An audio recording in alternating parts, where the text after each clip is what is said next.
les adjectifs et plus précisément l'adjectif épithète. Okay, so let's see now what it means, because this is the first question. What is l'adjectif épithète?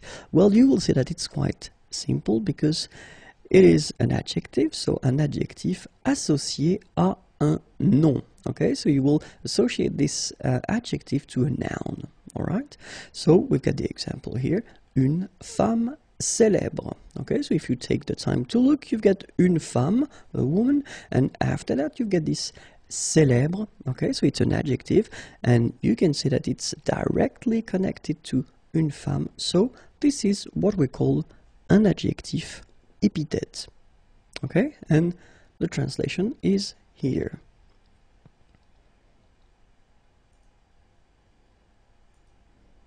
So let's see a few examples now. Un animal domestique. So same thing here, you get domestique right after your noun. Un grand appartement.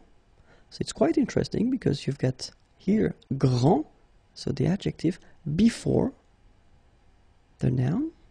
And then the last example, un nouveau livre. Same thing here, you get nouveau before your noun. Okay, and for the translations?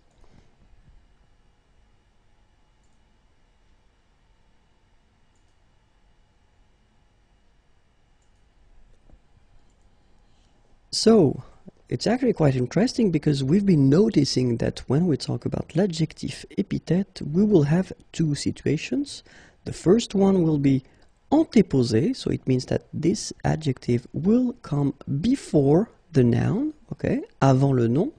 Or then the second option, it's actually when the adjective is coming after the noun, so it's postposé, so après le nom. Okay, so whether antéposé or then postposé, before the noun, after the noun. Okay, so let's see now few examples when it's antéposé. And the first one, un bon ami. Okay, so you can see that here you've got this adjective, bon, okay, and then you pronounce it bon ami when you make this link. Second example, une belle femme. So same thing here, you get this adjective, belle, okay, the feminine form because you've got une femme, but then it's coming before femme. And for the translations,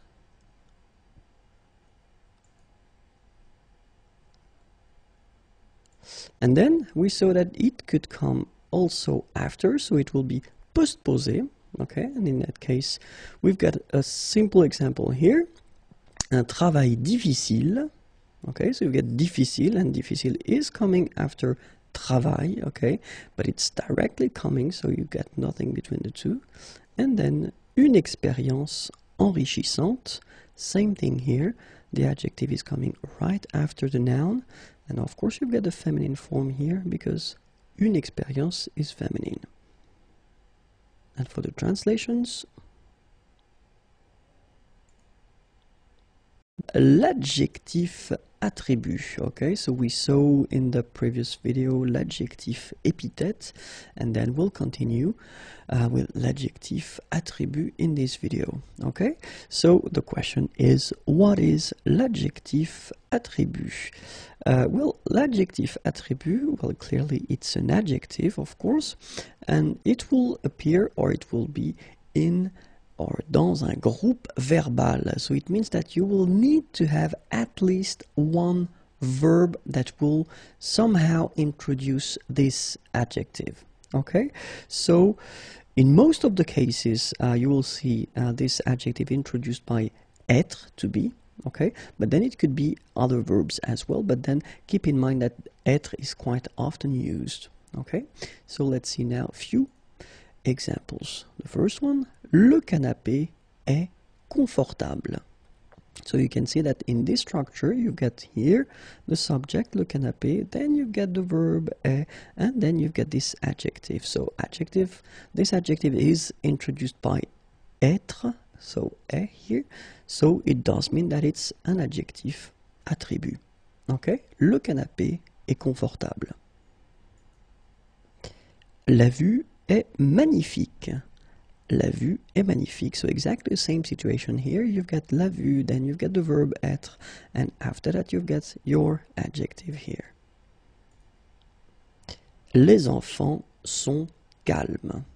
Okay, same thing here. You've got les enfants, then you've got the verb être, and the adjective is coming after. So you can see, you cannot see here the feminine form because it's actually the same form as the masculine, but keep in mind that you should put the feminine because it's an adjective, and then if this adjective changes when you put the feminine, then you should definitely put the feminine form here when you've got the feminine. Here you get the plural form, so basically you just put this S at the end. Okay, so for the translations, here they come.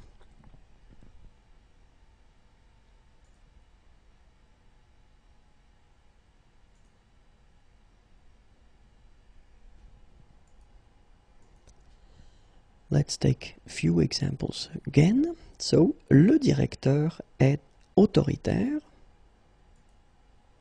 La voiture est bleue. Okay, so in that case it's quite interesting because you can see that normally we get the adjective bleu, so it's B-L-E-U for the masculine form, or the basic form if you want, and then in that case we've got la voiture, so it's feminine, so you should put this at the end. Okay, phonetically it doesn't exist because you don't pronounce it, so you get bleu as you would get for the masculine form, okay, but still you need to write it here because it's the feminine form. La voiture est bleue. And then, les légumes sont délicieux, okay, les légumes sont délicieux. So in all these cases, autoritaire, bleu, and then délicieux, well, these adjectives, les adjectifs, are what we can call adjectif attribut.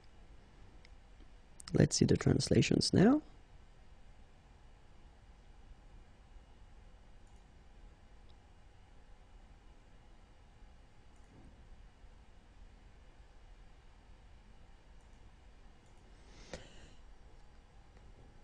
Il devient nerveux.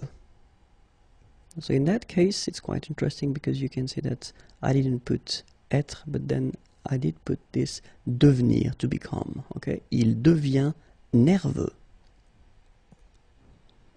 Elle reste calme. Elle reste calme. Ça semble difficile. Ça semble difficile. Okay, so in these cases, even if we don't have être, so as I said in the introduction, so we've got other verbs, devenir, to become, rester, to stay, and then sembler, to seem. Okay, so in these cases also, you will introduce some adjectives after, and these adjectives will be what we call adjectif attribut. Okay, so let's see now the translations.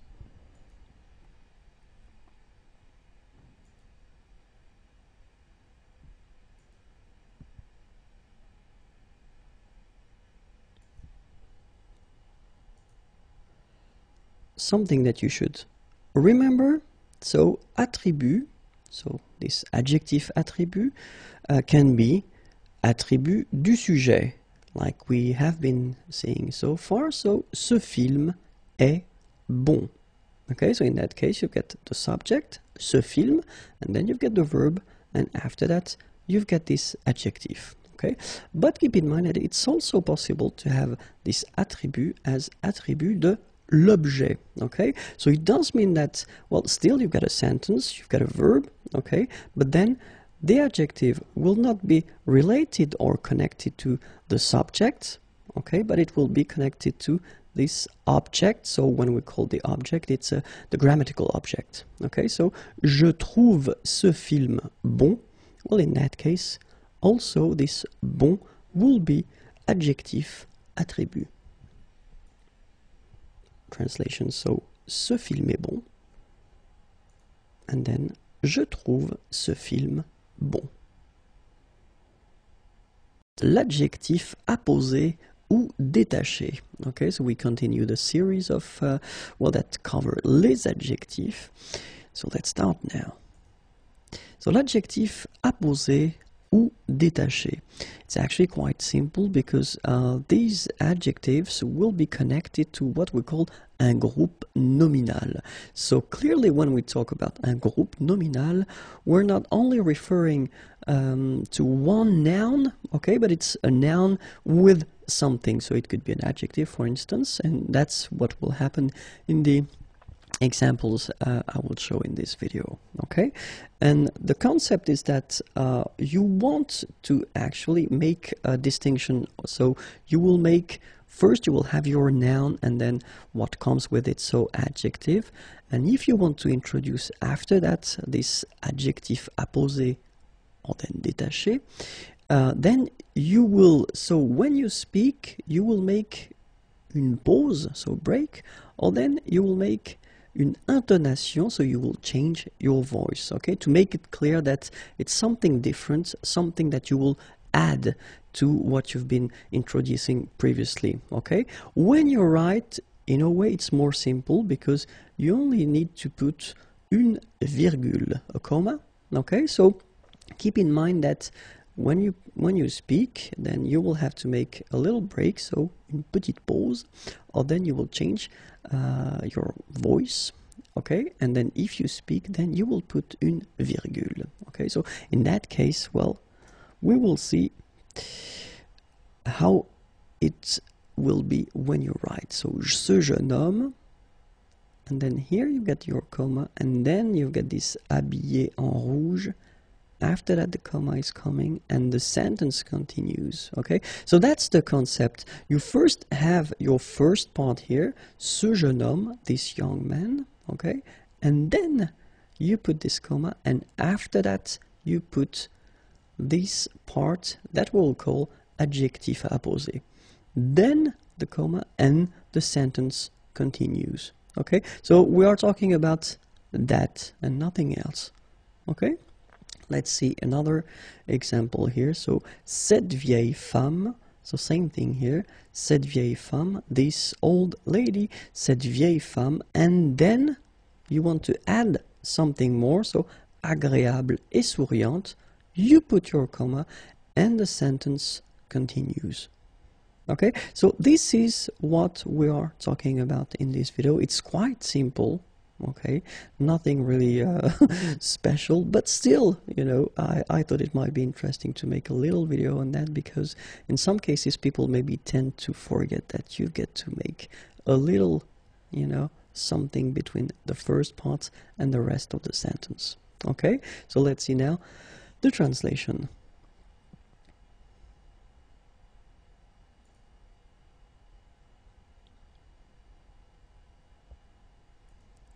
Okay, so remember that when we talk about adjectif apposé ou détaché, so we will talk about what we've been seeing so far, and remember, if you speak, then you will have to make a little break, or then you will have to change your voice, okay, to make it clear that it's something you want to add. And then if you want to write, then as we saw, you will have to put this comma before and after, and then your sentence can continue. Okay. L'adjectif relationnel. Okay, so we continue this long series covering les adjectifs, but I think it's quite useful, and it's maybe better to make some little videos like that covering only one type of adjective. Okay, so in this video it will be l'adjectif relationnel. Okay, so let's start now. So l'adjectif relationnel, I thought it might be useful to just start with examples. Okay, so you've got the first one. Here, you've got a sentence, un déplacement du président. Okay, so it will be, I mean, it's possible to use that, un déplacement du président, but what if you would like to replace du président and put an adjective instead? And that's exactly what we're talking about when we're talking about l'adjectif relationnel. Okay, so un déplacement du président, you don't want to use du président, well, you just put the adjective présidentiel. So you get un déplacement présidentiel. All right? Another example would be un député de la République. And in that case, it's exactly the same.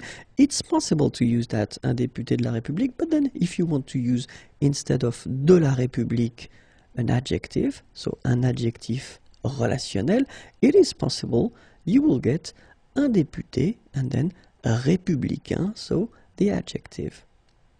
Okay, so in these cases, it's actually quite clear and not that difficult because you just replace du président with présidentiel or then de la République with républicain. Okay, so we'll see another, the translation first.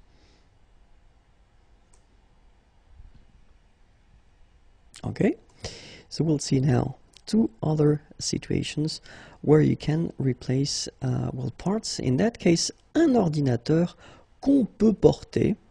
Okay, so you've got here this relatif, so qu'on peut porter. And in that case, you just want to, replace this qu'on peut porter with an adjective. And it's actually quite simple because in that case, qu'on peut porter, you take porter and then you transform it and you put the adjective, so it will be portable. Un ordinateur portable. Okay, so basically, un ordinateur qu'on peut porter, a computer that one can carry, okay, but then of course it's a bit heavy, and in that case you would like to have something lighter than qu'on peut porter. You just put the adjective portable. Un ordinateur portable. Okay, so we'll see another example. Un écran qu'on peut toucher. And in that case, it's exactly the same. We don't want to use qu'on peut toucher because it's quite heavy and the sentence is not that light as we would like it to be. So we will put tactile, so the adjective that will replace this qu'on peut porter. So un écran tactile. Okay, so let's see the translations now.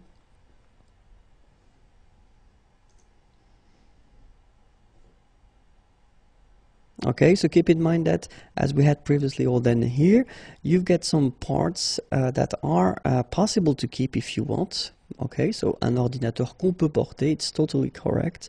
Un écran qu'on peut toucher, it's correct also, but then you want to have it, to put it in such a way that it will be only one adjective instead of all these words, then portable, un ordinateur portable, and un écran tactile. Okay, so keep in mind that when we're talking about l'adjectif relationnel, it must be of course related en relation avec le nom, and then as we saw in the first part it can be complément de nom, or in the second part it can be une relative.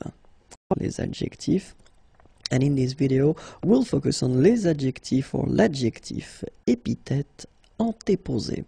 Okay, so we've been seeing already something covering l'adjectif épithète, okay, because if you remember correctly, when we're talking about l'adjectif épithète, we are talking about an adjectif associé à un nom. So an adjective that is associated to a noun, okay, like in this example, une femme célèbre.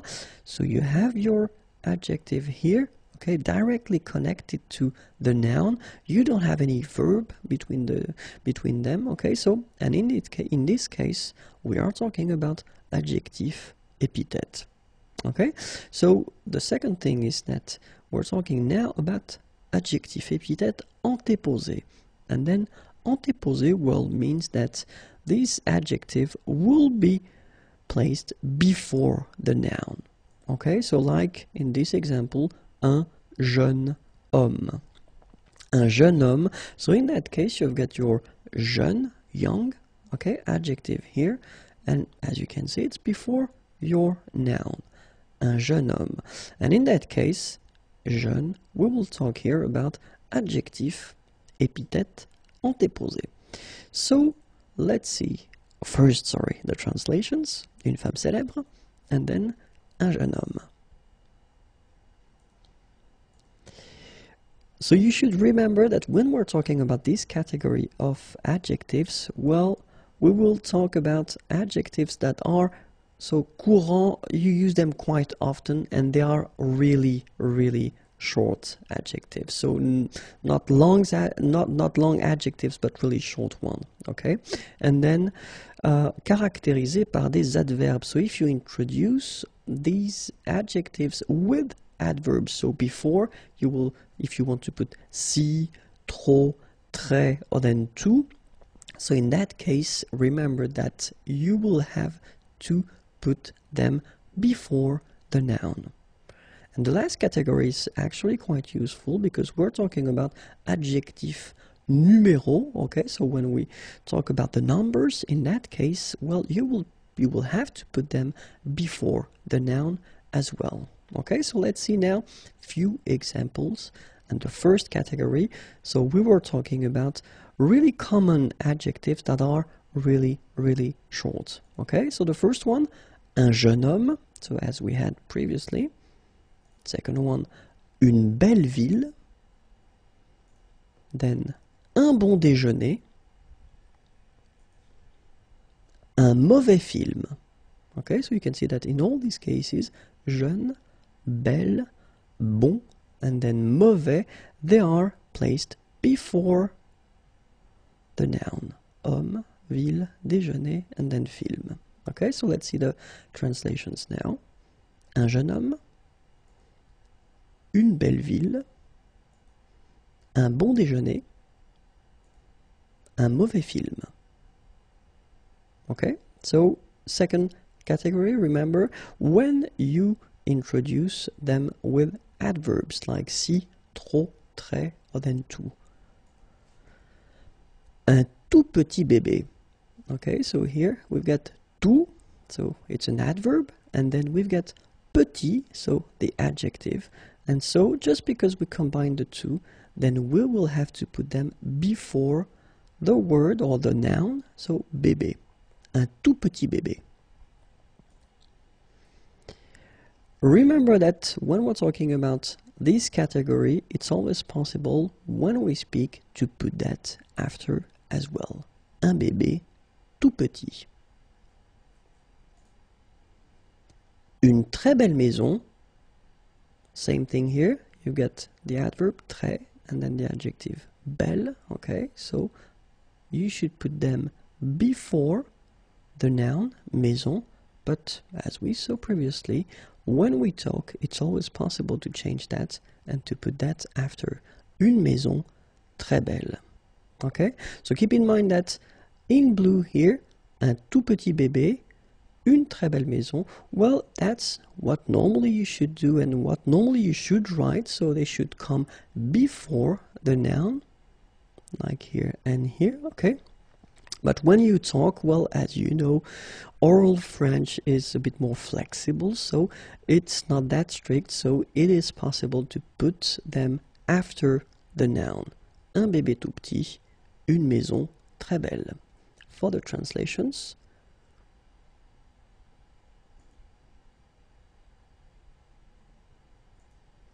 And the third category was les adjectifs numéros. Okay, so let's see now. Le premier baiser, and then la première invitation. So keep in mind that as you will put them before, you will have to, because they are adjectives, to change them according to the gender. So in that case it's masculine, so you don't modify it, you just put premier, sorry. And then here, oh my god, here you've got, well, the feminine form, so it's la. Okay, and then you will have to put the feminine form of premier, and it's première. Okay, so la première invitation. Okay, so let's see now. La troisième porte, and then le dernier restaurant. Okay, so keep in mind that because we are talking about, well, numbers, so premier, première, or then troisième, and then dernier, in that case they should come before the noun. Okay, so let's see now the translations.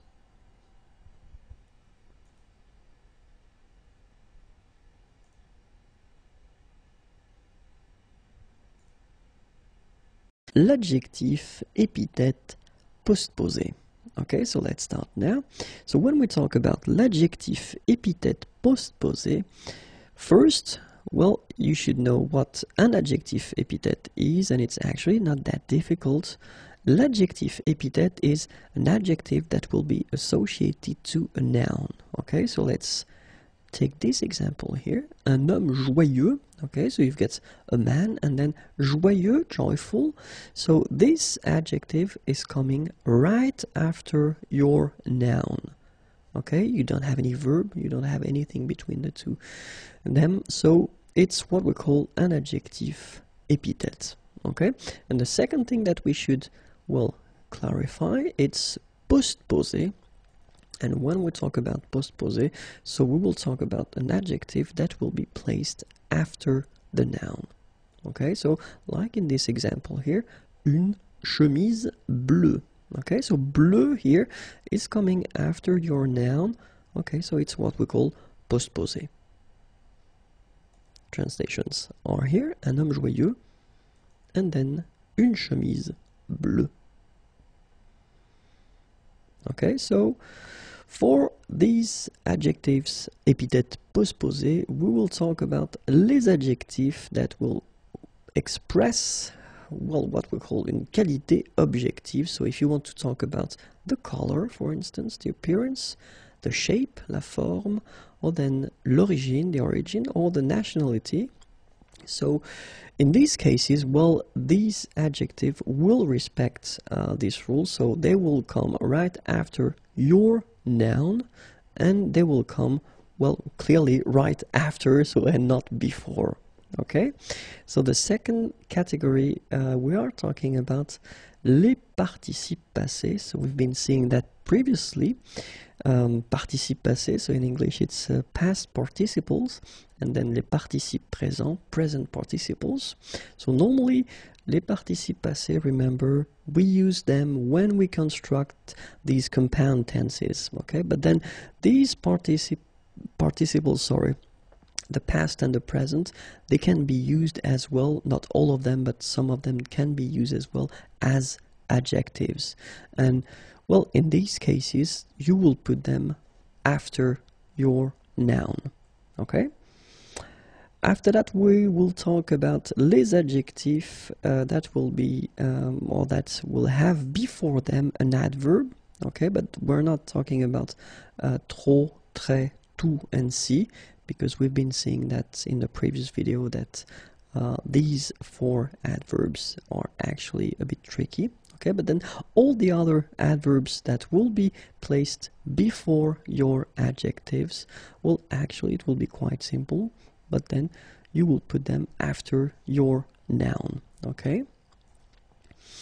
After that, we're talking about les adjectifs relationnels, so we've been doing videos concerning that, so it should be quite simple to handle. And then les adjectifs that will be followed by a complement, donc qui sont suivis d'un complément. Okay, so in all these cases here, so adjectif qui exprime une qualité objective, les participes passés et une partie des participes présents utilisés comme adjectifs, les adjectifs qui sont précédés d'un adverbe, les adjectifs relationnels, les adjectifs qui sont suivis d'un complément. So in all these cases, keep in mind that these adjectives will come after the noun and not before, okay? After. So let's take a few examples now. So the first category, we're talking about les adjectifs qui expriment une qualité objective, couleur, apparence, forme, origine ou nationalité. Un vélo rouge, une table ovale, un touriste australien. Un vélo rouge, une table ovale, un touriste australien. Okay, so you can see that in all these cases, they are coming after your noun. Second category, remember, we were talking about les participes passés, so past participles and then present participles, okay, but used as adjectives. So let's see now. Un homme organisé, une maison détruite, un clown chantant, une soirée fatigante. un homme organisé, une maison détruite, un clown chantant, une soirée fatigante.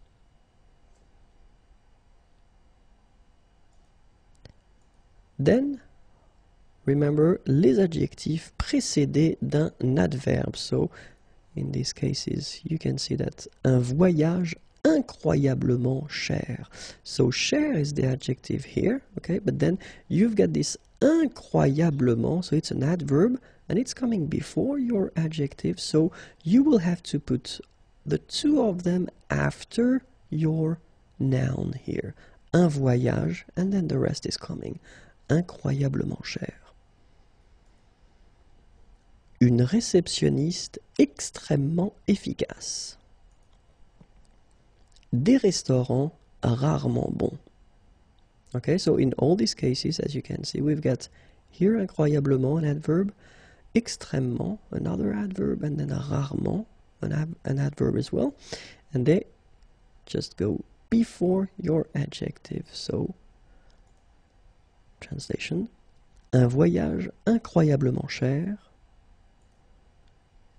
une réceptionniste extrêmement efficace, des restaurants rarement bons. And then we were talking about les adjectifs relationnels. So I've been making a video regarding les adjectifs relationnels, so it shouldn't be that difficult. Une visite présidentielle, des députés européens, and then un ordinateur portable. Okay, so in all these cases, if we're talking about adjectif relationnel, then they should come right after your noun.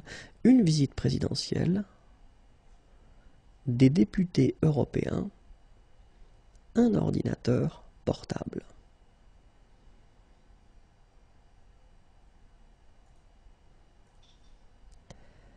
And then we were talking about as well les adjectifs suivis d'un complément. So let's see one example now. Un conseil bon à suivre. So it's actually quite interesting because in that case you can see that you've got your noun, un conseil, then you've got your adjective, bon, but then it introduces, un complément, and this complément is à suivre. Okay, so in that case you've got your adjective and the rest, so le complément. So of course you should put them after your noun. Okay, un conseil bon à suivre. Une voiture facile à conduire. Une fillette pleine de vie. Des exercices difficiles à faire. Okay, so in all these cases you can see that the adjectives are introducing something more. Okay, so well, you get a preposition, and after that you've got, well, a verb here and then a substantive here and a verb here as well. Okay, but then in all these cases, keep in mind that they should come definitely before the noun. After the nouns. Okay, so translation. Un conseil bon à suivre. Une voiture facile à conduire. Une fillette pleine de vie. Des exercices difficiles à faire. So remember that we've been seeing all the adjectives that belong to this group, épithètes postposées. So we were talking about les adjectifs qui expriment une qualité objective, then les participes passés et une partie des participes présents utilisés comme adjectifs, les adjectifs qui sont précédés d'un adverbe, but we're not talking about trop, très, tout or si. Les adjectifs relationnels, and the last one was les adjectifs qui sont suivis d'un complément. So in all these cases, the adjectives are épithètes postposées, so they will come after your noun. Okay? Les adjectifs qui ont trois formes. Okay, so we can start right now. And as you probably know, normally when we talk about adjectives in French, we talk about one form for the masculine and one form for the feminine. At least we're talking about the singular here. Okay, so one form for the masculine and one form for the feminine. In some cases they can be the same, but still we've got one form for each gender. Okay, but we've got, of course, as usual in French, some exceptions, and some adjectives have two forms for the masculine and one form for the feminine. Okay, so we're talking about these two forms for the masculine because it can be quite tricky. Okay, so let's see, and the question is why. Of course, we are talking in this case of what we call adjectifs antéposés. So les adjectifs antéposés are les adjectifs placés devant un nom, so the adjectives that will come before the noun. Okay, and the good thing is that we're talking only about 5 adjectives. For all the French language, we've got only 5 adjectives that will be irregular, so it's not that much. Okay, so let's see them. The first one is beau, and then after that we've got fou, then mou, nouveau, and vieux. Okay, so these are the 5 adjectives that will be a bit strange because they will have 2 masculine forms. Okay, beau, fou, mou, nouveau, and then vieux. Okay, so let's see the first one, beau, and so the second masculine form will be belle. Okay, and the feminine form belle. So it's actually quite interesting because these two forms, so the second masculine form and the feminine form, are phonetically the same. It's belle. Okay, so belle, belle. Then beau for the masculine, the first one. And here's the meaning. The second one is, sorry, fou. And here is the second masculine form, and it's folle. And the feminine form is folle. Okay, same thing here, same pronunciation, but then you write them differently. So masculine, first one, fou, and then the second form, folle. Okay, here is the meaning.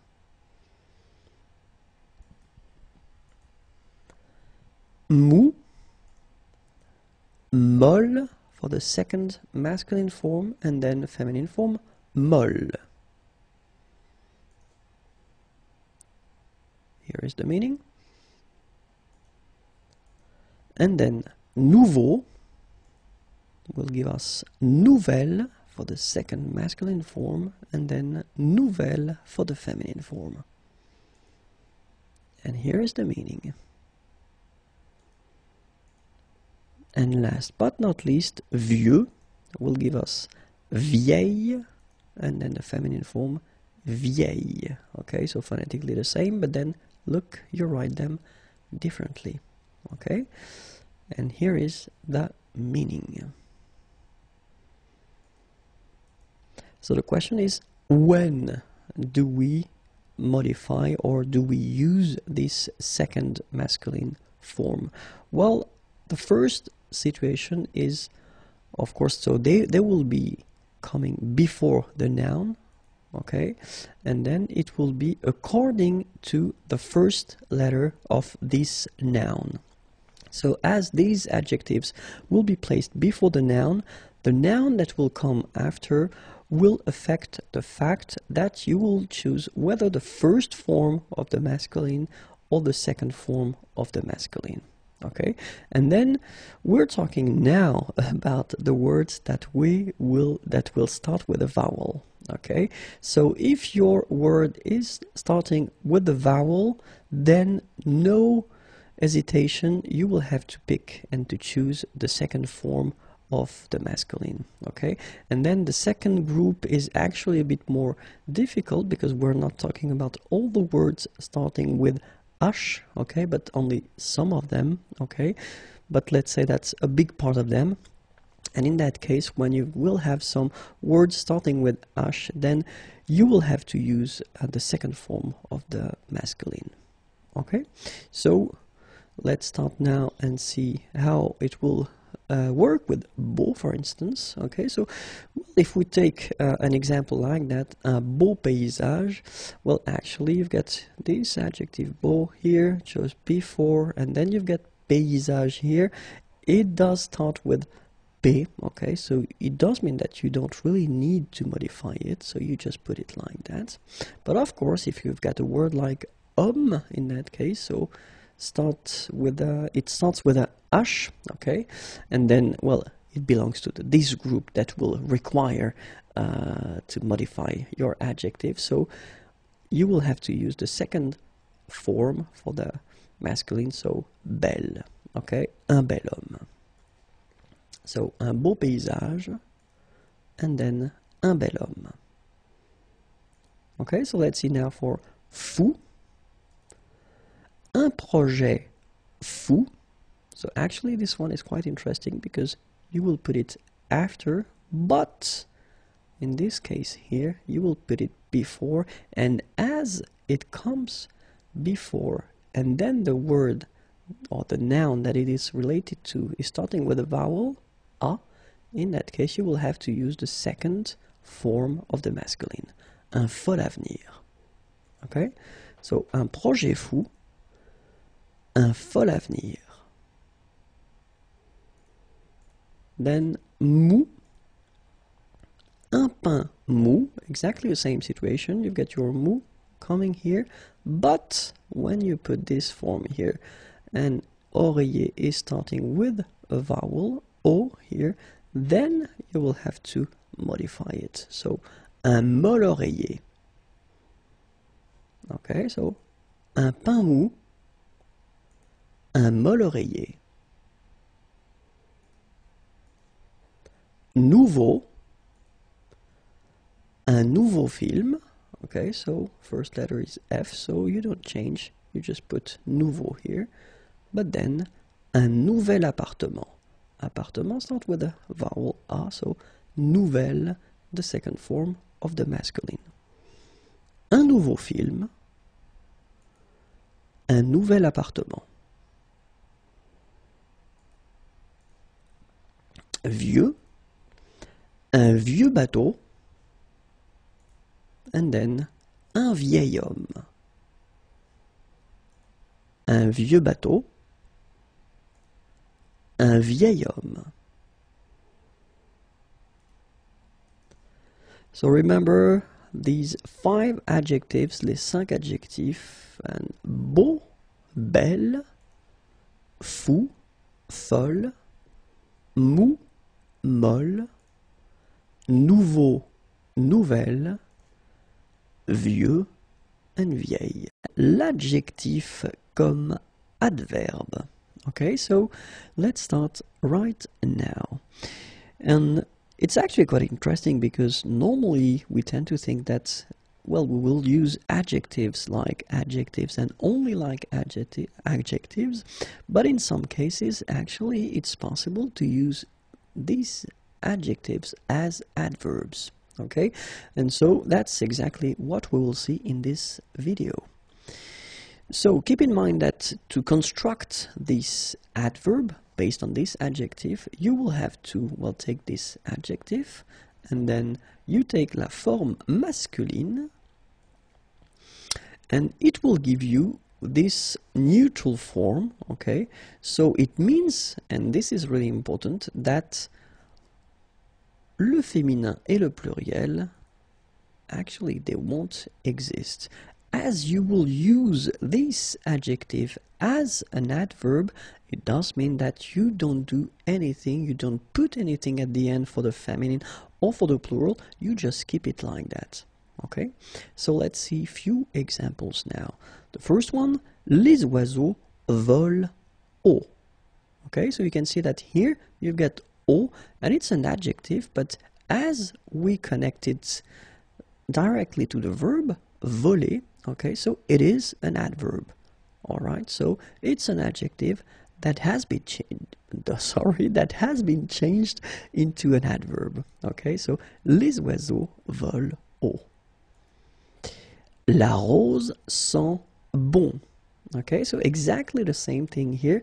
You've got this bon, okay, it's an adjective, but you use it as an adverb. Even if la rose is feminine, you don't put anything at the end. You just keep it like that. Bon. Okay? Il chante faux. Exactly the same thing. Faux, okay, is an adjective used as an adverb. And then, elle travaille dur.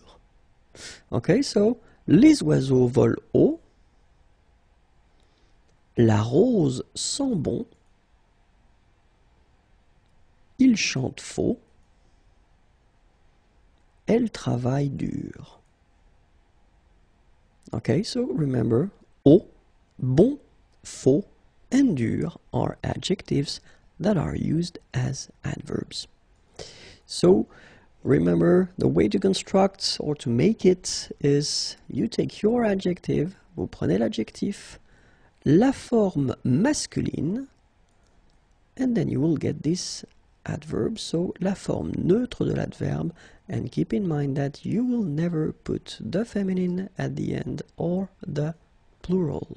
L'adjectif employé en fonction de nom. And we can start right now.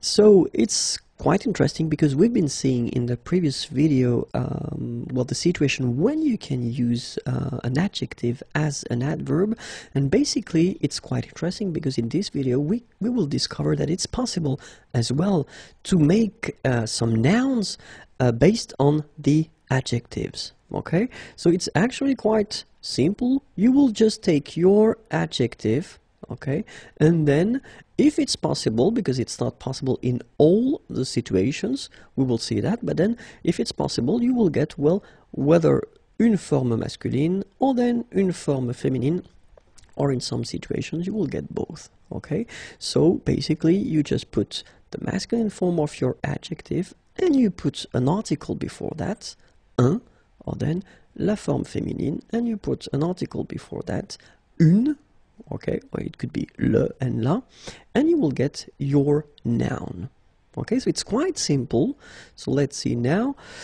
For instance, if we take the example of belle, okay, so it's the adjective beautiful and it's the feminine form, all right, and then it's possible to use this as a noun, une belle, okay, une belle, so it means a beautiful lady, une belle, okay, or then we can take, for instance, this adjective sportif, and in that case here you've got the masculine sportif and you've got the feminine sportive, all right, and well, you will make un sportif and then une sportive, so two nouns actually constructed based on the adjectives. All right, for the translation, here it is, belle, une belle, sportif, sportive, so l'adjective, and then un sportif, une sportive. Jeune, so you can see here that we've got the masculine form and the feminine form. They are the same, but I wanted to put them both anyway. So you will get un jeune and you will get une jeune. Okay, so you don't change it, you just put the article, un et une. Same thing here, vieux and then vieille, un vieux and then une vieille. Okay, well, clearly it's not really polite, but you can hear it, so it's used. All right, so jeune and then vieux and vieille.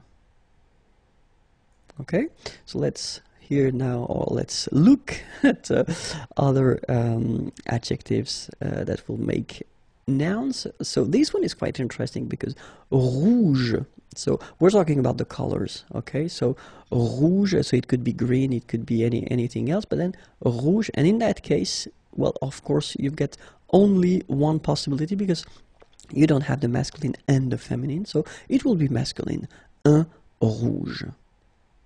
Okay, then bon, so in that case you can use the masculine and the feminine. You're talking about a person who is talented, who is good in something, un bon, une bonne, okay, it can be something else than a person as well. Mauvais, un mauvais, une mauvaise, so same thing, it can be for a person or for a thing. mou, un mou, une molle. Gentil, un gentil, une gentille. Méchant, un méchant, une méchante. Okay, so you can see that in all these cases here, you've got the masculine and the feminine, but keep in mind that in some cases, like for the colors here, rouge, it will be only, whether masculine or feminine. In this case, it's masculine. Okay, let's see now the translation. Rouge, bon, mauvais, mou, gentil, méchant.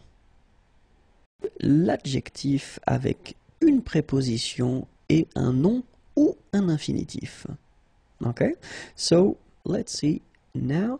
So it's actually quite interesting because it is possible to construct, and we've been covering quite many different situations and many type of adjectives, and in this video we can see that it's possible to construct a sentence or a structure with an adjective that will be followed by une préposition and then un nom or a noun or an infinitive form of a verb.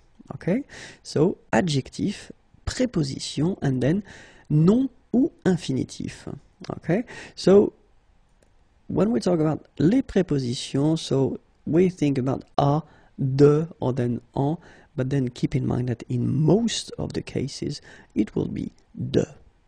Okay, but it's possible with a, de, and en. For instance, je suis content de partir.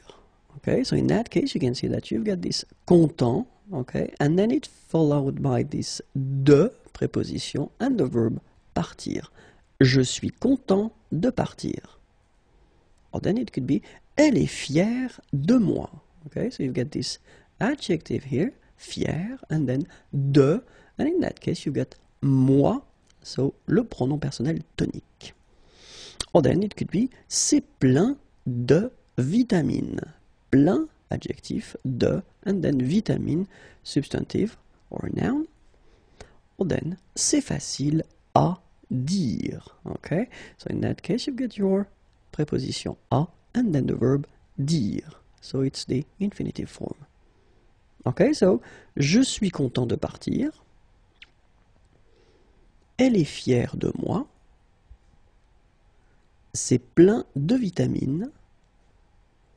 C'est facile à dire.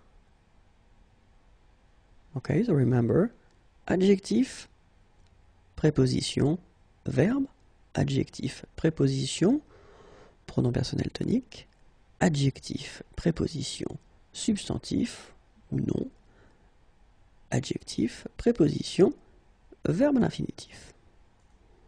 So, this is the thing that you should really remember, adjectif, préposition, nom, infinitif, and then in most of the cases it will be de.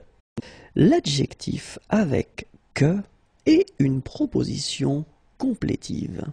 Okay, so let's see now how it will go. So remember that it will be possible in some cases to construct or to make a structure that will have l'adjectif and then que after. So remember, this que means that, okay, and then it will be followed by une proposition complétive, so it does mean that at least one verb or one verb and then complements.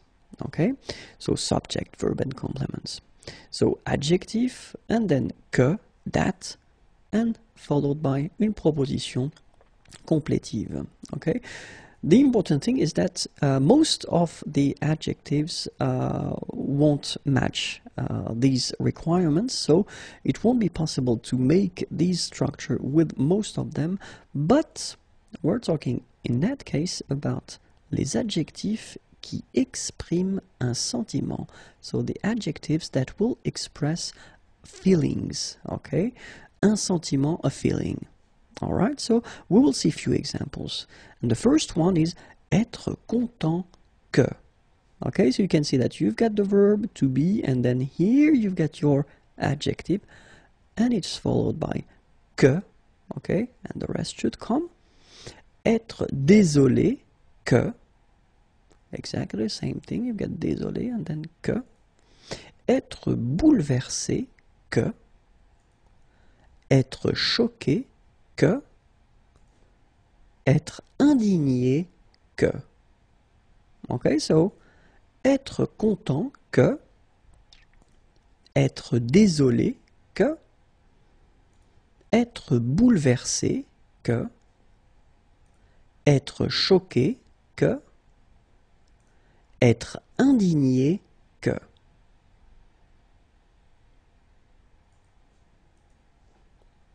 Être fier, que.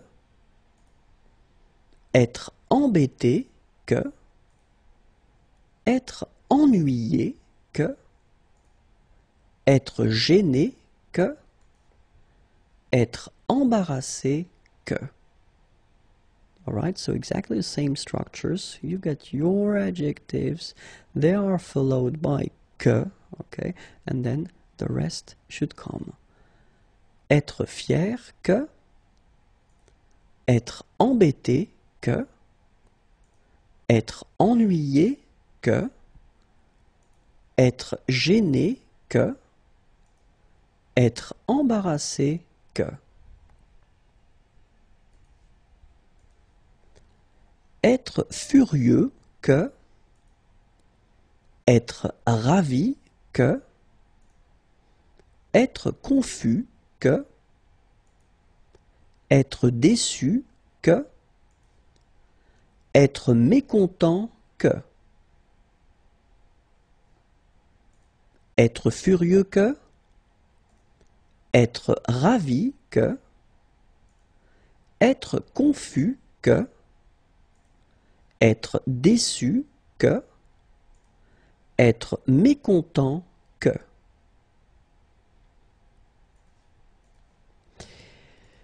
One thing important. If you look at this sentence, je suis content que je sois ici. It is a common mistake. Okay? So it's not possible to have here in the first part, je, and here in the second part, the same person. Okay, so je suis content que je sois ici is not possible. In that case, you will have to change the structure and you will have to put je suis content, and then you don't continue with que and the sentence, but then you will put your verb at the infinitive. Je suis content d'être ici. Okay, this is a common mistake, okay, so try to remember that. So it does work for je, but then I've been putting this example as well because it's exactly the same. If it's tu and then tu, if it's il and il, if it's nous, well, basically if you've got the same person in the first and the second part, then it doesn't work. Okay, so tu es content que tu sois ici, it's not possible, but then tu es content d'être ici. Okay, je suis content que tu sois ici. Je suis désolé que tu sois ici. Je suis bouleversé que tu sois ici. Je suis choqué que tu sois ici. Je suis indigné que tu sois ici. Okay? So in all these structures, you can see that it works because you've got je in the first part and then you get tu in the second part. So they are not the same person, so it's possible. Okay, so je suis content que, je suis désolé que, je suis bouleversé que, je suis choqué que, je suis indigné que. If you noticed, we are talking here about les adjectifs qui expriment un sentiment.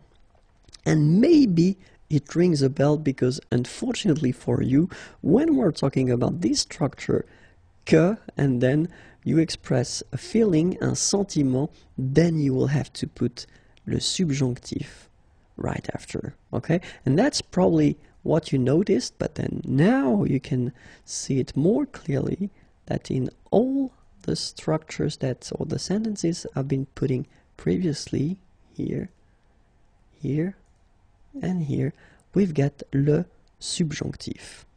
Okay, so keep in mind that for this type of structures, when you put this adjective that will express a feeling, then it's followed by que, and then you've got a structure after. You should put your verb here and here at the subjunctive form. Okay? L'adjectif avec la préposition a et l'infinitif. Okay, so we'll end probably with this video, or maybe the next one, this big series concerning les adjectifs, okay, but then I thought it might be useful to actually make this video regarding l'adjectif followed by la préposition a and then un verbe à l'infinitif, so a verb that should be at the basic form, so this infinitive form, okay? And then that, I mean, you should keep in mind that it is really, really, really common. So we use that quite often in French, okay? So adjective followed by a and then a verb, okay? So we'll see few examples in this video. The first one, for instance, facile à faire, difficile à annoncer, simple à construire, amusant à regarder, triste à écouter. Okay, so if you look carefully in each situations, you've got this first part, it's an adjective, facile, difficile, simple, amusant, triste, and then you put the preposition à,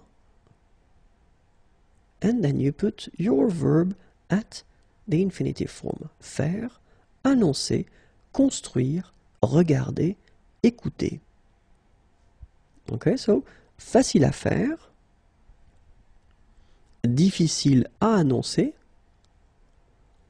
simple à construire, amusant à regarder, triste à écouter. Okay, so let's put sentences now. Un travail facile à faire. Okay, so we had already this facile à faire, but then you just put a word or a noun before. Un travail, a work, facile à faire. Une information, so news, difficile à annoncer. Une maison, a house, simple à construire. Un film, a movie, amusant à regarder. Une histoire, a story, triste à écouter. Alright, so it's actually quite simple, and it is quite often in French language. Okay, so keep in mind adjectif, and then you get la préposition à, and then you put your verb at the infinitive form. Some adjectives, especially if you want to describe a person, décrire une personne, and it's the first part because the series or the list is quite long, so I didn't want to make a too long video. So it's the first part, and then we'll do the second part a bit later. Okay, so let's start now. Accueillant, accueillante.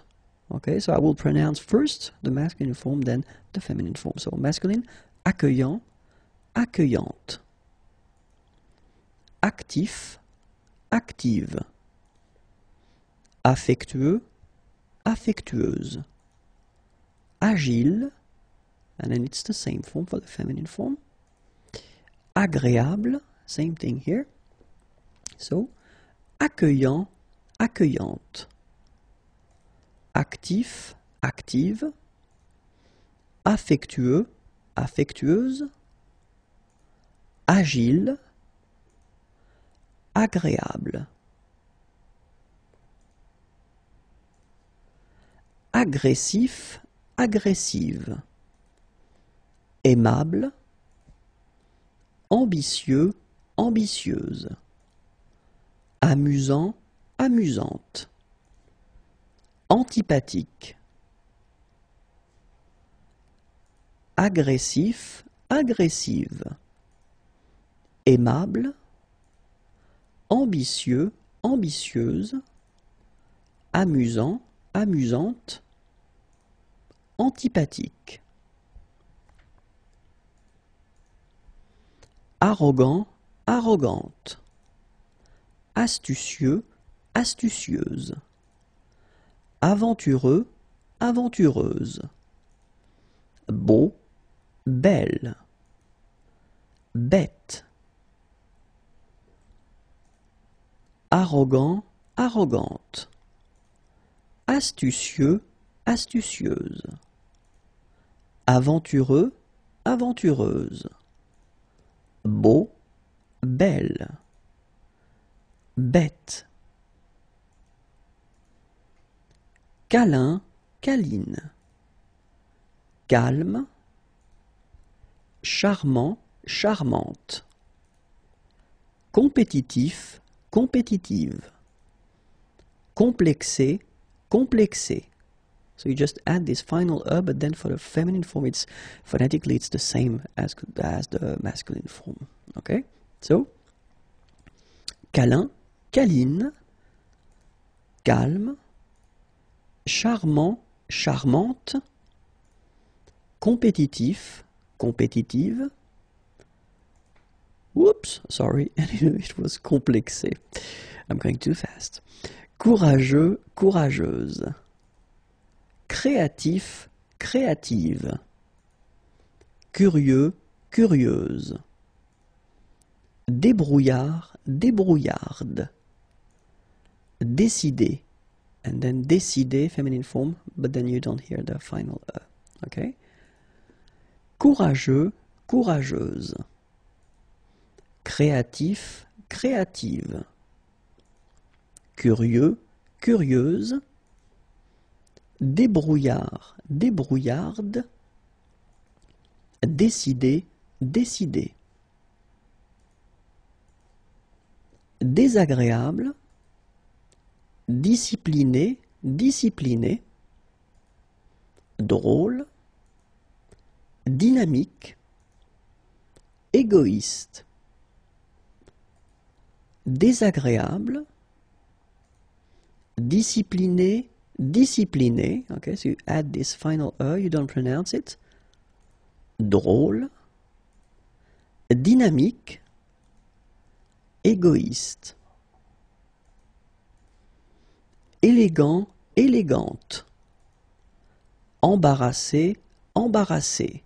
Same thing here, final you don't pronounce it. Ennuyeux, ennuyeuse. Enthousiaste, étrange. Élégant, élégante. Embarrassé, embarrassé. Ennuyeux, ennuyeuse. Enthousiaste, étrange. Être de bonne humeur. Être de mauvaise humeur. Excentrique. Exigeant. Extraverti. Être de bonne humeur. Être de mauvaise humeur. Excentrique. Exigeant, exigeante. Extraverti, extraverti. Faible. Faux, fausse. Fidèle. Fier, fier. So you write them differently, but then phonetically it's exactly the same. Fier, fier. Fort, forte. Okay? Faible. Faux, fausse. Fidèle. Fier, fier. Fort, forte. Fou, folle. Franc, franche. Gauche. Généreux, généreuse. Gentil, gentille. Fou, folle. Franc, franche. Gauche. généreux, généreuse. Gentil, gentille. Grand, grande. Heureux, heureuse. Honnête, hostile, hypocrite. Grand, grande. Heureux, heureuse. Honnête, hostile, hypocrite. Idéaliste, idiot, idiote. Imposant, imposante. Indépendant, indépendante. Indiscret, indiscrète. Idéaliste, idiot, idiote. Imposant, imposante. Indépendant, indépendante. Indiscret, indiscrète. Ingrat, ingrate. Insensible, insupportable. Généreux, intelligent, intelligente. Ingrat, insensible, insupportable, généreux, intelligent, intelligente. Les temps composés, so the compound tenses, and especially la forme négative, so the negative form with compound tenses. So, if you remember, la forme négative in French, if you want to express the negative form, then normally you get two parts, deux éléments. The first one is ne, and then normally the verb is coming after, and the second part is pas. Okay, this is how normally we construct that. Keep in mind that ne will be modified if the verb is starting with a vowel, or in some cases, not all the verbs starting with h, but most of them. Okay? So let's see how it will go with the présent, for instance. So you take je suis, okay, I am. And then basically it's quite simple to make the negative form as, well, if you remember what I just said, you get this first part ne, okay, then you put the verb, and after that you put this pas. Je ne suis pas, okay? If you take this futur proche form, so it's quite interesting because it's not a real future, it's I am, like in English, I am going to be, okay? So in French we just construct it in the same way. We use the verb aller, aller is to go, okay? And then after that we put the second verb at the infinitive. So, je vais être, I am going to be, okay? Je vais être. But then the interesting thing is that in this structure, well, clearly you've got two verbs. The first one is aller, and it's conjugated, but then the second one is être, okay? It doesn't change anything because you will have to put ne and pas before and after your first verb. Okay? So, je ne vais pas être. If you make the liaison, je ne vais pas être. So let's see now how it will behave when we have this passé composé form. So it's a compound tense, you can see it here. So you've got only one form, so it's j'ai été. So you get avoir first, and then you get this participe passé form. Okay, so j'ai été, and the negative form will be je n'ai pas été. Okay, so you will put your ne first before avoir. So you can see that, as I said here, you've got to take away the e here, je n'ai, and then you put your pas, and you put after that your participe passé. Okay, a common mistake is normally to put this pas, so the second part of the negative form, after this participe passé. Okay, think about that and try to remember that it should be before and after avoir in that case, and it can be être as well in other cases. Okay, so for instance, for the plus que parfait, another compound tense, it will be exactly the same. J'avais été, je n'avais pas été. Okay, so before and after avoir. Futur antérieur, well, it will be exactly the same thing. J'aurais été, je n'aurais pas été, je n'aurais pas été. Conditionnel passé, another compound tense, it will behave exactly the same way. J'aurais été, je n'aurais pas été.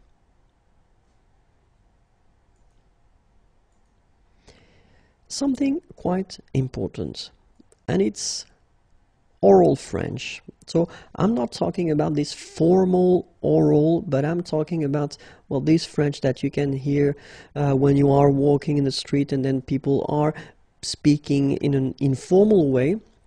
And in that case, quite often, they will actually only use one part for this negative form.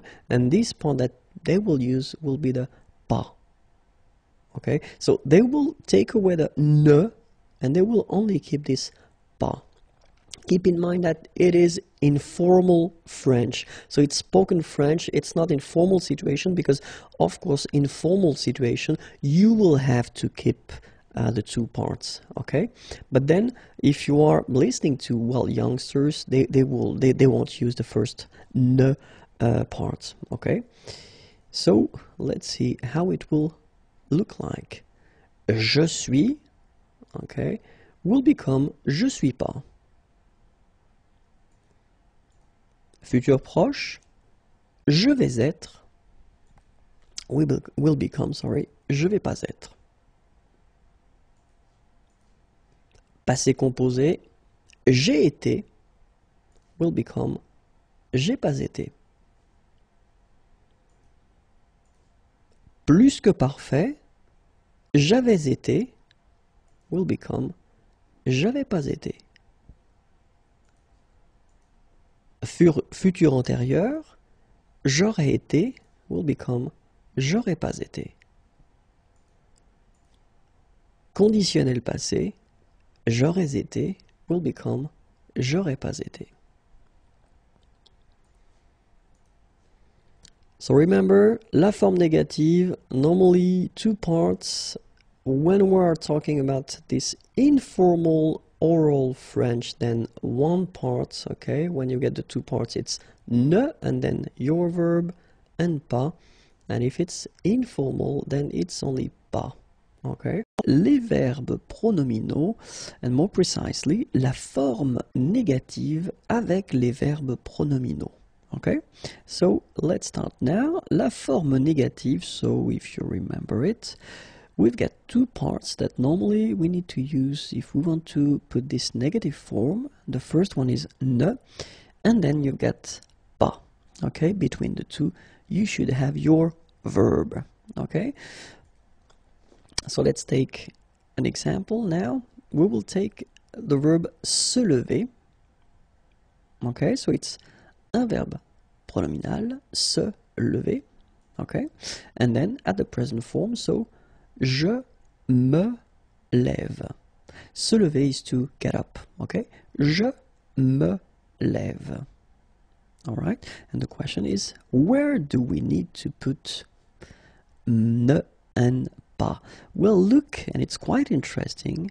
Je, and then ne is coming here. Me is here, lève is here, and then pas is coming at the end. Okay, so it's not a big surprise, the position of pas, but then it's normally, my students tend to make the mistake to put ne just before lève, okay? And of course it would be logical, but then unfortunately for you, you should keep in mind that ne is here, and then you've got me lève together. Je ne me lève pas. Okay? For the futur proche, so je vais me lever. Okay, so I am going to get up. Je ne, and then vais pas me lever. So it's actually quite easy when you get this form because you will have to put ne and then pas before and after the first verb. Okay, and in that case it's vais. So you don't really need to bother about the fact that it should be before this me, okay, but in that case, je ne vais pas me lever. Okay, and now let's see with the passé composé. Je me suis levé. Exactly the same thing. Je, ne, and then you keep this me suis together, and you put your pas here and levé. Okay, this is quite tricky normally because students tend to mix up and then put the ne before the suis and then maybe the pas at the end. Okay, so keep in mind this is the order, this is the way where things should be. Je ne me suis pas levé. Okay, plus que parfait. So another compound tense. Je m'étais levé. Well, je ne m'étais pas levé. Ok? Futur antérieur, je me serais levé. Je ne me serais pas levé. Okay, so you can see that we follow the same logic in a way because you get to put this ne first and then me and then the verb are together. Then come the second part of the negative form, sorry, and after that you put your participe passé. Okay? Conditionnel passé, well, exactly the same thing. Je me serais levé.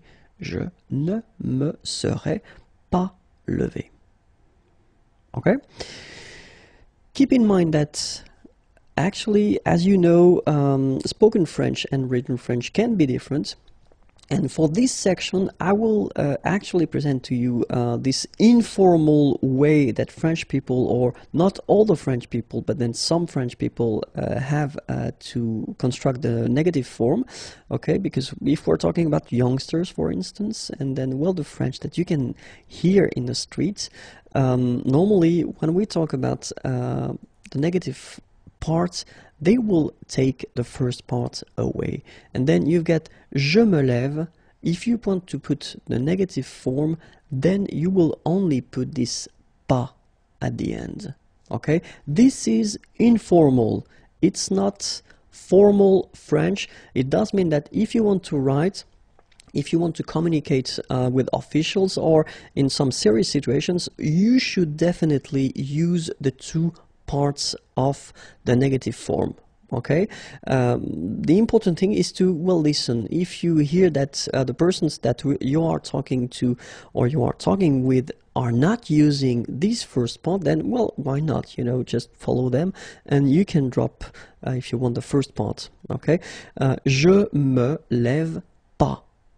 Okay, then futur proche, so je vais me lever, then je vais pas me lever.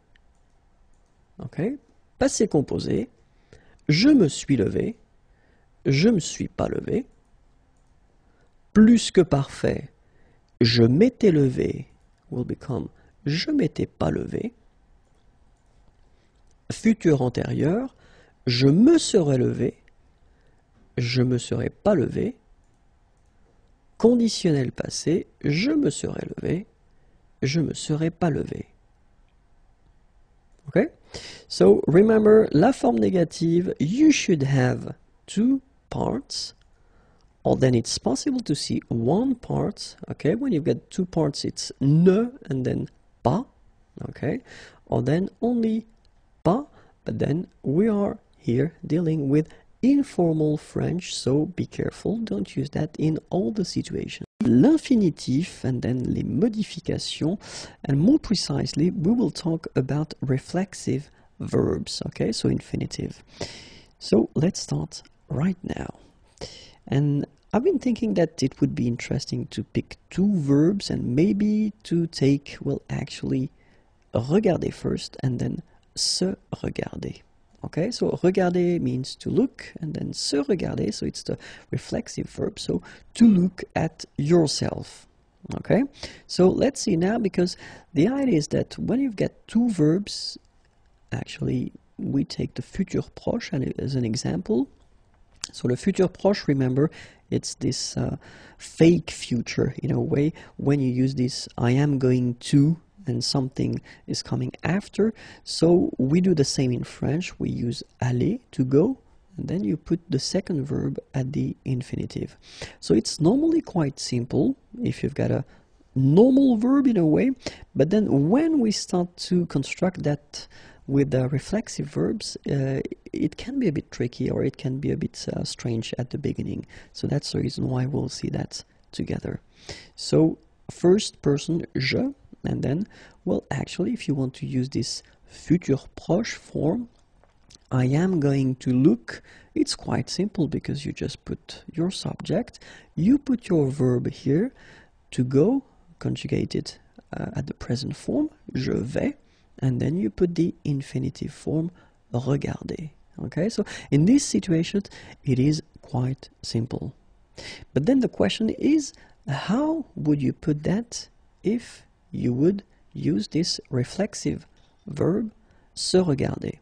Because the common mistake that actually my students tend to make is that they will put je vais, and clearly they will put the infinitive se regarder, which is logical in a way. It's a logical mistake, but then unfortunately for you, non, it should be like that. Je vais, and then se will have to be modified according to, well, here the subject. So here the subject is at the first person, so je, and then you will have to put me for the first person, regarder. Je vais me regarder. Okay, so here, je vais regarder, I am going to look. Je vais me regarder, I am going to look at myself. Okay, so that's the reason why here you will have to put this me and not se. Okay, so you should keep that in mind, because it will change, of course, for tu as well. So tu vas regarder, I mean, it's quite simple here. Tu vas, and then te regarder. Okay, so te for the second person. Il va regarder, and good news for you, it's actually quite simple. Il va se regarder. Okay, so for the third person, it will be se. Elle va regarder, and then same thing, elle va se regarder. Well, because elle is also the third person of the singular. And then on as well, on va regarder, on va se regarder. Okay, so now for the first person of the plural, nous allons regarder, and then it will become nous allons nous regarder. Vous allez regarder, vous allez vous regarder. And then good news, third person of the plural, ils vont regarder, ils vont se regarder. Elles vont regarder, elles vont se regarder. Alright, so je, tu, and then il, elles, on. Keep in mind that if you construct this structure in which you get first a verb and then a second verb at the infinitive, and it's a reflexive verb, then it should be me, and then the rest at the infinitive. If it's tu, it should be te, and then the rest at the infinitive. Il, elles, on, it should be se, and the rest at the infinitive. Nous, vous, il, elle, it should be nous, vous, and then se. Le passé surcomposé. Okay, so le passé surcomposé, and we start right now. So in this video, first we will see l'utilisation of le passé surcomposé, and then after that we will see la formation. Okay, so first, when do we use, so l'utilisation, And then, la formation, how do we construct this passé surcomposé? Okay, so we can start now with l'utilisation. So keep in mind that we will use le passé surcomposé pour exprimer des faits qui se sont passés avant d'autres faits passés exprimés au passé composé. So it may look a bit difficult that way, but then let's say that you want to express something in the past, and normally you will use this passé composé form that we've been using and we've been seeing previously. Okay? But then if you want to express some facts that have been happening before these past events, in that case, well, you will use, or you should use, le passé surcomposé. Well, actually, it's not really the case, because we've been seeing that we've got this plus que parfait tense, okay? And to be totally honest, yes, the second thing here, this passé surcomposé is nowadays quite rare. So, utilisation assez rare, okay? But then keep in mind that l'utilisation est plus fréquente dans le sud de la France. So if you travel, if you go in the south of France, then they will tend to use it a bit more often, but it is quite rare nowadays because people tend to use this plus que parfait instead of le passé surcomposé. Okay, but anyway, it does exist, it is used, okay, so we will see in this video how to make it. Alright, so let's see the timeline, and then let's imagine that this is the present. Okay, so this is now, and then we want to express something in the past, so we will use le passé surcomposé, le passé composé here. Okay, and then if you want to, as I said, express something that happened before this passé composé, so it's le passé surcomposé. Okay, so the present, le présent, and then the past, le passé composé, and even before, le passé surcomposé. Okay, so here is an example. Dès qu'il a eu bu son café, il est parti au travail.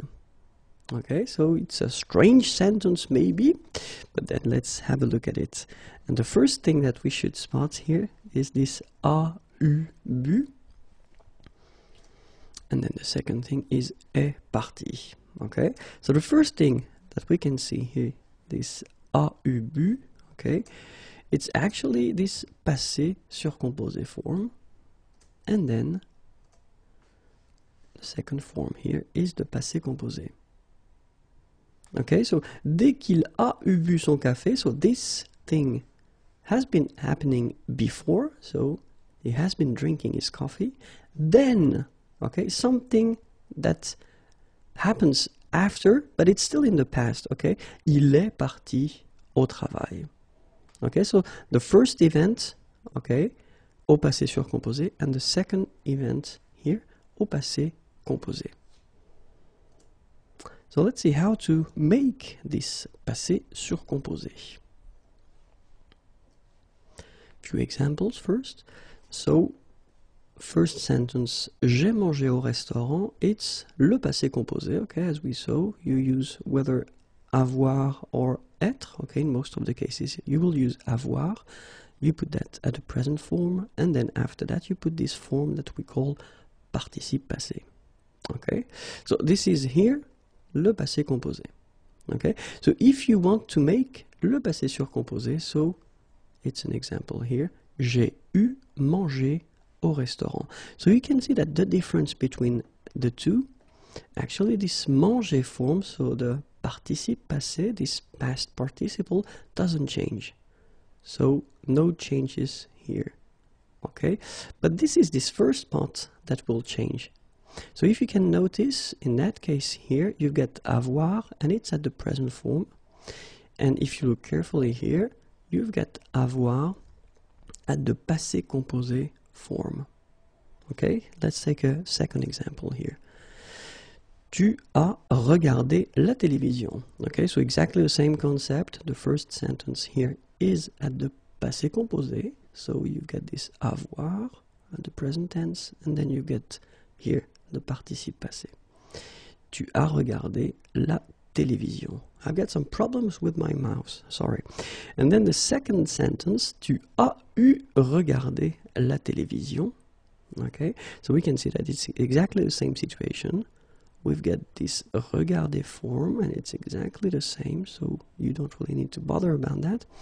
And it's the first part that will change, okay, because here for the passé composé, you've got this verb avoir at the present, and here for this passé surcomposé, well, actually you've got avoir at the passé composé form. Okay, and it will be exactly the same thing in the last example, but then I wanted to take a verb, so aller, that will require être, you know, at the passé composé. Okay, so il est allé au travail. Okay, and in that case, remember exactly the same thing. So you put être instead of avoir, because aller is one of these exceptions that will require être to make the passé composé. It is here at the present form. And here for this passé surcomposé, well, we will see exactly the same thing. We've got aller here, so the participe passé doesn't change. And then this first part here, well, actually it will be the verb être at the passé composé form. Okay, so I hope it's clear. I know it's a bit difficult at the beginning, but then keep in mind that the way to make this passé composé, it's actually quite simple. So first, you will use this avoir, okay, in most of the cases, of course. And then this avoir should be at the passé composé. Then you will put, as we saw, this participe passé form, and you will get your passé surcomposé. Remember, in some cases, as we saw for aller, you will use être, but still, it's exactly the same concept. Être should be at the passé composé form. Then you will put your participe passé, so exactly the same concept, and you will get your passé surcomposé form. Okay, so let's see the exceptions. So we saw that we've got aller. We do have arriver, so aller is to go, arriver, arrive. Descendre, descend or go down. Devenir, to become. Entrer, to come in or to enter. Monter, to go up. Mourir, to die. Naître, to born or be born. Partir, to leave. Rester, to stay. Retourner, to return or to come back. Sortir, to go out. Tomber, to fall. And then venir, to come. Okay, so remember that all these verbs will require être. Okay, and obviously some verbs will be constructed based on these verbs. Okay, so logically they will also require the verb être. Okay, remember also that well, the verb, as we say, les verbes pronominaux, okay, so the verb that will be constructed with this se in front of them, se regarder, or then it could be S apostrophe if we had a vowel, s'appeler, se présenter. So all these verbs, les verbes pronominaux, will also require être for this passé surcomposé form. Okay?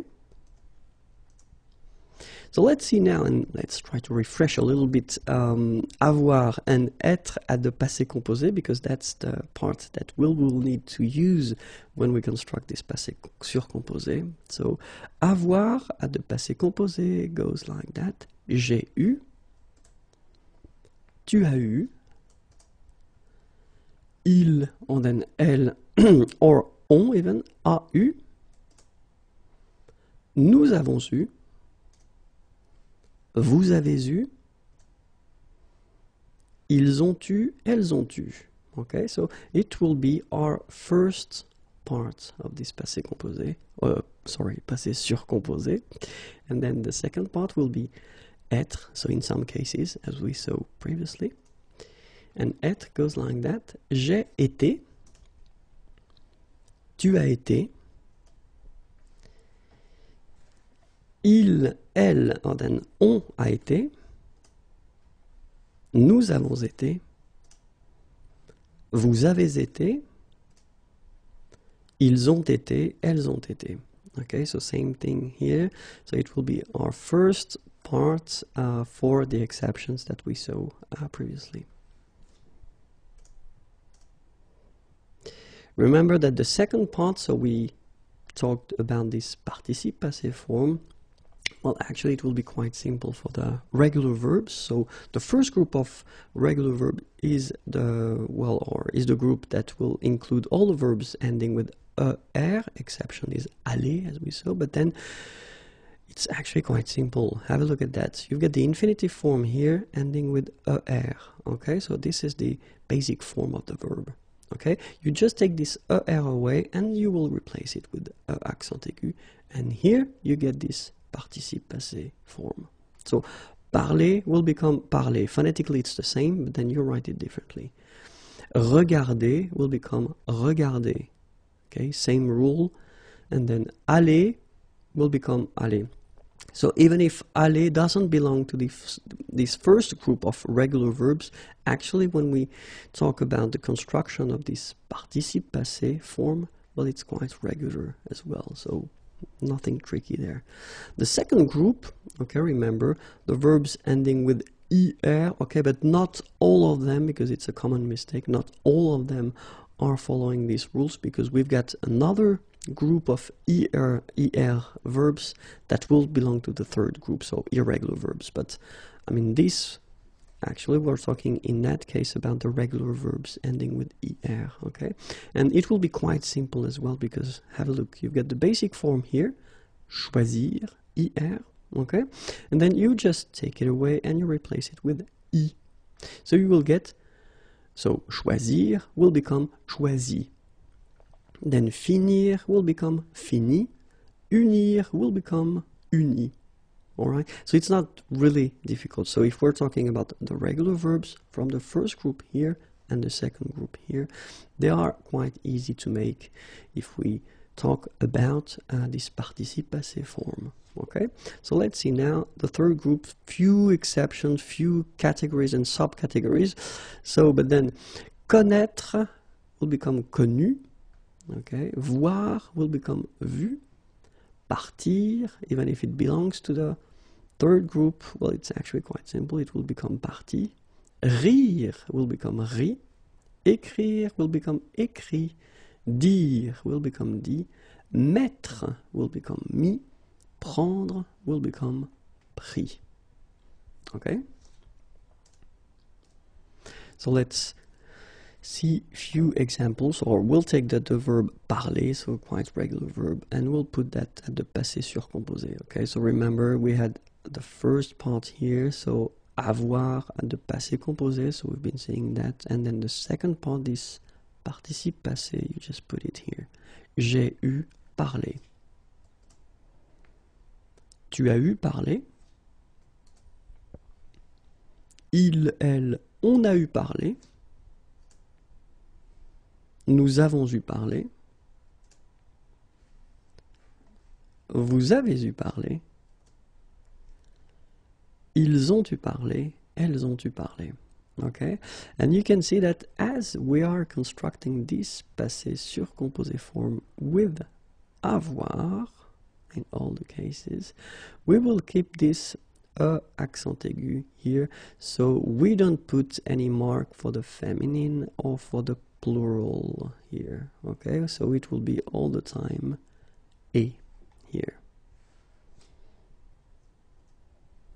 But then remember that it will behave exactly the same way as all the compound tenses if you use a verb like aller, for instance, that will require être and not avoir. So in that case, you will have to put, like here, the feminine form at the end of your participe passé. So remember that is the mark of the feminine. Okay? So, il a été allé, but then you don't put anything because it's the masculine, so you should put the basic form. In that case, you get elle, okay? And then, well, it's a feminine, singular feminine. You should put this at the end of your participe passé. Phonetically, you don't hear it. It goes like aller, so exactly the same thing as here, or the same way. So, elle a été allée. So if we respect the logic, then for the masculine plural, we should add at the end this S. So S is the mark of the plural, okay? So, ils ont été allés. And then logically as well, if we put the feminine and the plural form, so elle, so first we will add a mark of the feminine, then S mark of the plural. And you will get elles ont été allées. So the good news is that phonetically it's aller here. Aller, aller, aller. So it's the same. You don't pronounce this final you don't pronounce this final S here. Okay, so it's exactly the same, but keep in mind that if you want to write correctly, you should put them. So if we put the full form, j'ai été allé, okay, with the option of the feminine. Tu as été allé, option of the feminine as well. Il a été allé, so in that case, it's the masculine form. Elle a été allée, and here it's the feminine form. Nous avons été allés, so you put the plural at the end. Vous avez été allés. Ils ont été allés, okay, and in that case you've got the plural only, so masculine because you don't have anything else, and then elles ont été allées, here you've got the feminine plural, so and S. So let's remember how to construct this passé surcomposé. Well, actually the first part, and in almost all the cases it will be avoir, okay, and avoir should be at the passé composé form. Then you will put your participe passé form as usual for all these compound tenses in French. So, and you will get this passé surcomposé, okay? In some cases, as we saw, we can use être, okay, but then the rules stay the same, so it should be at the passé composé. Then you will put your participe passé form, and you will get your passé surcomposé. Okay, so keep in mind that it is quite rare nowadays. I mean, to be really honest, it is quite rare, but still that's the way it works. And then if you hear any passé surcomposé, well, you will know what they are.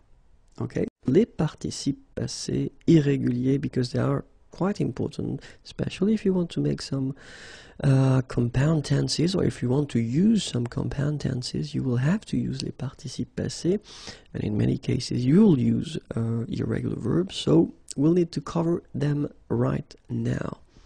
So the concept is quite simple. We will first put this verb at the infinitive form, so the basic form of the verb. Then we'll have the translation, la traduction in English. And after that, we will have le participe passé, okay, so the form that we want to remember. So let's start right now. Absoudre, absous. Abstenir, abstenu. Abstraire, abstrait. Accroître, accru. Acquérir, acquis. Adjoindre, adjoint. Admettre, admis. Advenir, advenu. Apercevoir, aperçu. Apparaître, apparu. Appartenir, appartenu. apprendre, appris, asseoir, assis, astreindre, astreint, atteindre, atteint, attraire, attrait, avenir, avenue, avoir, eu, boire, bu, braire, brais, bruire, bruit, circoncire, circoncis, circonscrire, circonscrit, clore, clos, commettre, commis, comparaître, comparu, complaire, complu, comprendre, compris, compromettre,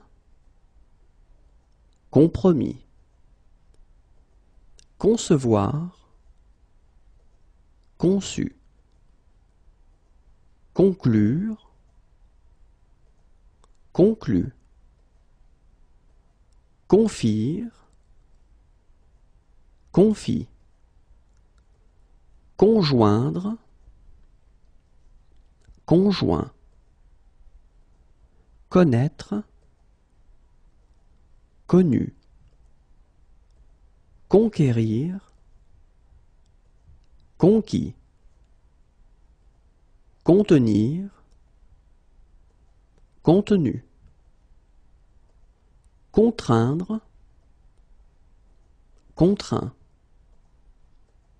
contredire, contredit, contrefaire, contrefait, contrevenir, contrevenu, convenir, convenu, coudre, cousu, couvrir, couvert, craindre, craint, croire, cru, croître, cru, décevoir, déçu, découdre, décousu, découvrir, découvert, décrire, décrit, décroître, décru, dédire, dédit, défaire, défait, déjoindre, déjoint, démettre, démis, dépeindre, dépeint, déplaire, déplu, déprendre, dépris, désapprendre, désappris, d'éteindre, d'éteint, détenir, détenu, devenir, devenu, devoir, du, dire, dit, disconvenir, disconvenu, disjoindre, disjoint, disparaître, disparu, dissoudre, dissous, distraire, distrait, éclore, éclos, écrire, écrit, élire, élu, en boire, en bu, émettre, émis, déconfire, déconfit, émouvoir, ému, empreindre,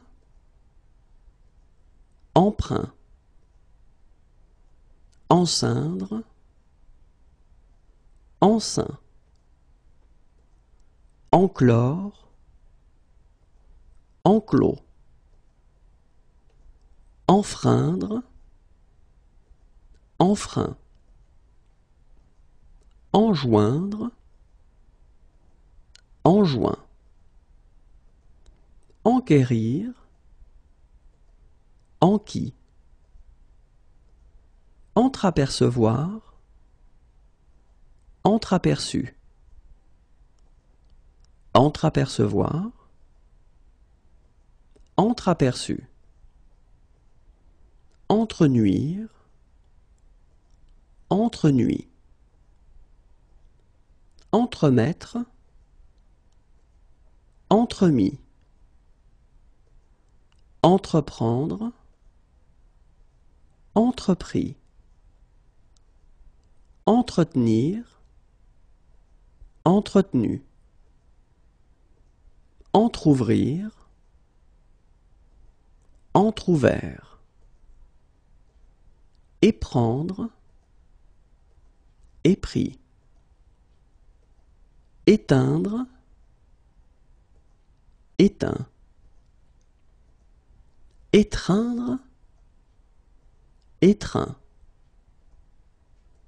être, été, exclure, exclu, extraire, extrait, faire, fait, feindre, fin, forclore, forclos, frire, frit, geindre, geint, participe passé irrégulier. And actually it will be quite simple, the concept of the video. I will first give you this verb, the infinitive form, so le verbe à l'infinitif. Then I will give you the traduction, the translation in English, and after that we will finish with the participe passé, so this past participle form. So let's start now. Inclure, inclus. Inscrire, inscrit. Interdire, interdit. Intervenir, intervenu. Joindre, joint. Lire, lu. Luire, lui. Main mettre, main mis. Maintenir, maintenu. Mal faire, mal fait. Maudire, maudit. méconnaître, méconnu, médire, médit, méprendre, mépris, mettre, mis, moudre, moulu, mourir, mort, mouvoir, mu, naître, né, nuire, nuit, obtenir, obtenu, obvenir, obvenu, occlure, occlus,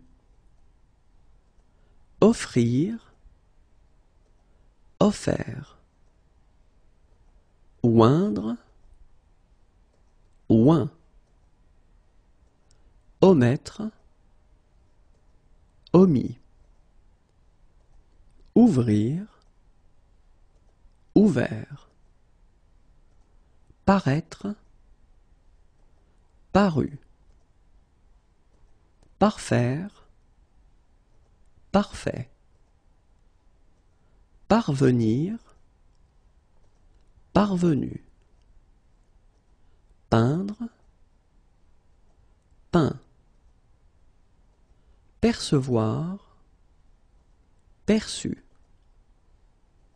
permettre, permis, plaindre, plaint, plaire, plu, pleuvoir, plus, portraire, portrait, pouvoir, pu,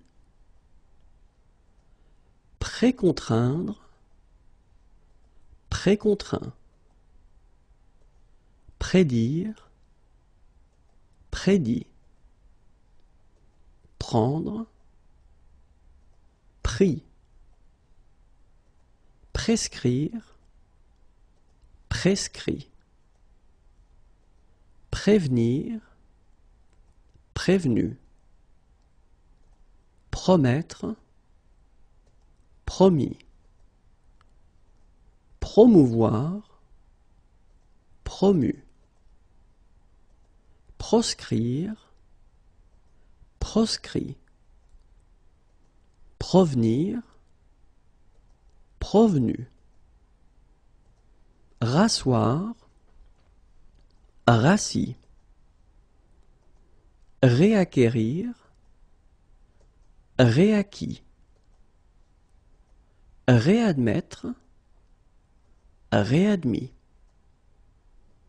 réapparaître, réapparu, réapprendre, réappris, reboire, rebu, recevoir, reçu,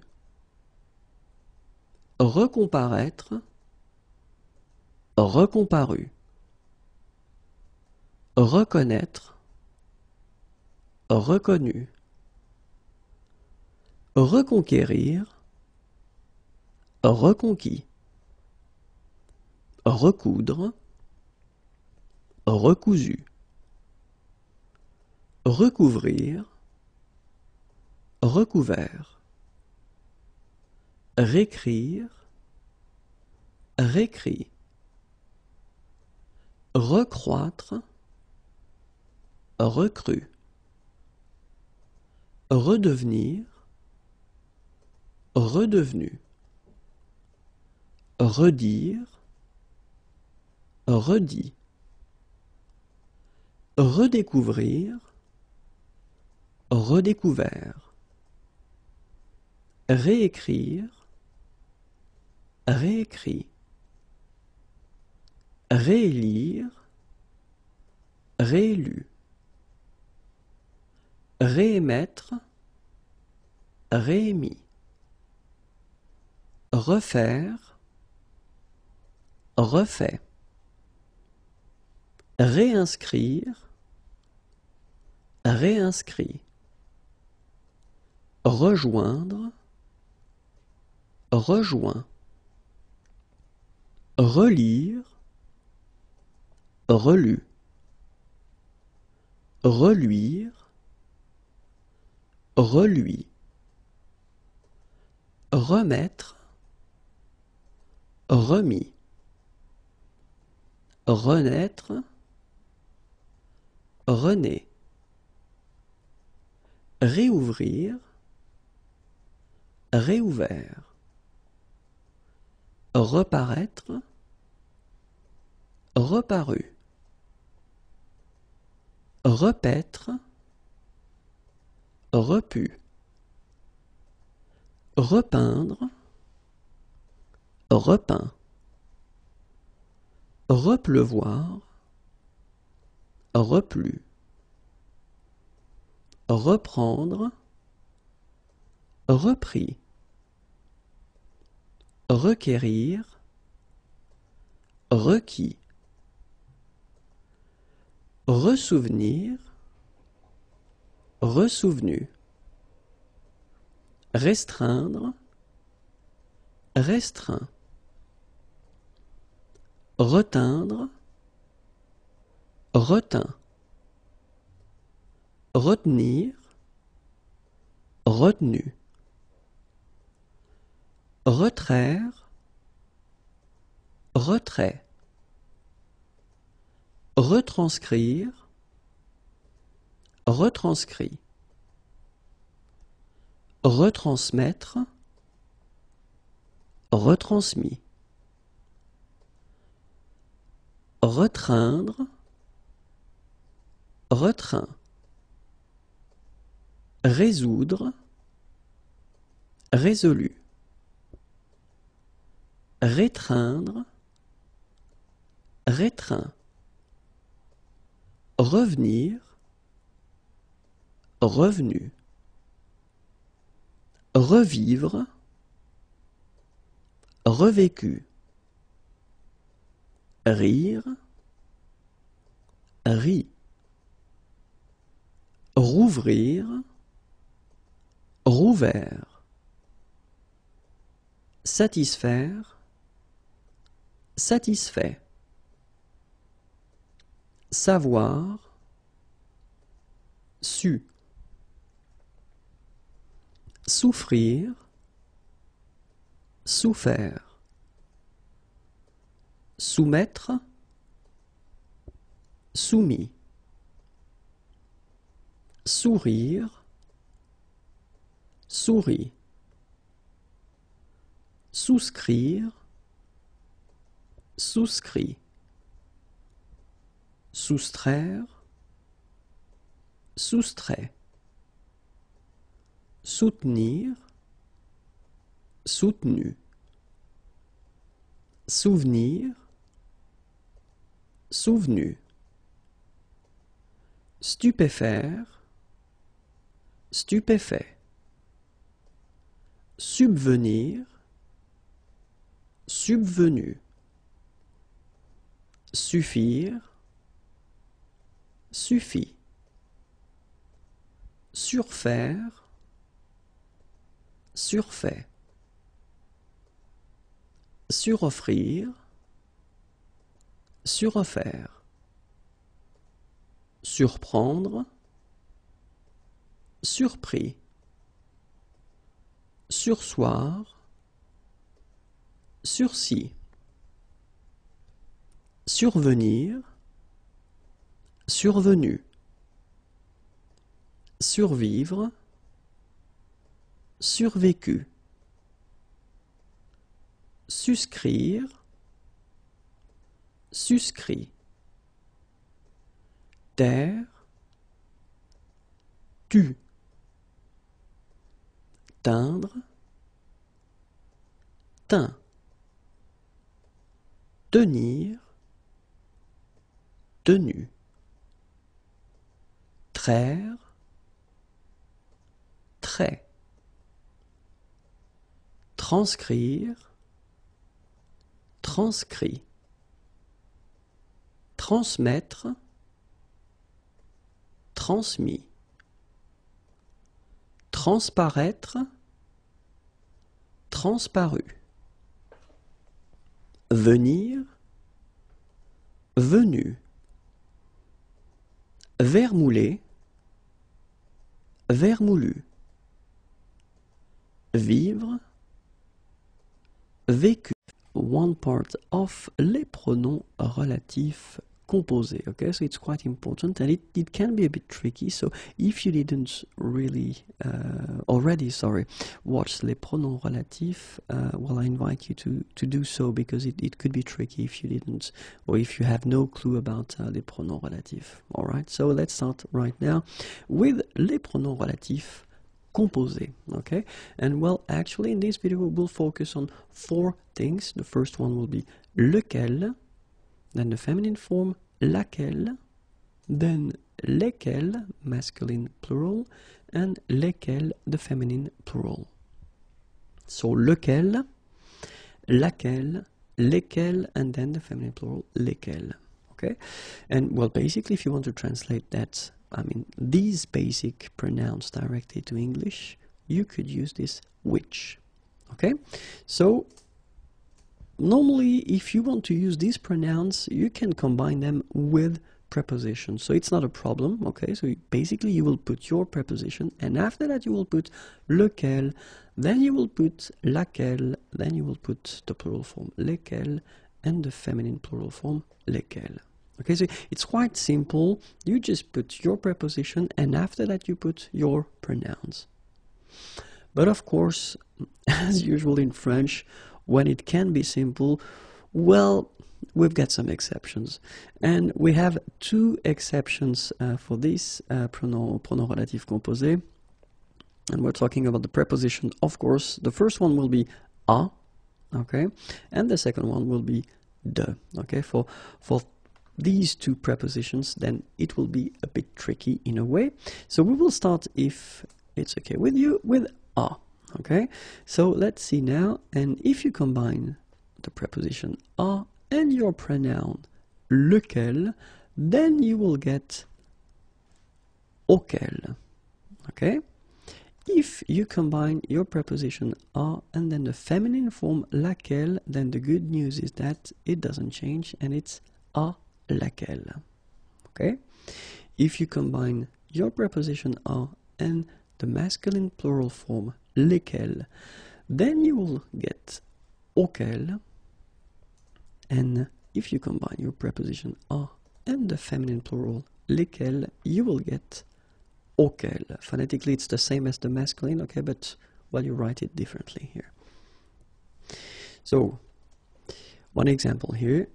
You get the sentence, or 2 sentences. The first one, je pense à une ville, and then the second sentence is cette ville est très grande. And well, as usual, when we're talking about pronouns, the idea is to try to avoid repeating parts, things. And in this case, of course, we've got une ville and une or cette ville here. Okay, so we don't want to repeat this ville. And the idea would be to, well, clearly merge these 2 sentences into one sentence, okay? And of course, without this repetition here. So the important thing here is that you will have to first see and spot the verb penser, and then the fact that here you've got this preposition a. Okay, so remember we've got penser à, but the good news is that we've got une ville, okay, it's the feminine, so if you remember this à and laquelle, it's not tricky. I wanted to start with an easy example, okay, so you will get your sentence and you will first start with la ville, okay, then you put your preposition and the combination with the pronoun à laquelle, and you continue your sentence. So je pense here should be placed right here, okay? And you finish with this part here, est très grande. So I know it can look a bit tricky, but then you will get used to that, don't worry. La ville à laquelle je pense est très grande. Okay? So let's see now if we've got a masculine form, because that's the tricky thing. Je pense à un pays, and then ce pays est très chaud.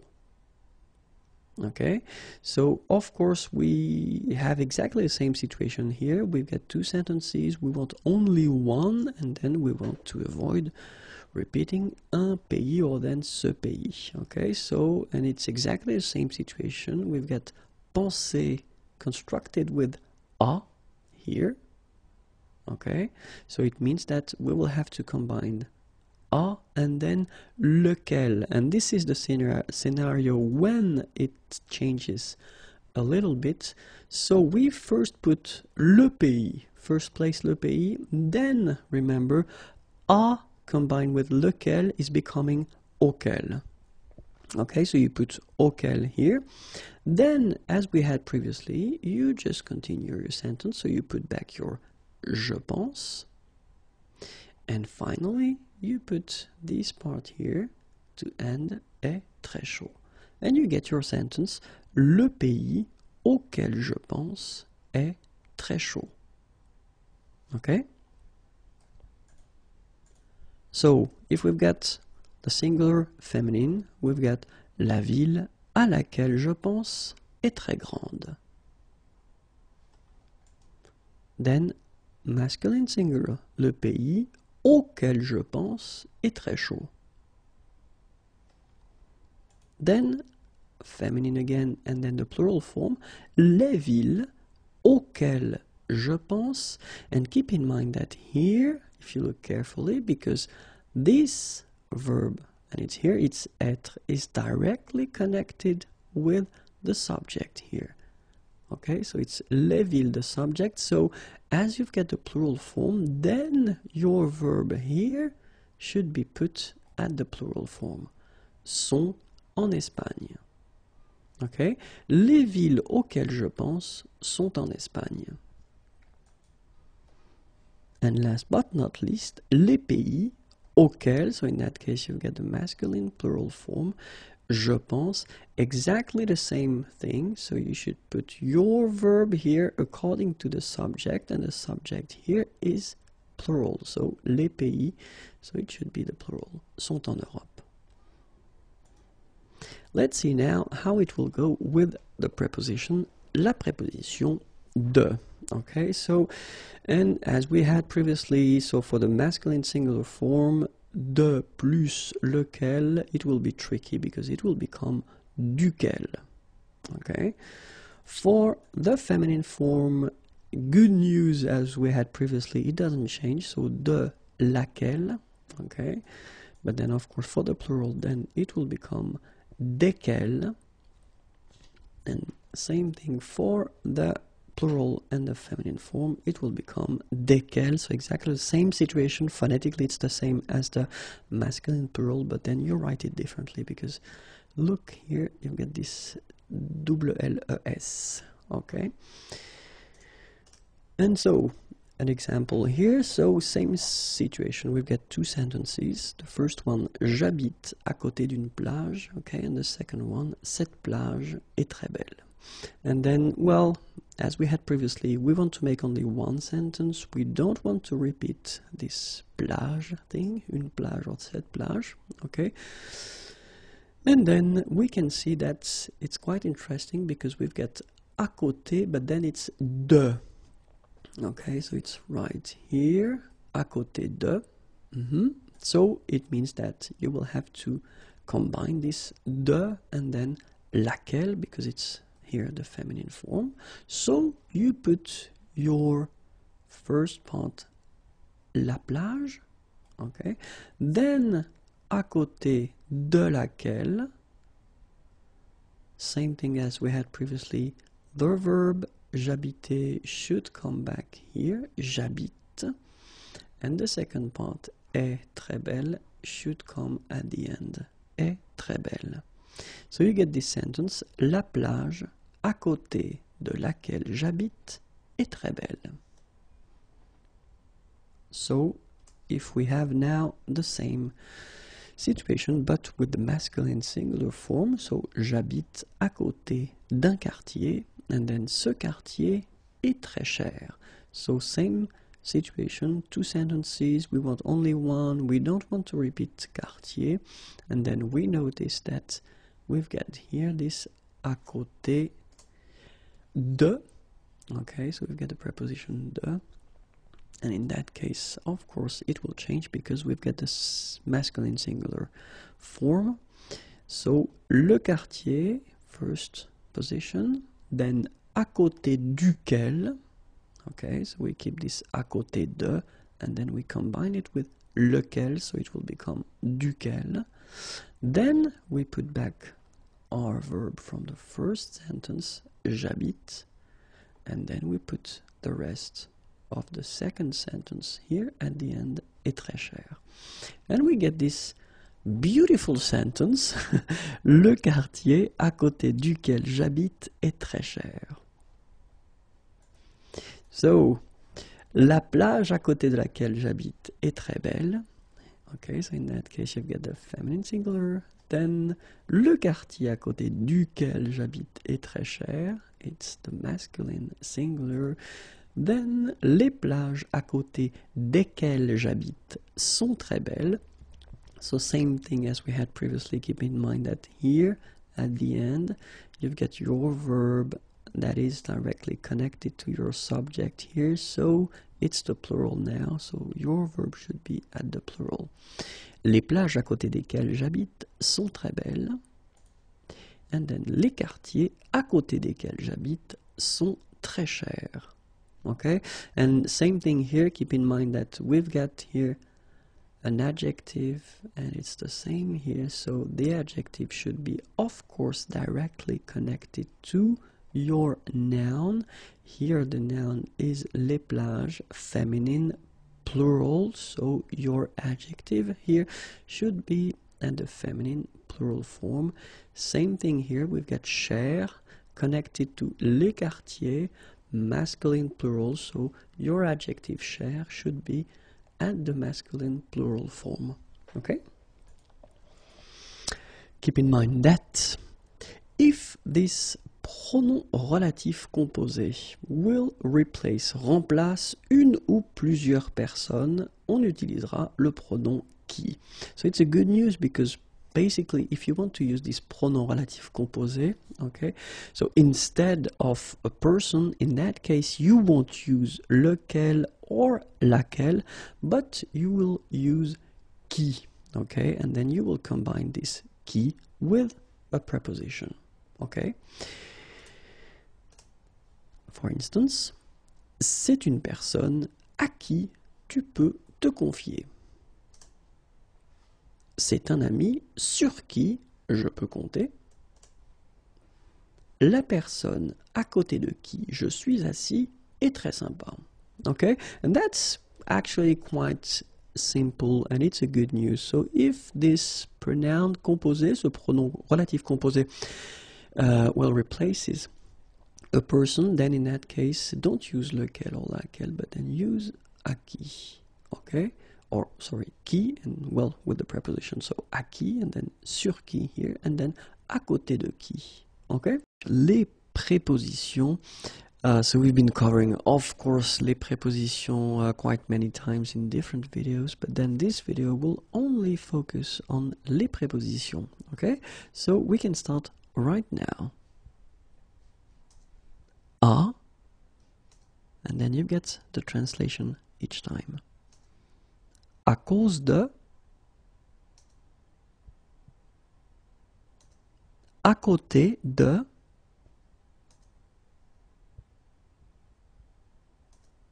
à défaut de,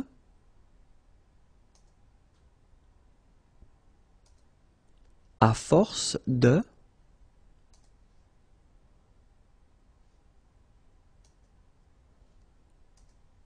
à la faveur de,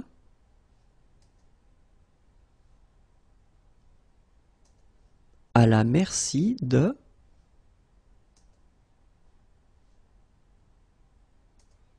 à l'égard de,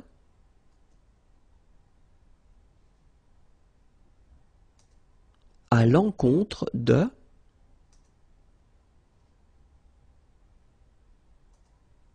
à l'entour de,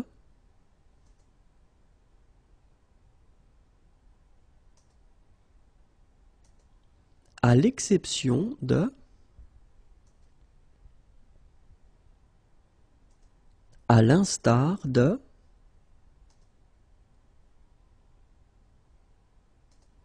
à l'insu de,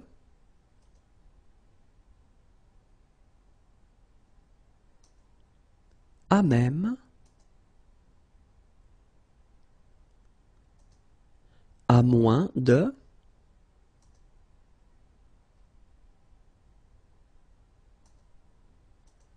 à partir de,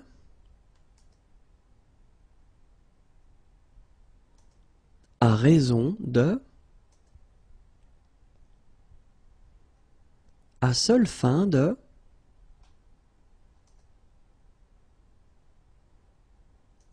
à travers,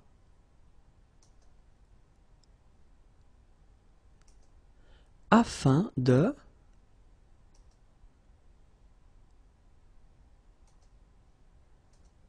après, au lieu de, au moyen de, au prix de,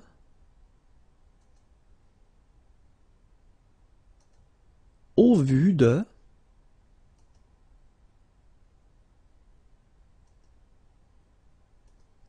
au dedans de, au dessous de, au dessus de, auprès de, autour de,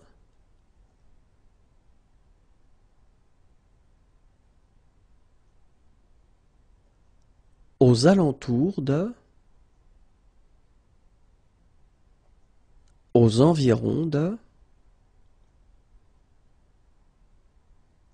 avant,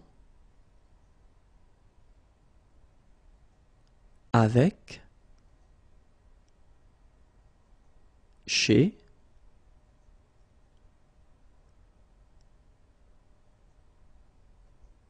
concernant, conformément à,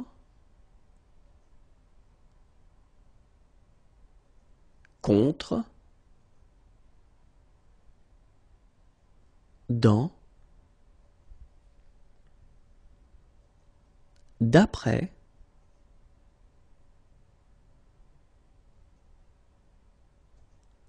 de, aux dépens de façon à, de la part de manière à, l'imparfait du subjonctif. And here it is. So let's start now. You get to keep in mind when we talk about l'imparfait du subjonctif, actually three things. The first one will be utilisation rare. So it means that it is really rare to see l'imparfait du subjonctif. The second thing, un temps qui disparaît petit à petit. So little by little, it is less and less used. Okay. And the last thing, that utilisation exclusivement à l'écrit. Of course, it is quite tricky to say always, but then in most of the cases, you will see this imparfait du subjonctif written. Quite few persons are using this imparfait du subjonctif orally, okay? But then, well, it's possible, everything is possible, so, but then in most of the cases, it will be written, okay? So it is rare, it tends to disappear, and it's mostly written, okay? And the other thing that you should keep in mind is that if we're talking about the verb être, to be, and avoir, to have, then in these cases you can see all the persons, okay? But in most of the cases for the other verbs, people will use only the third form, so whether the singular or the plural form, but then the third form, okay? So now let's imagine that we've got a sentence, okay? And in this sentence we've got la principale and we've got une subordonnée. Okay, so if we have l'imparfait de l'indicatif dans la principale, so in the first part, then normally we should put in the subordonnée l'imparfait du subjonctif or then le plus que parfait du subjonctif. Okay, so that's the way it should be normally done. Okay, so imparfait de l'indicatif, imparfait du subjonctif. Let's give an example now. Il fallait qu'il parlât. Okay, so you can see that in this first part here, you've got il fallait, so it's imparfait de l'indicatif, and then normally you should put in this subordonnée qu'il parlât, and in that case you've got l'imparfait du subjonctif. Okay? But then, as we saw previously, it's also possible to have in the principal l'imparfait de l'indicatif and in the subordonnée le plus que parfait du subjonctif, and we will get il fallait qu'il eût parlé. Okay, so exactly the same thing here. We've got imparfait de l'indicatif, and in the subordonnée we've got qu'il eût parlé, and this form here is actually what we call plus que parfait du subjonctif. Okay? Let's take now another situation in which we've got, so same thing, a sentence, so we've got la principale and then we've got la subordonnée. Okay? If we have le présent du conditionnel dans la principale, then normally we should have le présent du subjonctif dans la subordonnée, or then l'imparfait du subjonctif dans la subordonnée. But let's say that in most of the cases this form won't be used, okay, even if it would be possible and it would be correct, but then in most of the cases people will skip that and they will stay with présent du conditionnel and then présent du subjonctif.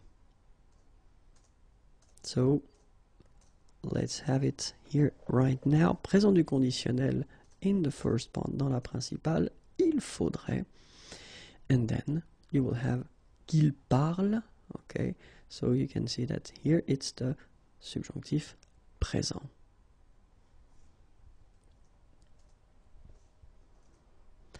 If you would like to have this il faudrait qu'il parlât, so as I said, it should be or it could be correct, but then let's say that in most of the cases you won't see that anymore, okay, because people tend to use the previous example that I gave you, in which you've got in the principal le présent du conditionnel and in the subordonnée le présent du subjonctif. So remember, as we saw, utilisation de toutes les personnes pour être ou avoir, and then for the other verbs, then we will only use this third person from the singular or the plural. Okay? So let's see now. Il désirait que vous parlassiez encore. So basically it's correct. It's il désirait que vous parlassiez encore. But then we don't use that. Okay? It's too heavy now. So the question is, should we use il désirait que vous parliez encore? And well, clearly it's not an option because it is not correct. So the only way that we would have a correct sentence would be to modify it and get il désirait vous entendre parler encore. Okay, and it's quite interesting here because if you look, well, the first one was correct, okay, but then it's not used anymore. I mean, this imparfait du subjonctif here for vous, as you saw, it's quite heavy and it's not used, okay. The second one in here it's not possible because it's not correct, okay? And then this is the reason why we tend to use a structure. And if you look, this structure is quite interesting because actually we won't use this subjunctive form. Okay, so there are some ways to avoid using le subjunctif, and one of the reasons is that in this video, in this situation, it's because l'imparfait du subjonctif is not used anymore, and so we try to find some ways to avoid using this imparfait du subjonctif. So, il désirait vous entendre parler encore. So, souvent possible d'éviter l'utilisation de l'imparfait du subjonctif. So, as I said, it's often possible to avoid using this form of this imparfait du subjonctif, okay? And the last thing, and one more time, as we saw, if you want to use this imparfait du subjonctif, well, keep in mind that it will be for the third person, just because the other forms are really impossible to produce. Not impossible, but quite heavy, and people don't like to use this form anymore, okay? I'm not talking, of course, as I said previously, about avoir and être, because they've got a special status. Le subjonctif, and more precisely, the structures that will have c'est and then something, que, and they will be followed all the time with le subjonctif. Okay, so c'est, que, and then the subjunctif. And we start now. C'est bien que, c'est bizarre que, c'est bon que, c'est convenable que, c'est dommage que. And let's see now the translations. C'est bien que, c'est bizarre que, c'est bon que, c'est convenable que, c'est dommage que.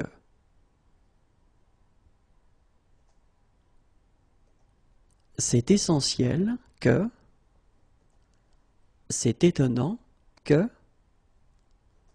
c'est étrange que, c'est faux que, c'est heureux que, and let's see the translations, c'est essentiel que, c'est étonnant que, c'est étrange que, c'est faux que, c'est heureux que. C'est honteux que, c'est important que, c'est impossible que, c'est improbable que, c'est inadmissible que. C'est honteux que, c'est important que, c'est impossible que, c'est improbable que, c'est inadmissible que.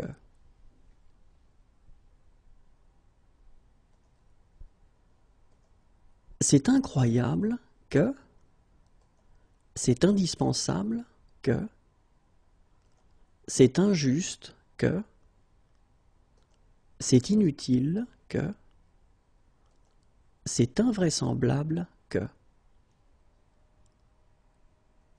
c'est incroyable que, c'est indispensable que, c'est injuste que, c'est inutile que, c'est invraisemblable que.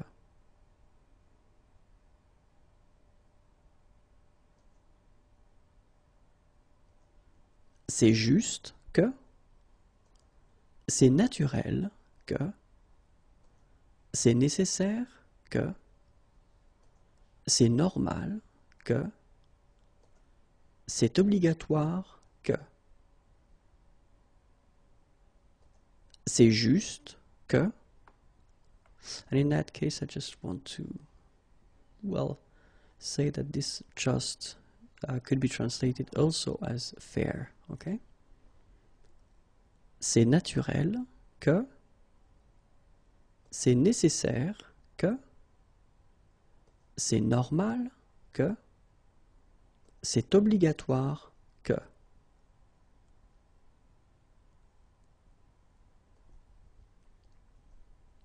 C'est peu probable que, c'est possible que, c'est utile que, c'est rare que, c'est regrettable que, c'est peu probable que, c'est possible que, c'est utile que, c'est rare que, c'est regrettable que.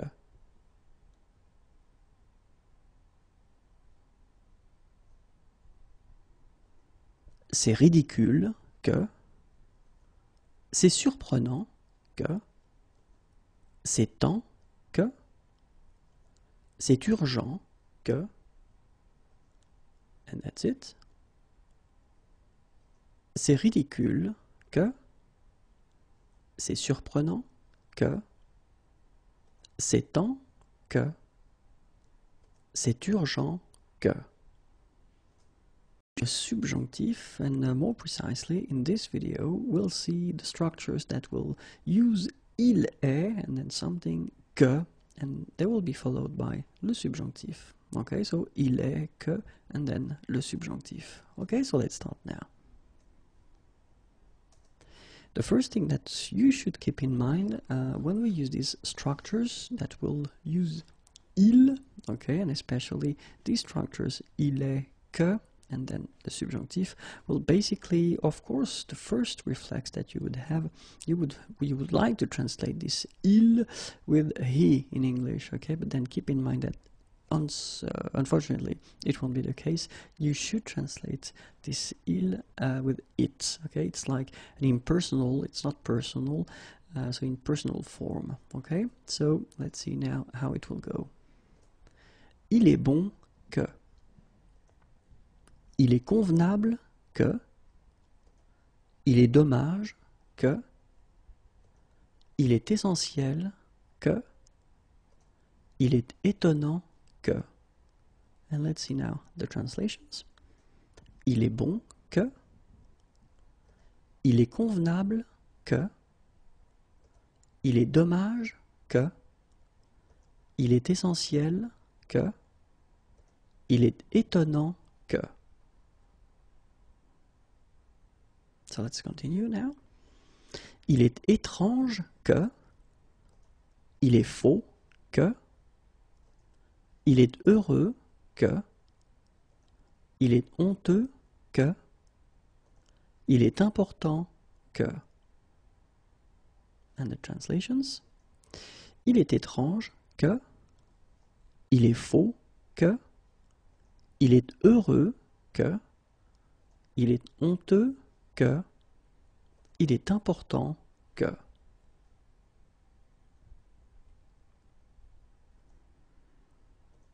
Il est impossible que, il est improbable que, il est inadmissible que, il est incroyable que, il est indispensable que. And let's see the translations. Il est impossible que, il est improbable que, il est inadmissible que, il est incroyable que, il est indispensable que.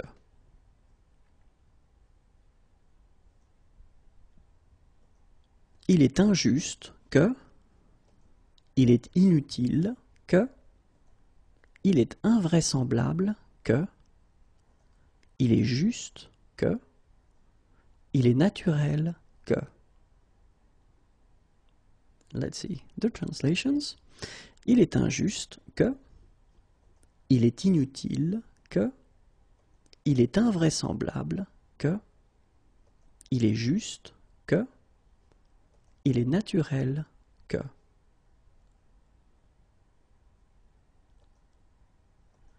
Il est nécessaire que, il est obligatoire que, il est peu probable que, il est possible que, il est rare que. And let's discover the translations. Il est nécessaire que, il est obligatoire que, il est peu probable que, il est possible que, il est rare que.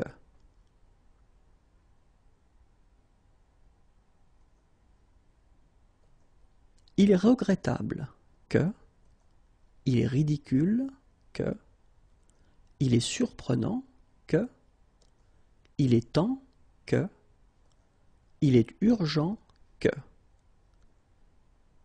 And let's see the translations. Il est regrettable que, il est ridicule que, il est surprenant que, il est temps que, il est urgent que.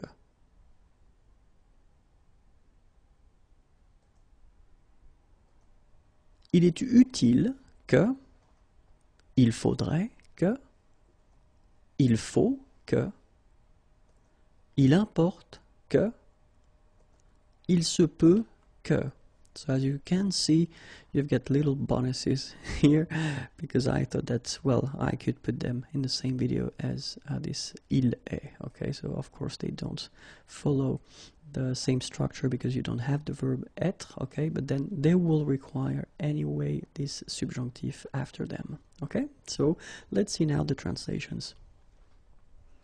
Il est utile que, il faudrait que, il faut que, il importe que, il se peut que.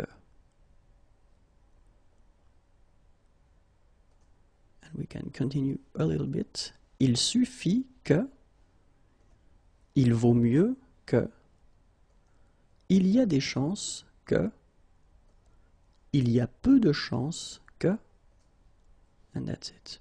Okay? So the translations for this last part. Il suffit que, oops, my O is missing here, enough. Il vaut mieux que, il y a des chances que, il y a peu de chances que, et voilà. Le subjonctif, and especially the structures that will require the subjunctive. So in this video we will see this ça me, and then something is coming que, and it will require le subjonctif. Okay, so ça me que plus subjonctif. So let's see now. Ça m'énerve que, ça m'ennuie que, ça m'est égal que, ça m'étonne que. And let's discover the translations. Ça m'énerve que, ça m'ennuie que, ça m'est égal que, ça m'étonne que.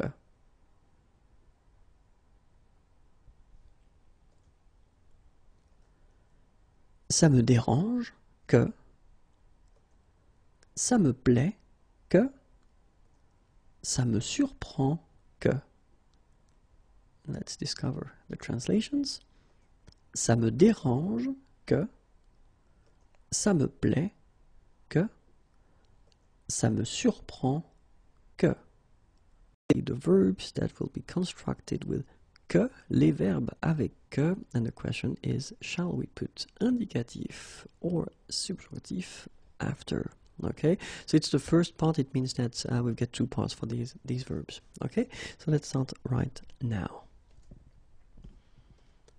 Accepter que, and then you will put subjunctif after. And this is the meaning. Admettre que, indicatif.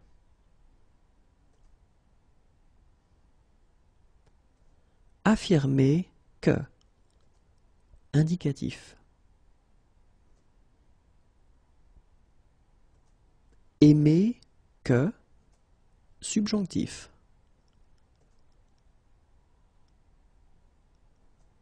Ajouter que, indicatif.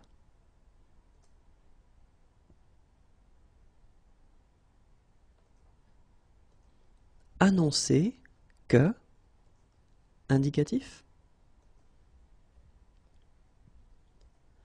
Apprendre que, indicatif. Approuver que, subjonctif. Assurer que, indicatif. Attendre que, subjonctif.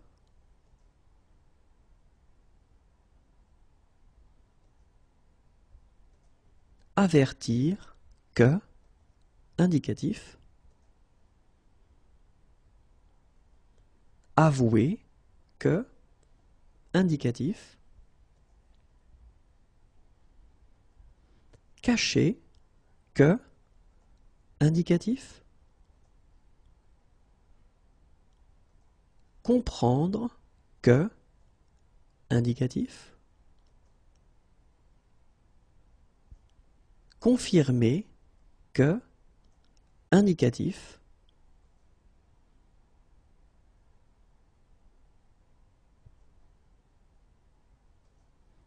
Consentir à ce que, subjonctif.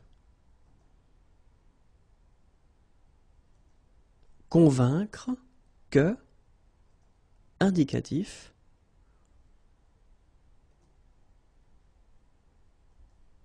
Convenir que, indicatif. Craindre que, subjonctif.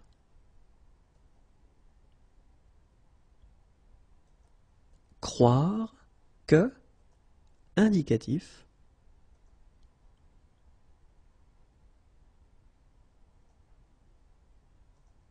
Décider que, indicatif. Déclarer que, indicatif. Découvrir que, indicatif. Déduire que, indicatif. Demander que, subjonctif.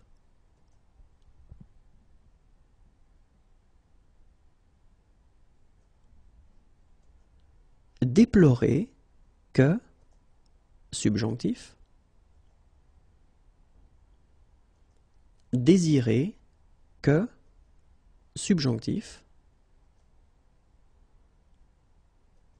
Détester que, subjonctif. Dire que, indicatif. And that's it for this video. Les verbes avec que, okay, just to know that, well, if they should be followed by l'indicatif or then le subjonctif, okay, so it's the second part and then there will be another one right after, okay, so 3 videos covering the same topic, okay, so the list continues and we start right now. Douter que, subjonctif. Dissimuler que, indicatif. Écrire que, indicatif. Empêcher que, subjonctif. Enseigner que, indicatif.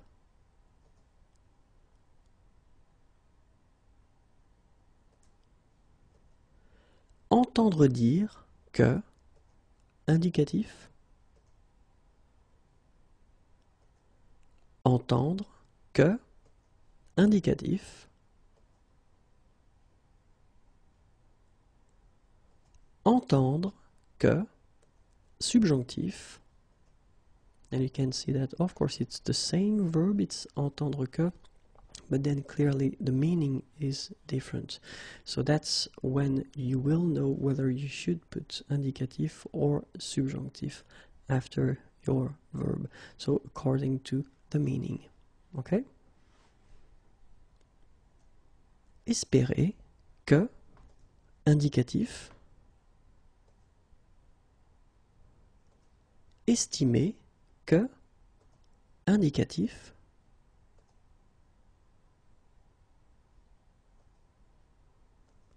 être habitué à ce que subjonctif,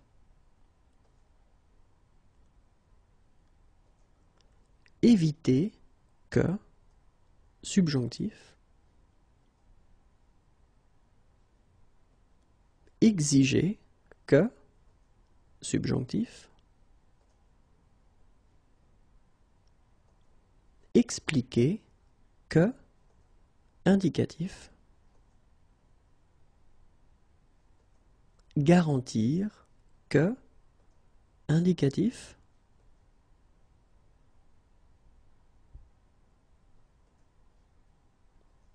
ignorer que subjonctif,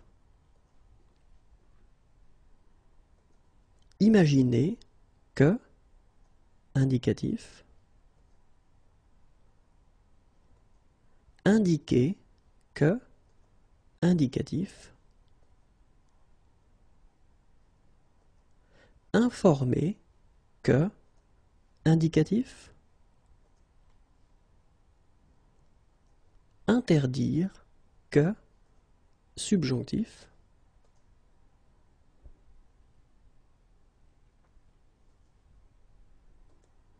jurer que indicatif,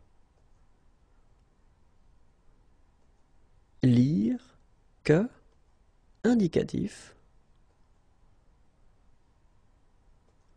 mériter que subjonctif, montrer que indicatif, nécessiter que subjonctif,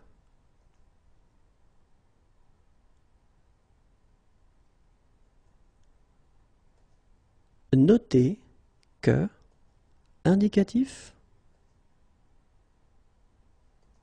observer que indicatif, obtenir que subjonctif, ordonner que subjonctif, oublier que indicatif. Verbs that are constructed with que, and then we can see together if they use indicatif or if they are followed by indicatif or then subjunctive. Okay, so it's the third part, so remember that if you want to see the full list, then well, the previous video and the one before are covering the same topic. Okay, so let's start now. S'irriter que subjonctif. S'opposer à ce que subjonctif. Savoir que indicatif. Se douter que indicatif. Se féliciter que subjonctif.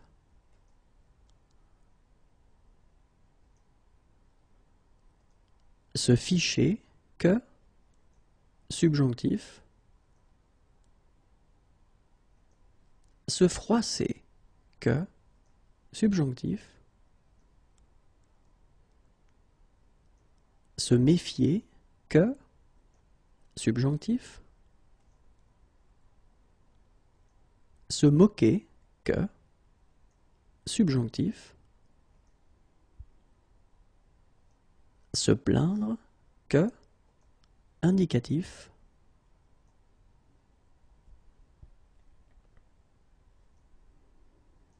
Se rappeler que, subjonctif. Se réjouir que, subjonctif. Se rendre compte que, indicatif. Se soucier que, subjonctif. Se souvenir que, indicatif.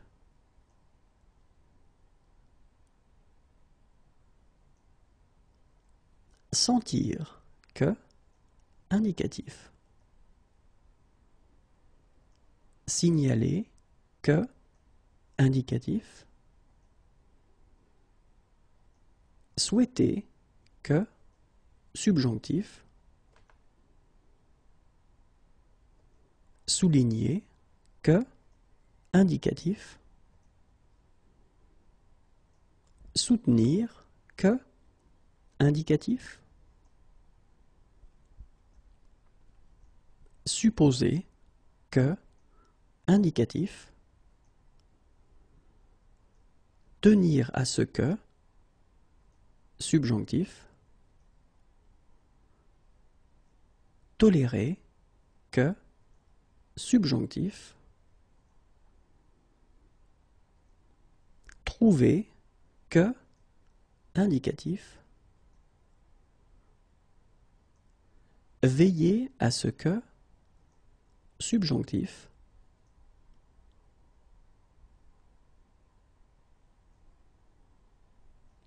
Voir que, indicatif.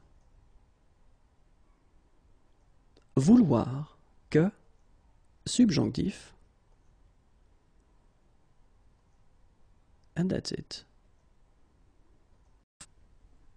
Bonjour à tous and welcome to Learn French with Vincent, and this is Unité 17, leçon D. And in this lesson we'll see together les verbes pronominaux, and we'll actually try to see whether it's possible to see one form or two forms, okay? So une forme ou deux formes. So let's start now. And so when we're talking about les verbes pronominaux, actually we will have several situations. The first one will be that actually this verb will only exist at this form pronominal. So it does mean that it won't exist at this other form non-pronominal. Okay, so we'll see that. The second situation is that, well, the two forms will exist, whether the pronominal and the non-pronominal. And in these cases, well, actually, the meaning won't be that different.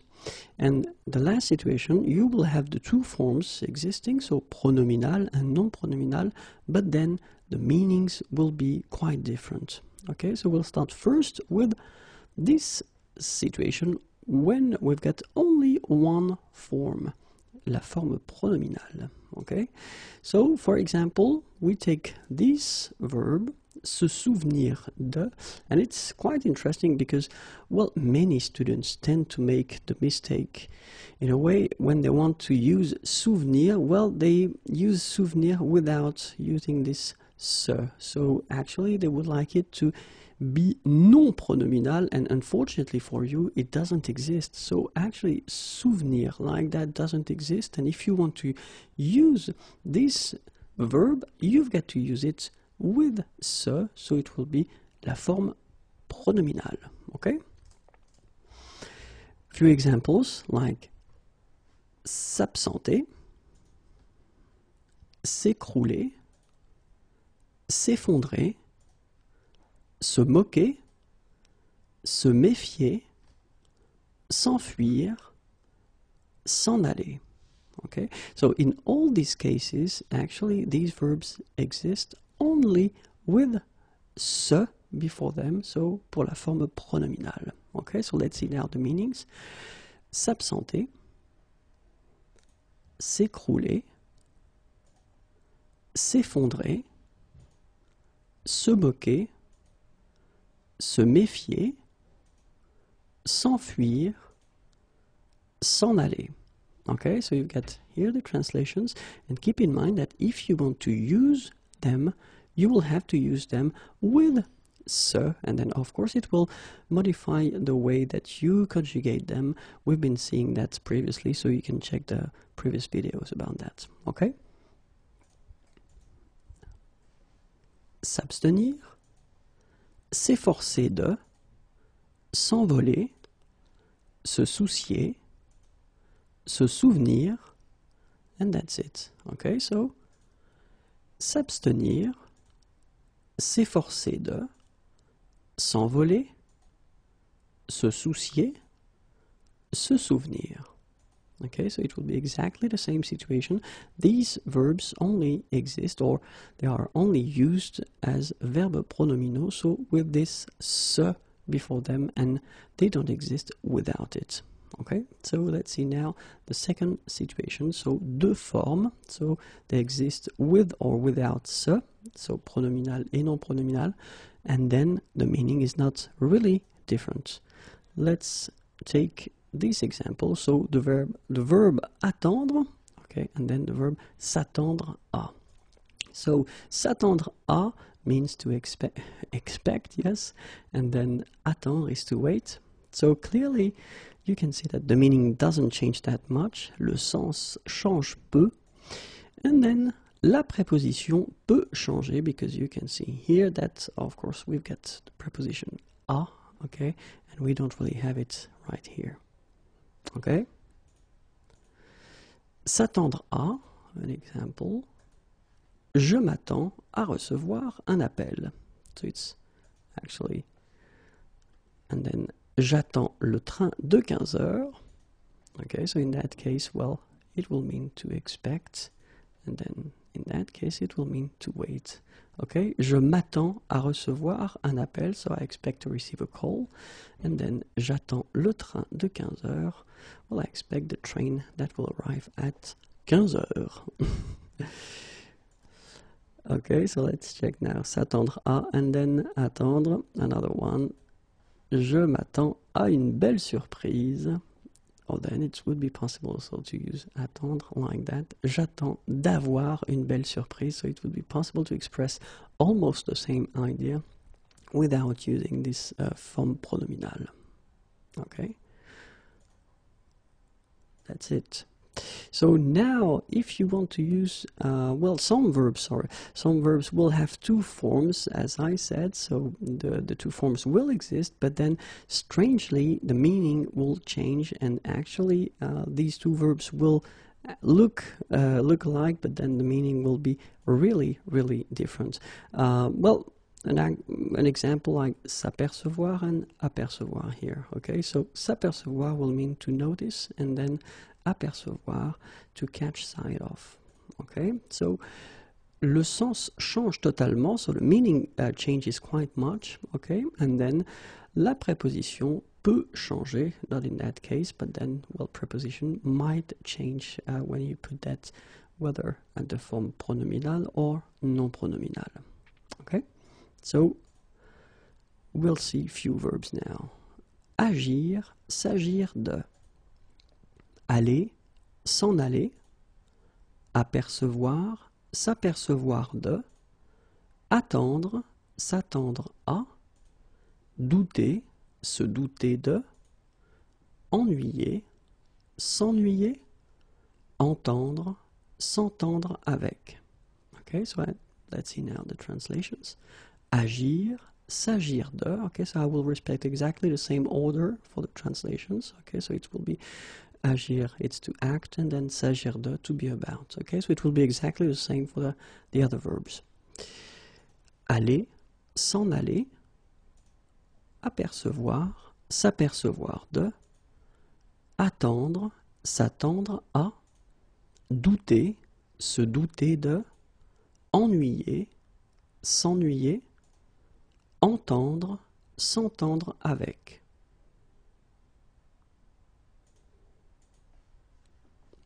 Faire, se faire à, imaginer, s'imaginer, mettre, se mettre à, passer, se passer de, plaindre, se plaindre de, plaire, se plaire à, prendre, s'y prendre. let's see now the translations.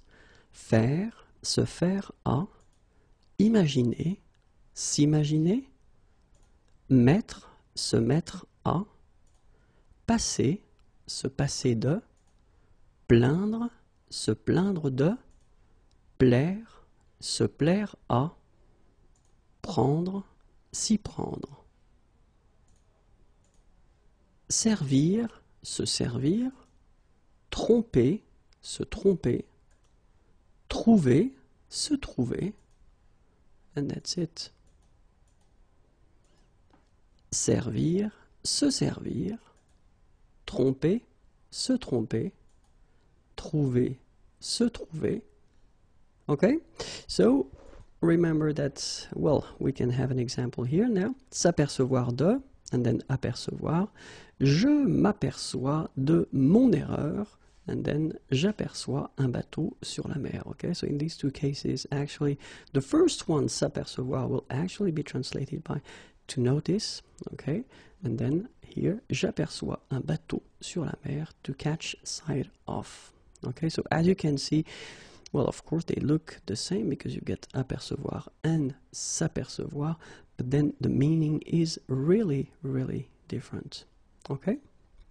So keep in mind that it's possible when we're talking about les verbes pronominaux to have only one form, or then to have two forms, okay, pronominal and non-pronominal, and then the meaning will be almost the same, okay, and then it's also possible to have these two forms with totally different meanings when it comes to the form pronominal and non-pronominal. Okay, I hope it was clear. Have a great day. Au revoir et à bientôt. Les verbes pronominaux, and more precisely, les verbes pronominaux réfléchis. Okay, so les verbes pronominaux réfléchis. Okay, so we'll see in the coming videos other type of verbs, les verbes pronominaux. Okay, but this one will focus on les verbes pronominaux réfléchis. And we can start right now. So what are les verbes pronominaux réfléchis? And it's a good question. So let's imagine that we've got the subject. So the subject will be me. And well, the idea of this verbe pronominaux réfléchis is that if I do something, so I will do une action, well, I will do it on myself, okay? And that's the whole concept of these verbes pronominaux réfléchis, okay? So I'm doing something and I'm doing something on myself, okay? So let's see now a few examples of verbes pronominaux réfléchis. The first one, se laver, se lever, se peigner, se parfumer, se raser, se maquiller. Okay, so all these verbs are in these categories, a category of les verbes pronominaux réfléchis. So let's see now what they mean, and now it will be probably more clear for you. So se laver is here, se lever, se peigner, se parfumer, se raser, se maquiller. Okay, so you can see that in all these cases, actually, when we're talking about, well, the verbs, well, if I say je me lave, well, clearly I am washing myself. Okay, so that's the whole concept. So the subject is doing an action on itself. Okay, so let's see now another series of verbs. S'amuser, se brosser les dents, se coucher, s'habiller, se déshabiller, se regarder. Okay, so let's see now the meanings, the translations. S'amuser, se brosser les dents, se coucher, s'habiller, se déshabiller, se regarder. Okay, so now that you have an idea of what these verbes pronominaux réfléchis are, let's see how we will conjugate them, and we'll start with the present form. Je me lave, tu te laves,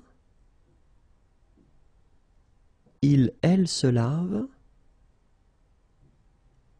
nous nous lavons, vous vous lavez, il, elle se lave. Okay, so you can see that, well, actually, laver or se laver in that case is a regular verb. It belongs to the first group. So you've got the normal endings that we have for the present form. Okay, and keep in mind that as it's a verb pronominal, as we say, you will have to add this thing for je. So je me lave. Okay, just to express that you are doing the action on yourself. Je me lave, then tu te laves, il se lave, and then elle se lave. Okay, then nous nous lavons, vous vous lavez, il, elle se lave. Okay, so it's not that difficult. You should just definitely remember that you should put these little things, you know, here, here, here, and here. So let's see now for the passé composé form. Je me suis lavé, tu t'es lavé, il, elle s'est lavé, nous nous sommes lavés, vous vous êtes lavés, ils se sont lavés, elles se sont lavées. Okay, so what we can see here is that, well, you've got your subject, then you put me here, and then remember that because we are talking about a verbe pronominal, we should use at the passé composé form être and not avoir. And as we use être, then we should put at the end the feminine if needed. Okay, so that's the reason why it's like that. So, je me suis lavé, and then if it would be the feminine form, then you should add this at the end, but then phonetically it doesn't exist, you don't pronounce it, so it would be exactly the same form phonetically, je me suis lavé. Okay, same thing here, tu t'es lavé, again the feminine here, possible as well. Il s'est lavé, so if you use this il, of course you should keep the masculine form, and then if you get elle, which is the feminine, you should put this at the end. Elle s'est lavé. Okay, here there is a little mistake, sorry, I didn't put as an option, but it could be here as well and here as well, okay, because nous could be a group of women, and in that case you should put the feminine form, of course. Nous nous sommes lavés. So remember, final S is not pronounced. Vous vous êtes lavé. Okay, and then ils se sont lavés, elles se sont lavées. So exactly the same thing. You put this as an option. So if you've got il, you don't put it. And if you've got elle, so the feminine plural form, you should put it here. Keep in mind that when we're talking about the pronunciation, whether it's the masculine singular form like that, so it's lavé. If you've got the feminine form, it will be lavé as well. If you've got the plural form, it's lavé. And then if you get the plural and the feminine or feminine plural, it's lavé. So clearly, phonetically, you've got only one form, and it's lavé. Okay? So it's quite important to remember, if you want to write and if you don't want to make any mistakes, to put the at the end for the feminine form, and then to put the S for the plural form. But if you only want to speak French, then it's actually quite easy because you've got only one form, okay, and it's lavé. Important thing, it is possible to add what we call complément d'objet direct after the verb. Okay, so even if you've got this verb pronominal réfléchi, so you are doing the action to yourself, it is possible to put un complément d'objet direct after the verb. Okay, so we'll see how it goes. For instance, if you get the sentence il se lave, okay, it is possible to use il se lave, and then you want to be more precise because you want to say what parts of his body he is washing, okay, and in that case you put les mains, hands. Il se lave les mains. Okay, so that's possible. Okay, you could say il se lave, but then in that case you don't really know, what part of his body is washing. And in that case, if you want to be more precise, il se lave les mains. Okay, elle se lave les mains. So it would be exactly the same way to proceed. Okay, but then be careful because we've got some common and classical mistakes that students tend to make. This is one thing that I've been seeing quite often. Elle se lave ses mains. Okay, so in many situations, students tend to put here, so instead of what we saw it was les mains, they want to put the possessive, so they want to put ses mains, okay, which, I mean, it would be logical, I mean, why not, but then unfortunately the French grammar say that no, it's not possible, so keep in mind that if you want to use this structure and put this complément d'objet direct after your verb, you should put the article here, les, okay, and don't use the possessive c'est. Okay, so you say elle se lave les mains, and you don't say elle se lave ses mains as we have, or as we had here before. Okay, so it will be exactly the same thing here when you say tu te laves tes cheveux. It's actually, well, it would be logical, but then unfortunately that's not the way it goes. You don't say that. You will say, as we saw, tu te laves les, so the article, and then cheveux. Okay, so remember, don't put the possessive here when you get this type of structure. Okay? So same thing, je me lave mes dents. Well, actually it's not possible, but you will say je me lave les dents. Okay, so remember, no possessive. Another thing to remember if you want to put le passé composé.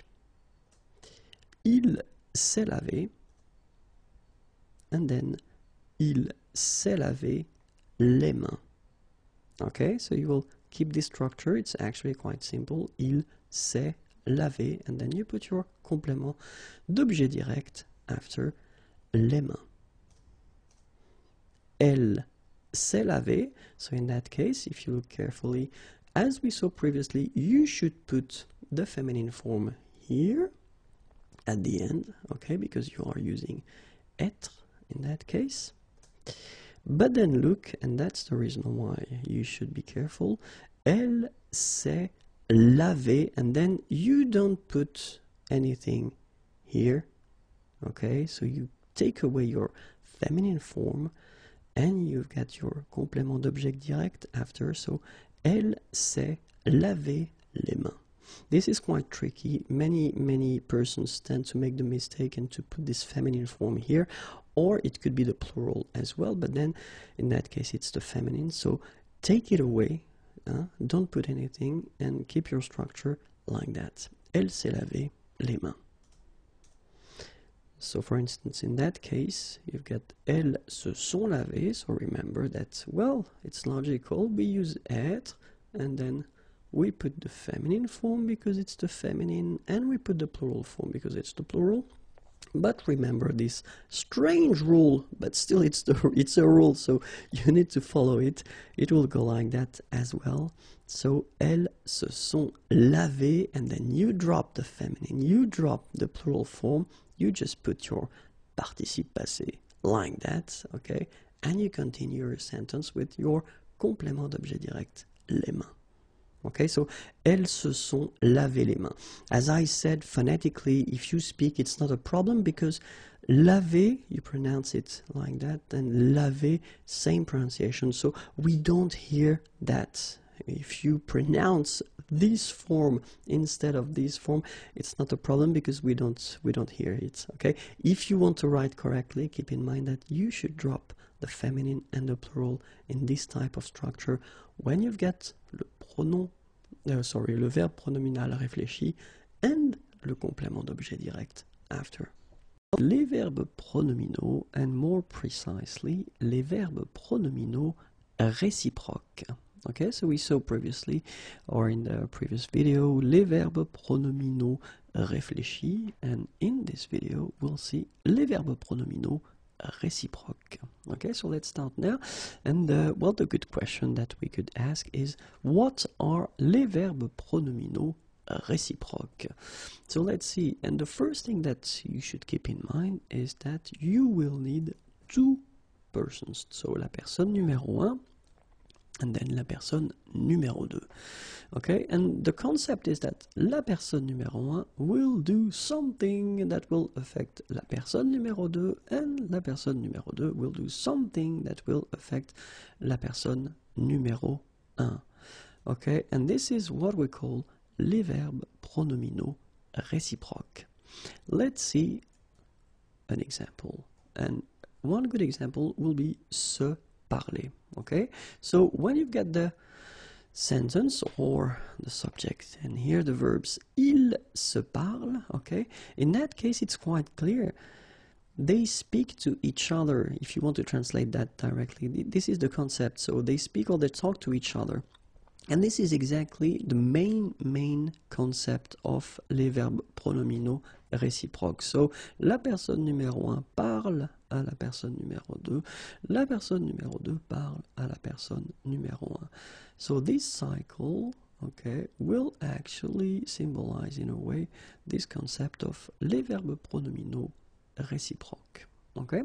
So, as we have two persons, la personne numéro 1 et la personne numéro 2, it means that le sujet est au pluriel. Okay, so the subject will need to be at the plural form, of course.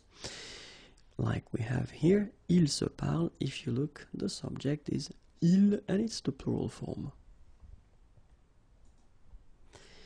Be careful because in some cases, well, let's say that it will be difficult in some cases to really understand. So, utilisation et compréhension parfois difficile. So, I will give you a good example here. You've got this thing. Il s'admire, okay? S'admirer, it's to admire. So, il s'admire. So, of course, you get the plural form and then it's verb pronominal. So, probably you could think that it's a verb pronominal réciproque in this example. But actually, it is possible to have, of course, two persons. Okay, because we've got the plural. But in this situation, it would be also possible that the first and the second person, they admire only themselves. Okay, so it's actually not, as we saw previously, you know, they admire each other, but it could mean in that sense, it could mean that they admire themselves. And in this case, well, this il s'admire would be considered as a verb pronominal réfléchi. Okay, but then of course the same sentence can mean, as we saw previously, this concept of verb pronominaux réciproques. So, la personne numéro 1 admire la personne numéro 2, and then la personne numéro 2 admire la personne numéro 1. And in that case, of course, the meaning would be verb pronominal réciproque, so they admire each other. Okay, so it is tricky in some cases. Normally, it doesn't come like that. So normally you've got a context, and normally you tend to understand quite fast and quite well if it is verb pronominal réfléchi or verb pronominal réciproque. Okay, so but if it comes just like that without anything before or anything after, well, it can be tricky because as we saw, it can mean two different things. Okay, be careful when we make the passé composé form because of course as we are using être here, okay, we will have to put at the end, well, whether the feminine or the plural. So when you get ils se sont regardés, so in this case you will have to add this final s at the end because it's the plural. And then if you get the feminine form, elles se sont regardées, then you will get e for the feminine and then s for the plural form. Remember that we don't pronounce them, so you will get phonetically regarder and then here the same form regarder. Okay, so you don't pronounce anything after your e, but still you should write them if you want to write correctly. Okay, so masculin pluriel and then féminin pluriel. Les verbes pronominaux, and we'll continue, and this video will see more precisely, les verbes pronominaux à sens passif. Okay, so the first question is, of course, what are they, or what does it mean? Well, the main concept that you've got to keep in mind is that when we talk about le passif in French, it's actually quite strict in a way. We just want to express the fact that le sujet ne fait pas l'action, so the subject doesn't do the action. Okay, so I know it can be quite tricky. That's the reason why I want to give you an example here. Ce grand classique s'appelle Les Enfants du Paradis. So in that case, we want to talk about a movie, Les Enfants du Paradis, and it's a classical movie, so ce grand classique. So let's have a look at your sentence. Here you can see the verb. Okay, you can see that before the verb you've got this S apostrophe, so it does mean that it is a verb pronominal. Okay, and then here, just before, you've got the subject, ce grand classique. But if you take 1 minute to look at the sentence, ce grand classique s'appelle Les Enfants du Paradis, you can notice that actually the subject, ce grand classique, doesn't do the action because it's not possible. I mean, the movie cannot call itself. And that's the whole concept of what we call le passif. Okay, and in that case, this verb pronominal s'appeler will be used, as we saw here, in sens passif. Okay, so if we take a look again at the sentence, ce grand classique s'appelle Les Enfants du Paradis, well, it could be possible to write it like that. Ce grand classique est appelé Les Enfants du Paradis. And this is one interesting thing because now you notice that it is possible to use this verb appeler. So in that case, you don't have this form pronominal, okay? You just have this form non pronominal, so appeler. And it's possible to use it at the passive form. Est appelé is called. Okay, so it would be possible in that case, and the good thing is that, well, in this situation, you notice that s'appeler and then appeler, so you can use this verb pronominal s'appeler instead of using the passive form est appelé. Okay, so it can be quite useful in some cases. So, ce grand classique est appelé Les Enfants du Paradis, so it would be an option, of course, or then it would be possible to use on appelle ce grand classique Les Enfants du Paradis. Okay, and in this situation, you notice quite well that ce grand classique, well, actually is not doing the action. Okay, so s'appeler in that case at the present form can be used instead of a passive form, which is quite useful in a way, and it's quite good to remember that it's an option that you have instead of using le passif in some cases, of course, not all the time. So let's see few verbs that will be possible and will actually work as we saw with the s'appeler. So the first one is s'acheter, okay?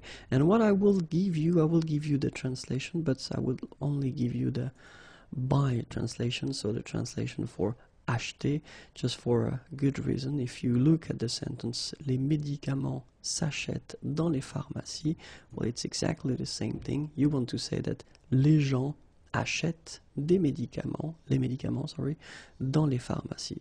And so the interesting thing is to know the meaning of acheter, okay, because this is what we will have to use. So les gens achètent les médicaments dans les pharmacies. Les médicaments s'achètent dans les pharmacies. So s'acheter, s'appeler, s'apprendre, se comprendre, se concevoir, se construire. And let's see now the translations.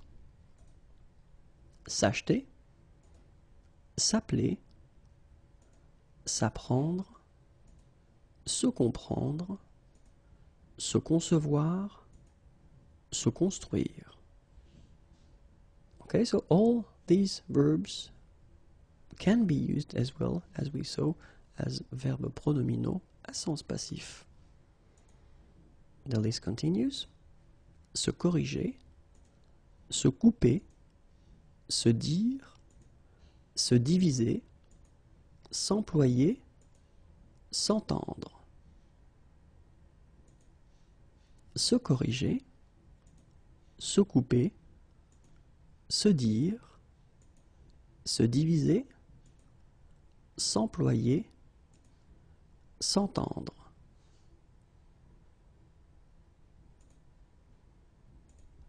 S'exprimer, se faire, se former, se lire, se nommer, s'obtenir. S'exprimer, se faire, se former, se lire, se nommer, s'obtenir.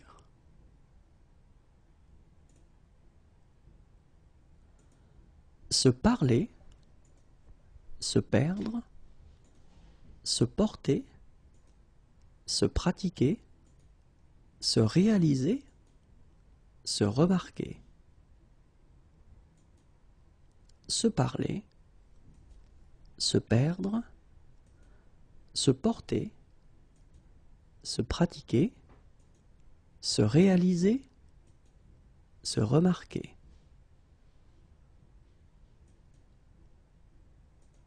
Se remplacer, se vendre, se voir, and that's it.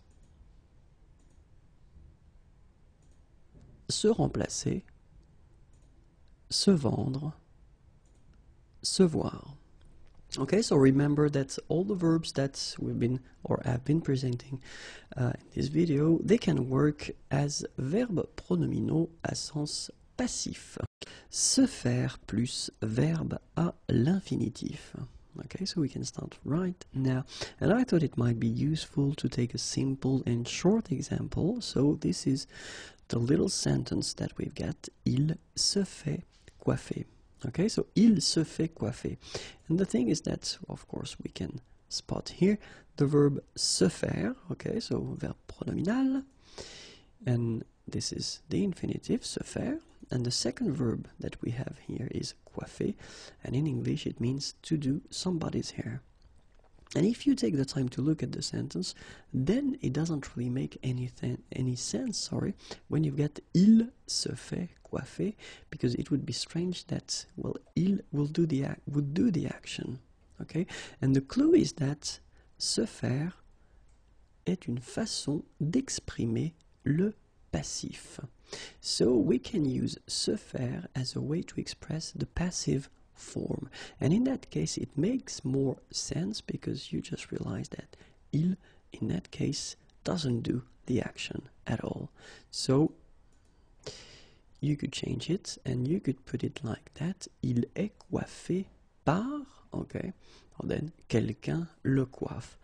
So it's actually quite interesting because it's a common way of expressing the passive form, okay? And it's quite, well, people use it quite often in French, okay? So it's quite useful to know it, okay? So, il se fait coiffer actually will mean il est coiffé par, and then you can put the name of the person who is doing his hair, or then quelqu'un le coiffe, okay? So let's see now how it would work if you want to, well, translate, to conjugate that, sorry. Je me fais inviter, tu te fais arrêter, il, elle se fait accompagner, nous nous faisons insulter, vous vous faites escorter, ils se font appeler. Okay, so it would be the way to conjugate that. Okay, so me fait, te fait, se fait, nous faisons, vous faites, se font.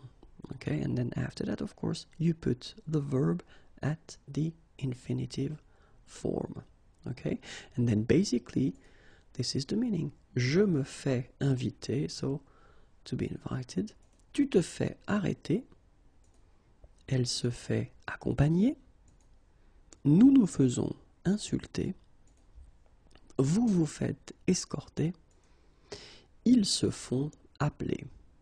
Okay, so it's quite useful and it's not that difficult to construct. You just need to remember how to conjugate se faire at the present form in that case, and then you put the verb at the infinitive form. Okay, be careful if you want to use se faire and then this structure at the passé composé form, then we'll see how it goes. So first we'll start with les formes au masculin. Okay, so what's masculine forms? Je me suis fait inviter. Tu t'es fait inviter. Il s'est fait inviter. Nous nous sommes fait inviter. Vous vous êtes fait inviter. Ils se sont fait inviter.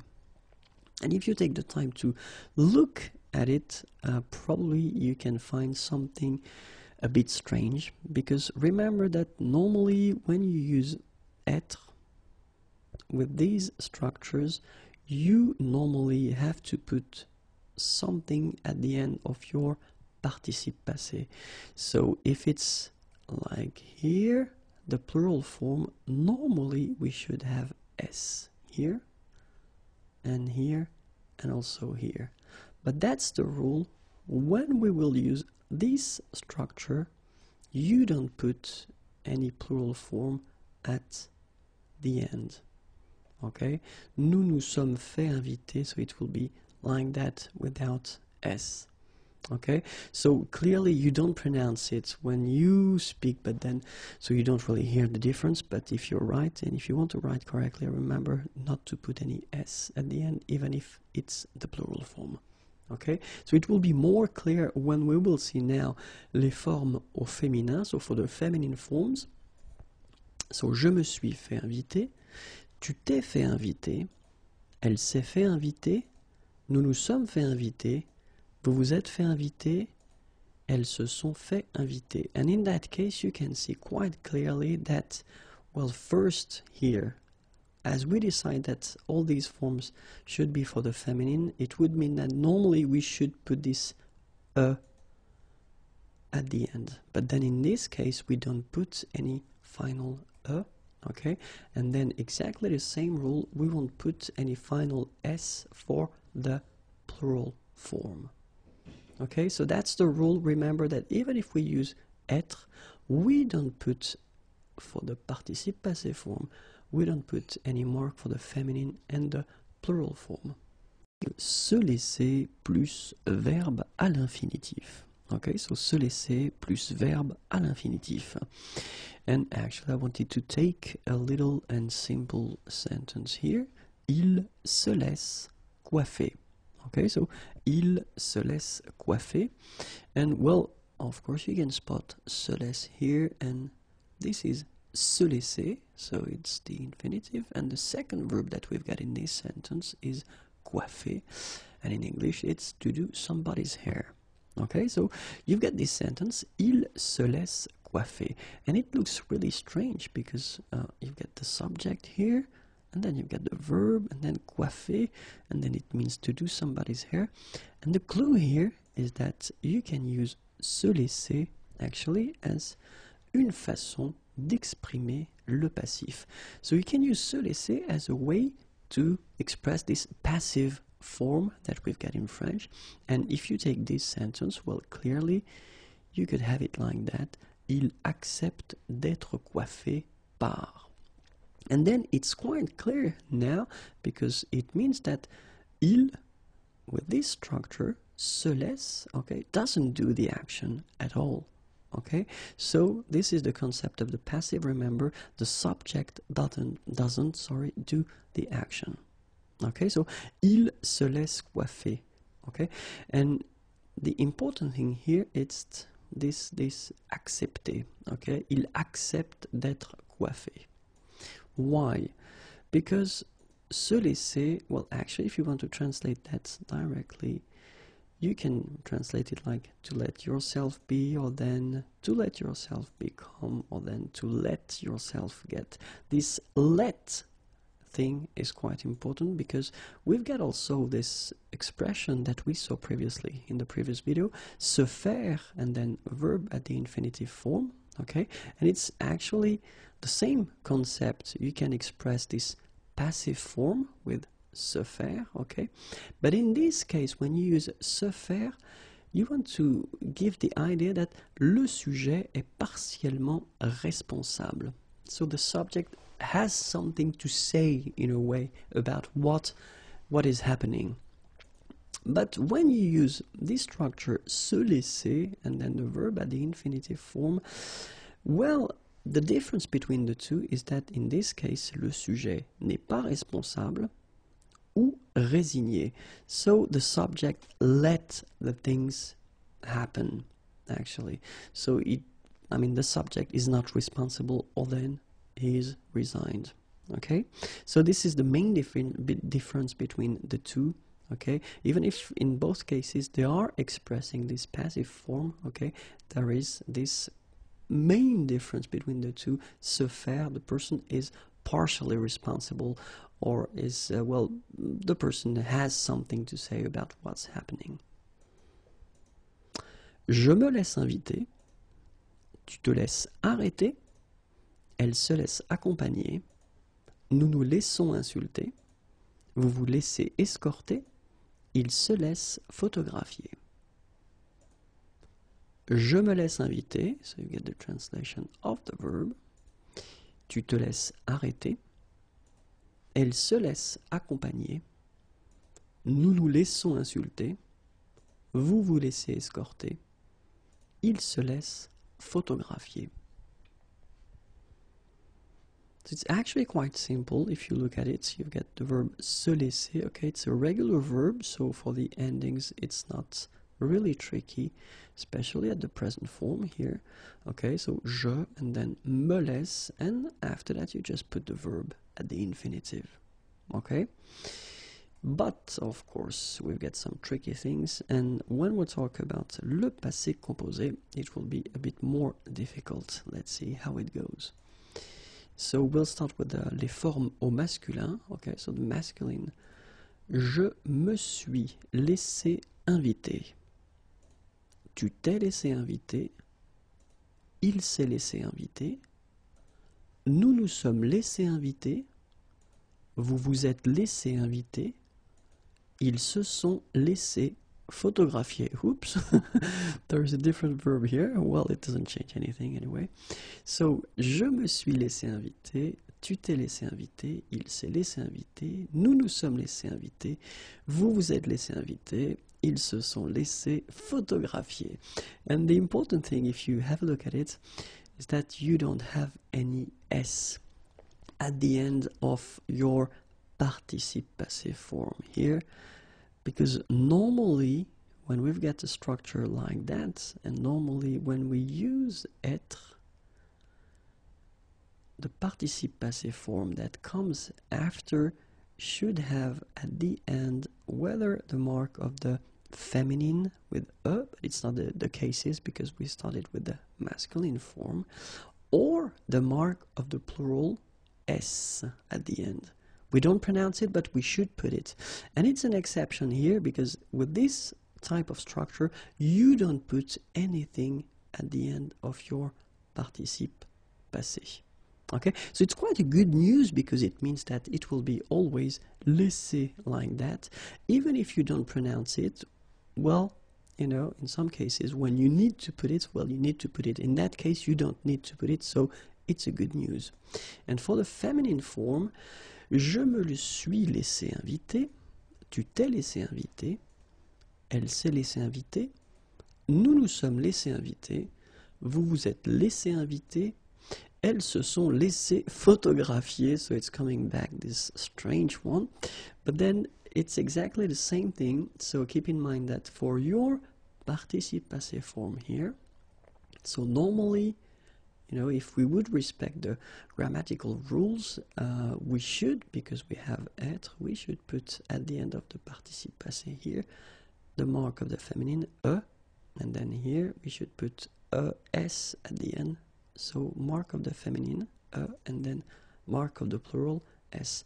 But with this structure, you don't need to put the feminine or the plural, so it's a good news. It goes like je me suis laissé inviter like that. Whether it's the masculine or the feminine, you don't make any difference. Se voir plus verbe à l'infinitif. Okay, so we can start right now. And so the sentence that we will start with is il se voit invité à une réception. Okay, and of course, the thing that will interest us is se voir, and of course, it is the infinitive se voir. But then if you look at the sentence, so se voir would be to see oneself, okay? And it doesn't really make a sense if you look at the sentence like that. Il se voit invité à une réception. And the key is that you get to know that you can use se voir as a way to express the passive form. So, une façon d'exprimer le passif.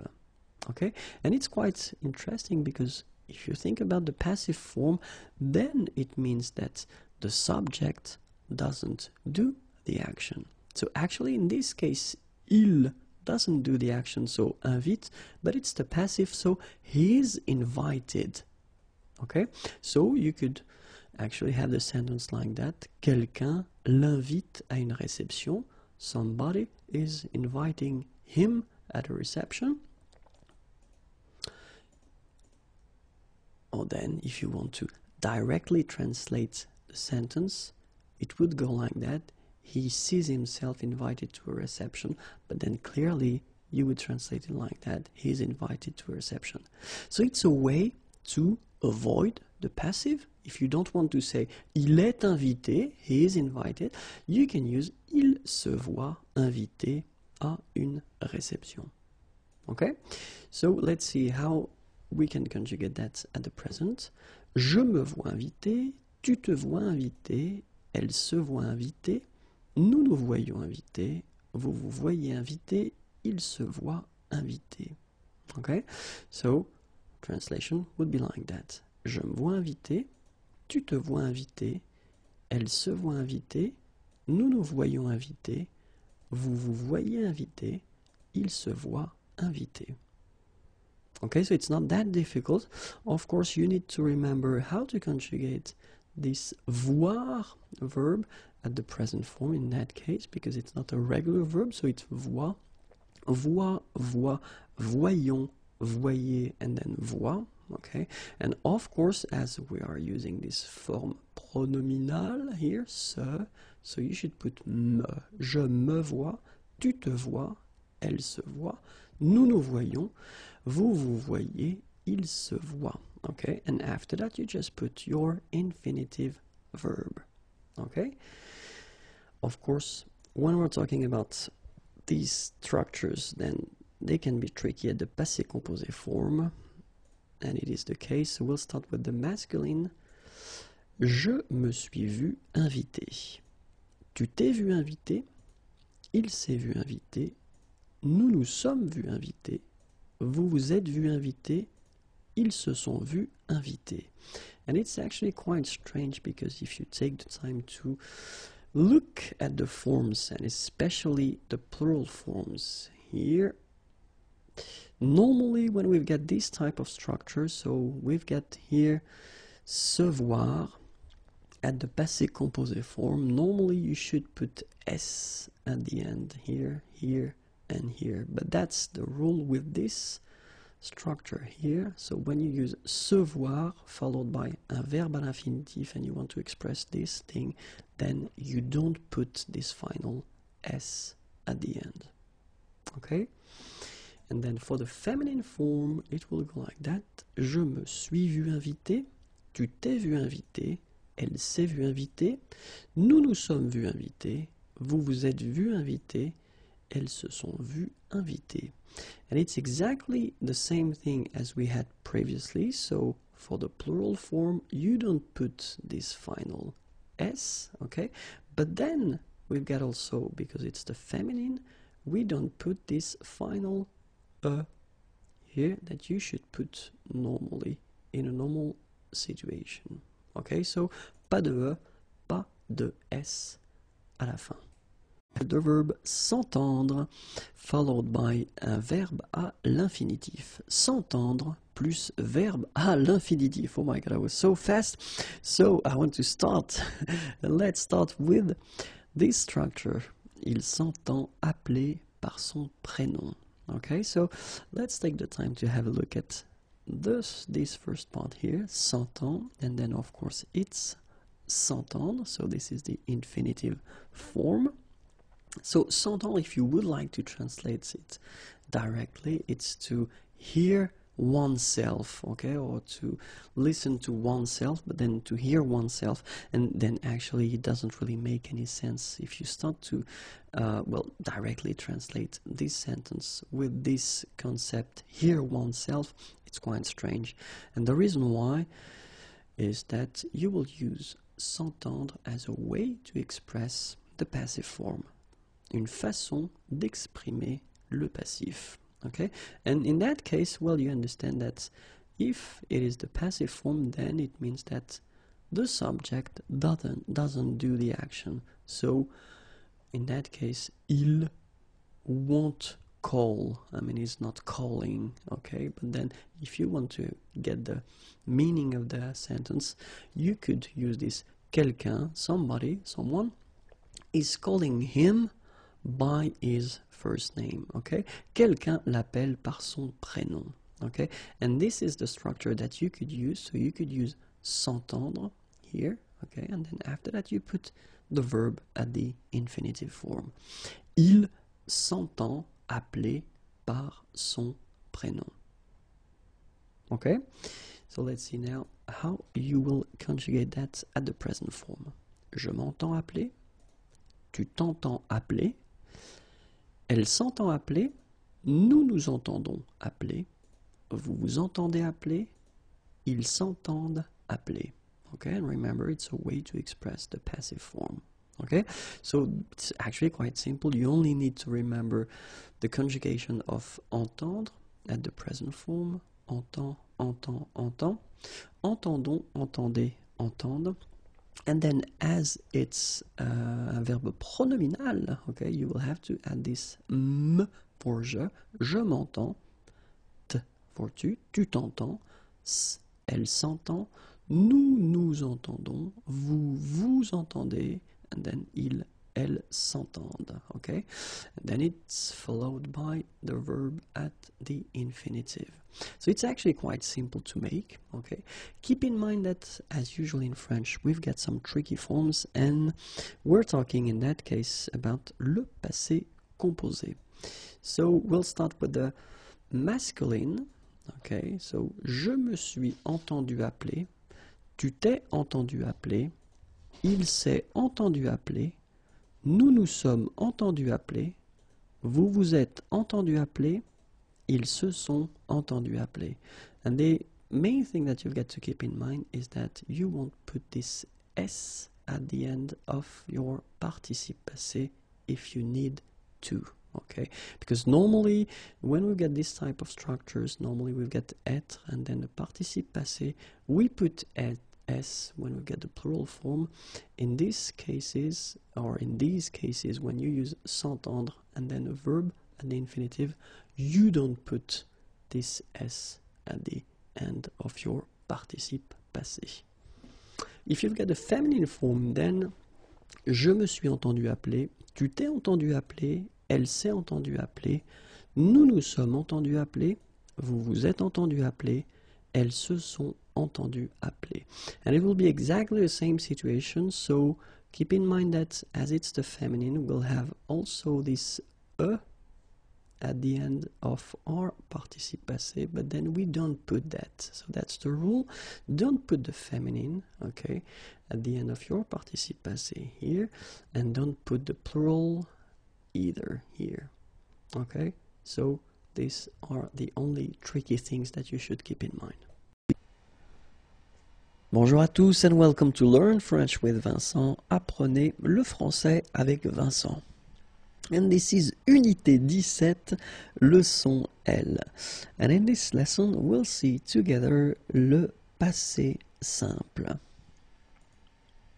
So this video will be divided in two parts. The first one will be covering l'utilisation, so when do we use le passé simple, and the second one will cover la formation, so how do we construct this passé simple tense. So we can start right now with l'utilisation, okay? And well, the main thing when we think about le passé simple, well, the first thing it's a tense from the past, and then utiliser à l'écrit. So in most of the cases you will see or you will encounter this passé simple form at the written form. Okay, so dans la littérature, dans les récits historiques, dans les contes, dans les journaux. Okay, so in most of the cases we will see these passé simple forms in literature, dans la littérature, historical stories, les récits historiques, fairy tales, les contes, and then newspapers, les journaux. Okay, and then keep in mind that it is quite rare à l'oral, assez rare à l'oral. So dans le passé, in the past of course, and you will express with le passé simple une action, un fait, un événement. Okay, so it will be used in the past to express une action, an action, un fait, a fact, and then un événement, an event. Keep in mind that you don't have any connection with the time when you say or when you tell this thing at the past. Okay, so pas de connexion avec le moment de l'énonciation. And the last thing is that normally the person who will express this passé simple form will be somehow exterior to the story. So la personne est extérieure au récit. Okay, so keep that in mind if you want to express in the past une action, un fait, or then un événement. Okay, don't have any connection with the time when the person is telling this past form, okay, and then the person who is actually telling this past form is somehow exterior to the story. Okay, so this is now how we will construct la formation du passé simple. And you will see that it's a bit tricky, so I've been making some groups and then subgroups, but then here are the groups. So the first one is, well, the first group of regular verbs in French, you know, ending with er, okay? And for this group, well, the endings will be for je, ai, and then for tu, as, il, elle, a, nous, a accent circonflexe, mes, vous, a accent circonflexe, tes, il, elle at the plural form, accent grave, R-E-N-T. Okay, so you get here your endings for the first group of verbs, so the regular verbs, A-I, A-S, A, A accent circonflexe M-E-S, A accent circonflexe T-E-S, E accent grave R-E-N-T. Okay? And let's see now the endings for the group of the verbs of the second group and the regular verbs in IR. Okay, so you will have for je, IS, and then for tu, IS, for il, elle, IT, for nous, I accent circonflexe MES, vous, I accent circonflexe TES, and then il, elle, at the plural form, IRENT. Okay, so you get these. There are the endings for the regular verbs from the second group, IR. Okay, so IS, IS, IT, IMES, ITES, IRENT. Okay, don't forget the circumflex here and here. So let's continue now, and we'll discover now, so it's a bit more tricky. So we're not talking about groups and subgroups, but we'll talk about the verbs that will have their participe passé, so past participles, in I en I. Okay, so remember, we're not talking about all the verbs in IR, for instance. And then je, so it will end with IS. Tu, it will end with IS. Il, elle, it will end with IT. Nous, I accent circonflexe MES. Vous, I accent circonflexe TES. Il, elle, IRENT. So of course you can tell me that, well, these endings are exactly the same as we saw previously. And yes, of course, because, well, all the regular verbs from the second group in IR do have their participe passé in I, like that, okay? But in this case, we're mostly talking about, and we'll see a few examples, about the verbs from the second group that do have their participe passé in I. Okay, so let's continue now with these groups. So we're talking about the verbs ending with OER, but then of course, as usual, I'm honest with you, and we're not talking about all the verbs, but most of them, okay? And the endings will go like je, US, tu, US, il, elle, UT, okay? Nous, U accent circonflexe MES, vous, U accent circonflexe TES, il, elle, URENT. Okay, so keep in mind these endings, so US, US, UT, U accent circonflexe MES, U accent circonflexe TES, URENT. And we're talking about the verbs ending with OER, but remember, not all the verbs. Let's see now another category, OIRE, and then as usual, remember, we're not talking about all the verbs, but most of them.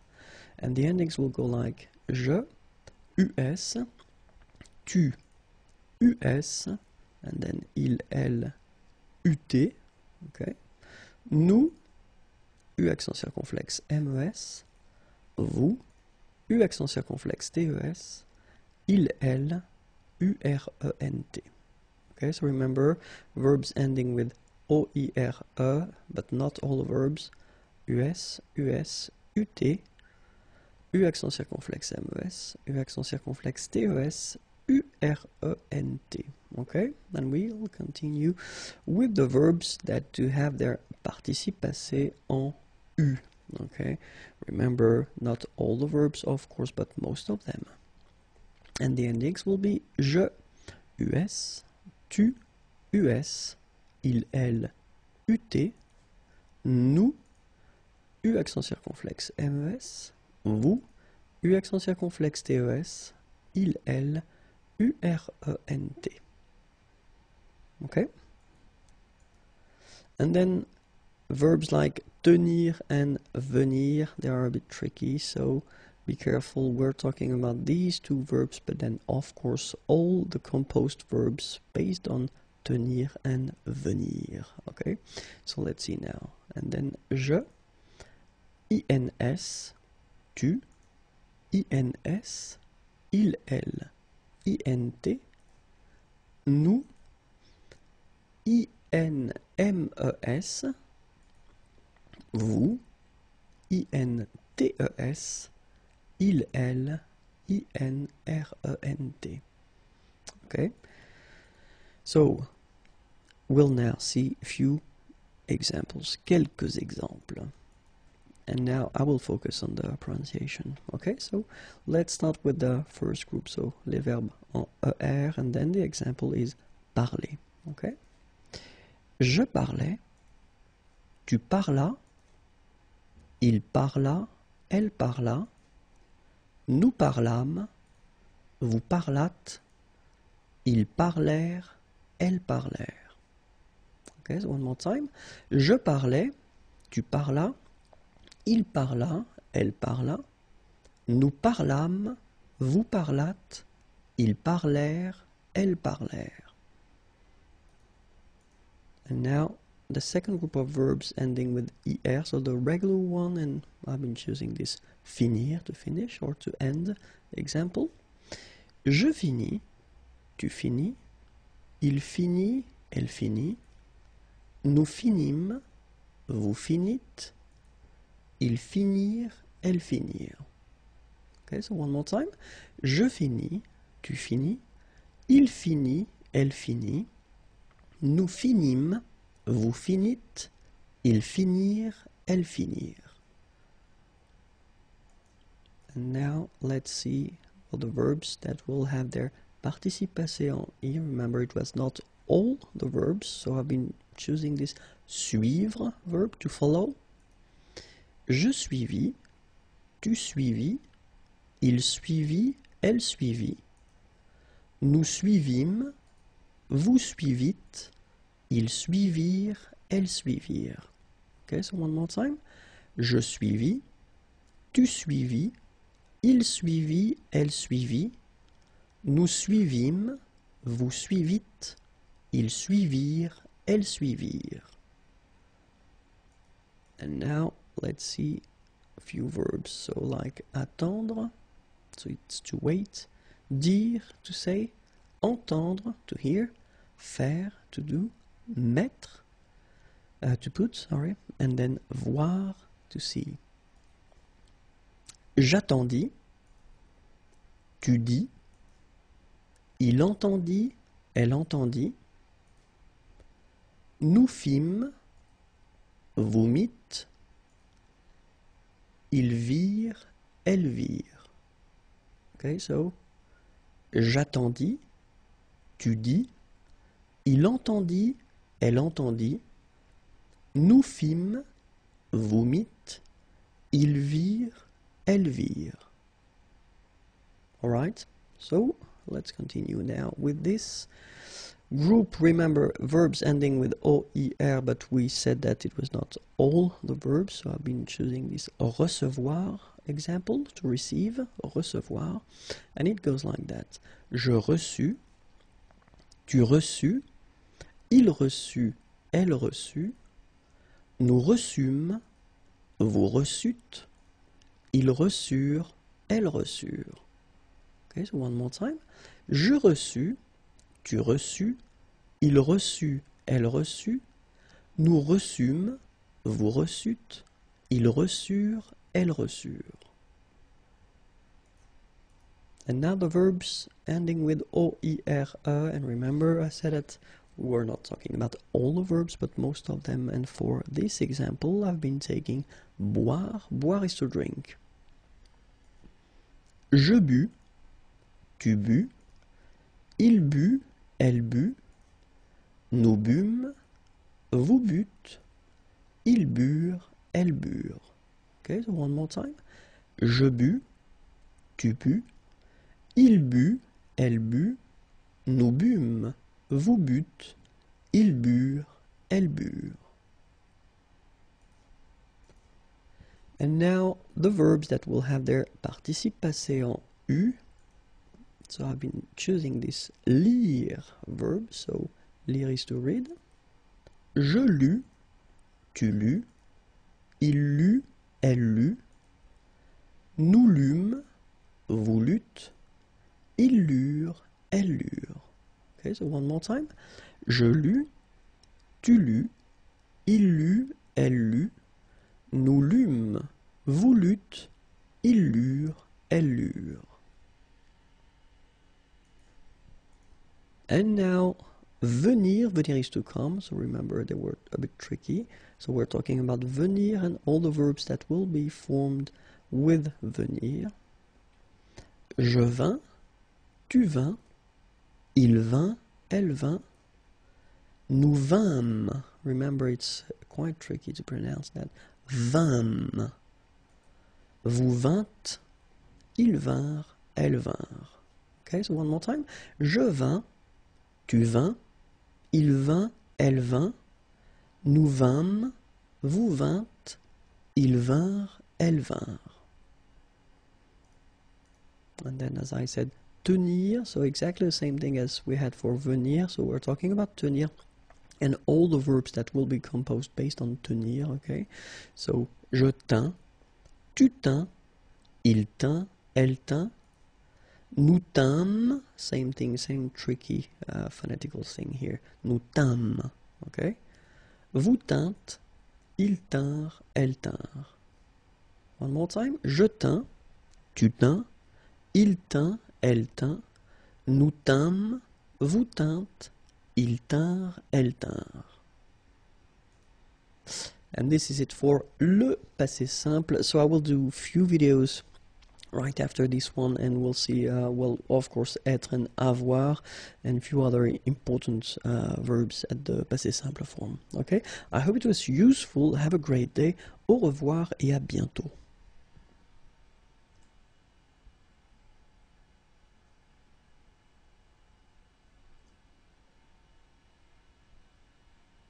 Le passé simple, and more precisely, le passé simple du verbe être.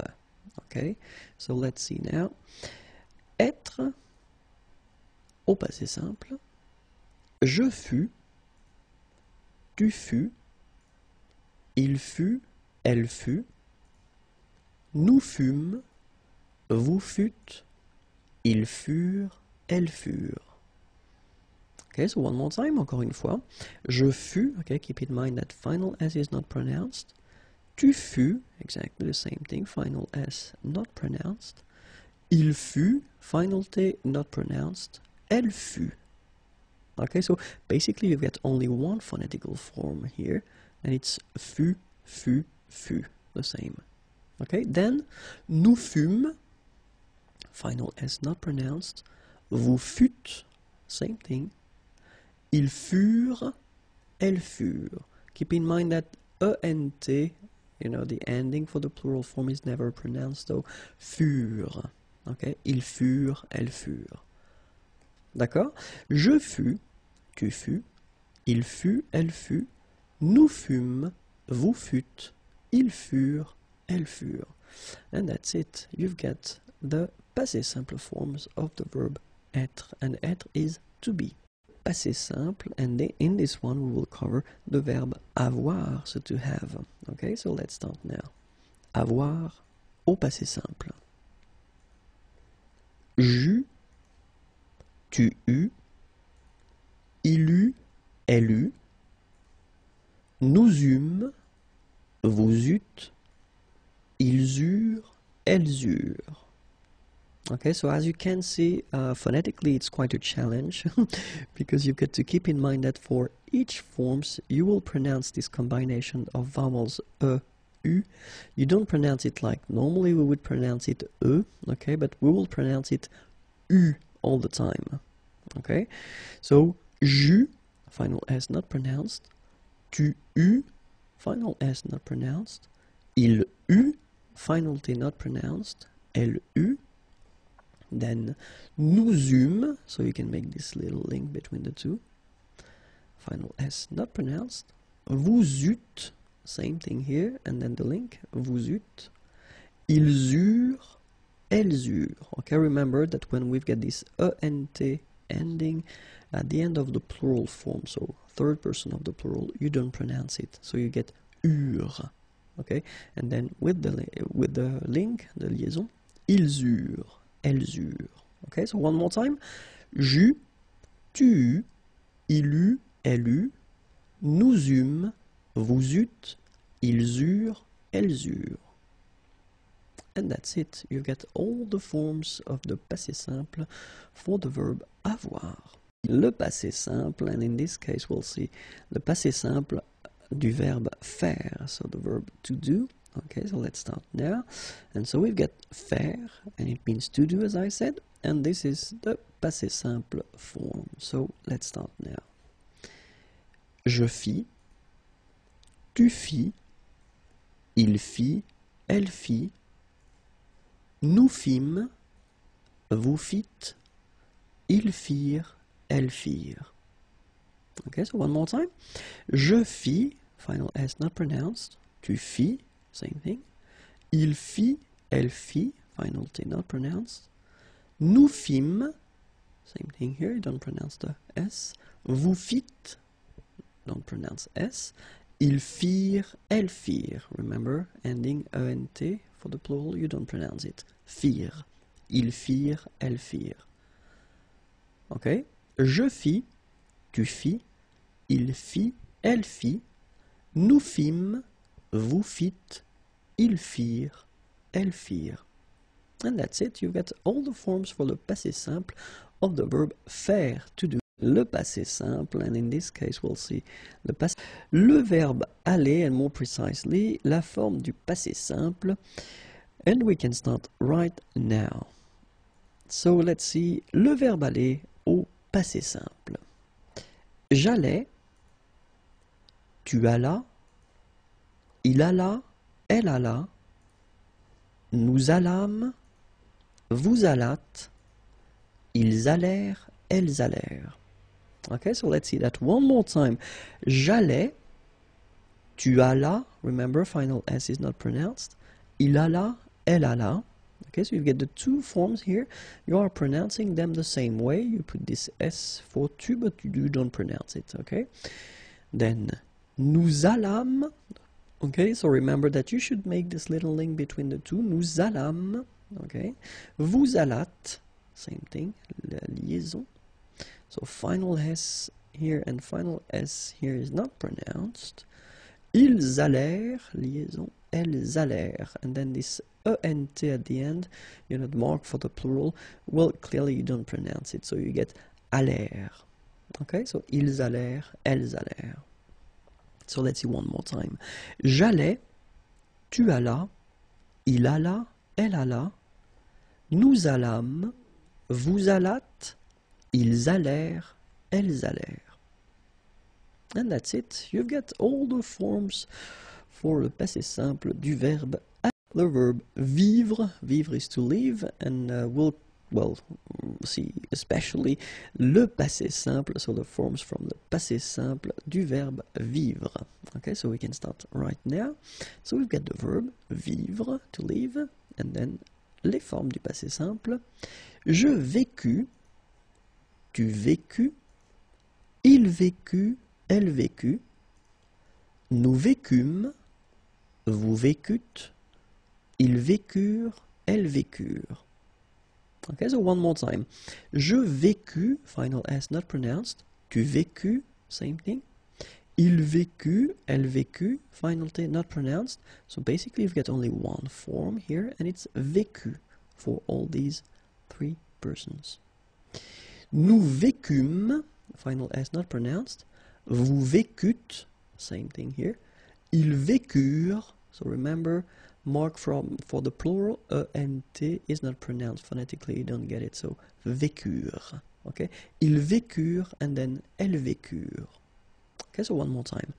Je vécus, tu vécus, il vécut, elle vécut, nous vécûmes, vous vécûtes, ils vécurent, elles vécurent. And that's it. You've got all the forms for le verbe vivre au passé simple, le passé antérieur. Okay, so we can start right now. And normally when I introduce tenses in videos, I divide the video in two parts. The first part will cover l'utilisation, so when do we use, le passé antérieur, and the second part will cover la formation, how do we construct, how do we make this passé antérieur. Okay, so let's see first now l'utilisation. And well, the important thing when we talk about le passé antérieur is that we will use that pour exprimer des faits qui se sont passés avant d'autres faits passés. And then they should be exprimés au passé simple. So clearly, what does it mean? It means that this passé antérieur form is the past in the past. Okay, so when you want to express something that happened before another event that happened in the past, then in that case you should use le passé antérieur, but keep in mind that it works in connection to le passé simple. So it means that if you want to use that orally, if you want to use this past in the past concept, normally we've got, well, a tense that I've been introducing previously, and that's what we call le plus que parfait. Okay, but then in some cases, if you want to use le passé simple, and if you want to use something that happened before, then you should definitely use le passé antérieur. Okay, so keep in mind that l'utilisation est rare, so you will use it quite rarely, maybe never, okay, but you will probably encounter a few passés antérieurs. L'utilisation est à l'écrit, so it's mostly written, and then l'utilisation est dans le langage soutenu, so we are talking about formal French in that case. We're not really talking about the French that you will use orally with friends or family, okay, because in that case you will use other tenses of the past. So let's imagine that this is now. So this is the present, c'est le présent, okay, and let's say that you want to express something that happened in the past and you want to use le passé simple. Okay, so it's possible, of course. If you don't know how to make the passé simple, well, I've been making little videos on that, so you can check it if you want. Okay, so first idea, you want to express something in the past at le passé simple. So keep in mind that the rule is quite strict, because if you want to express something that previously happened, in that case you've got to use le passé antérieur. Okay, so first le présent, then first thing in the past you want to use le passé simple. Keep in mind that this is le passé antérieur. That should be used if you want to express something that happened even before. Okay, so this is the past in the past. This is the concept. An example here. So, dès qu'il eut bu son café, il partit au travail. So you can see here that you've got the verb boire, and it's at the passé antérieur form. So first he decides to drink his coffee, then he decides to leave and to go to work. Okay, so in that case you've got this passé simple here. So that's the whole concept. First you've got this passé antérieur, then you've got the passé simple. Everything happens in the past, okay, but then you wanted to use first, in that case, le passé simple, and then you get no choice, but you get to use le passé antérieur for this past in the past concept. So now let's see how do we construct le passé antérieur. And I've been deciding to put few examples, okay, so the first sentence will be always at le passé simple, and the second sentence will be at le passé antérieur. So le passé simple, je mangeais au restaurant. Okay, so the verb is manger, to eat. And then you will get j'eus mangé au restaurant. Second one, tu regardas la télévision. Regarder is to watch. Tu eus regardé la télévision. And then we've got il alla au travail. Il fut allé au travail.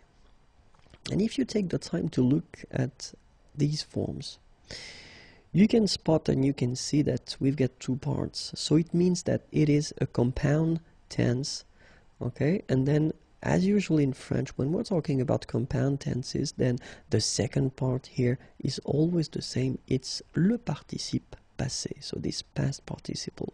Okay, so manger will become manger, regarder, regarder, aller will become aller. Okay, and the first part here, as usual in French, we will use whether avoir or être. And in this case, when we're talking about le passé antérieur, then avoir should be, or être should be at the passé simple form. Okay, so this is the concept and this is the way we will construct this passé antérieur form. First you get avoir, and it must be conjugated at the passé simple. Then you will put your participe passé, this past participle, and you will get le passé antérieur. Okay? In some cases, remember, we will use être. Same thing here, you get to conjugate être at the passé simple form. Then you will get, then you will put le participe passé, and it will give you le passé antérieur.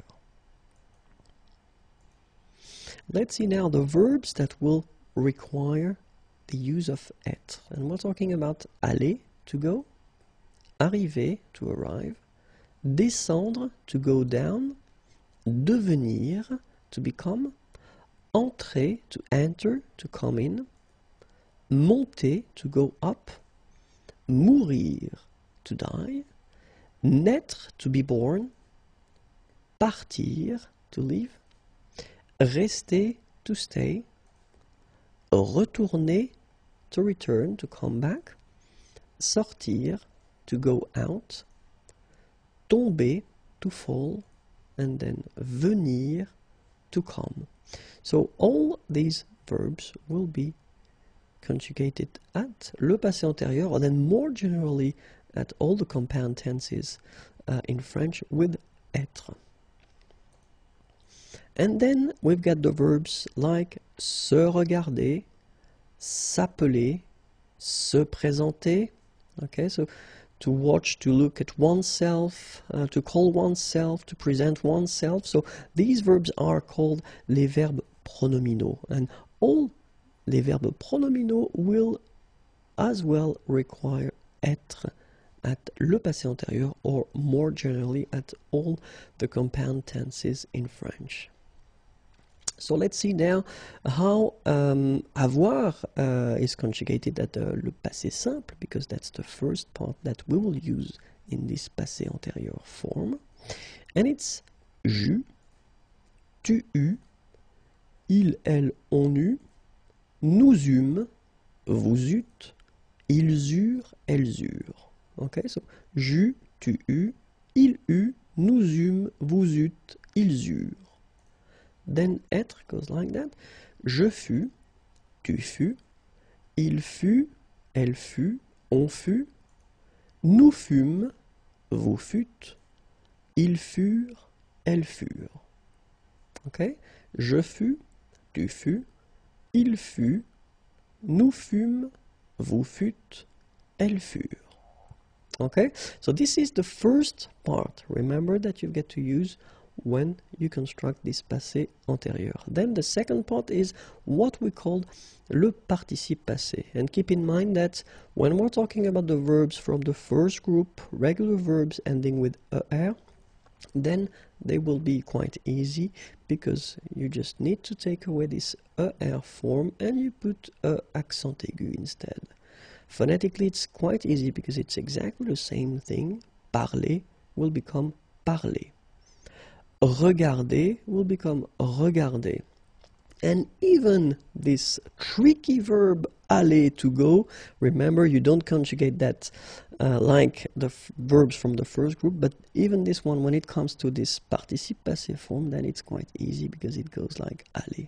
Okay? Parler, parler, regarder, regarder, aller, aller. Alright, so the second group of regular verbs, so ending with er, remember we're not talking about all the verbs ending with er, but they will be quite easy as well, because you just take away this er thing and you just replace it with e. Okay, so choisir will become choisi. Finir will become fini. Unir will become uni. Okay, etc., etc. After that, of course, we've got the tricky ones. So verbs from the third group.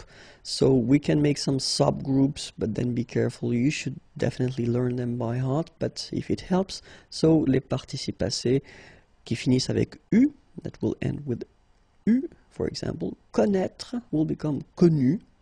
Voir will become vu. Okay, and then in I as well. So partir will become parti. Rire will become ri. Okay, and then in IT, écrire will become écrit. Dire will become dit. And then in IS, mettre will become mis. And prendre will become pris. Okay, so connaître, to know, connu. Voir, to see, vu. Partir, to leave, parti. Rire, to laugh, ri.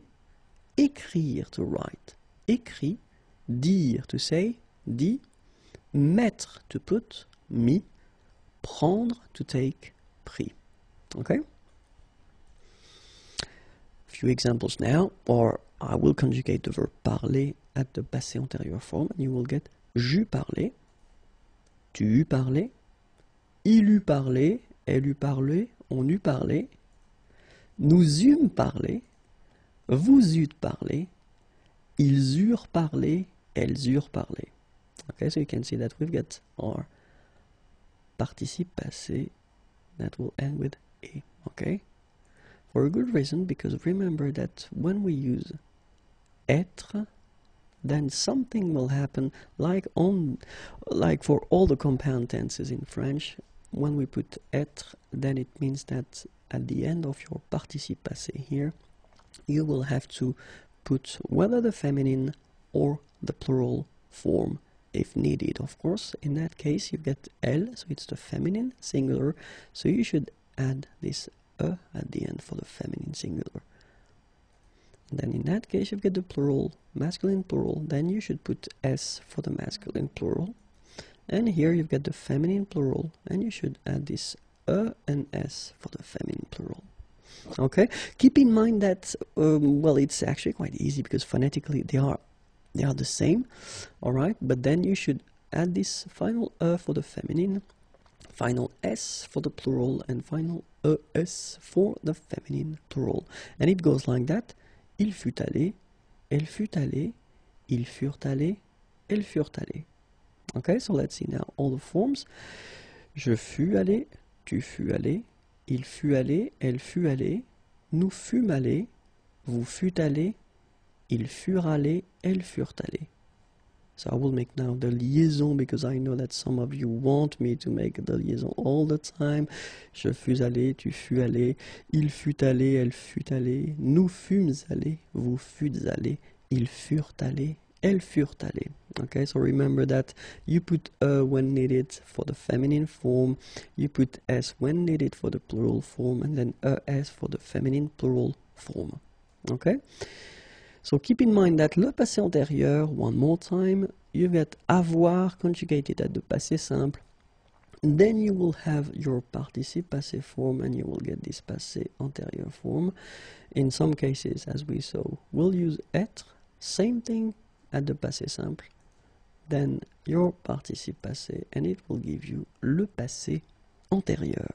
Les verbes en IR du troisième groupe. So keep in mind that in French we've got three groups of verbs, and then the third one, the troisième groupe, is quite irregular, and especially we can find some verbs ending with IR, okay, that don't belong to the second group of regular verbs, but they belong to this third group. So we will see them, okay, because someone wanted me to list them.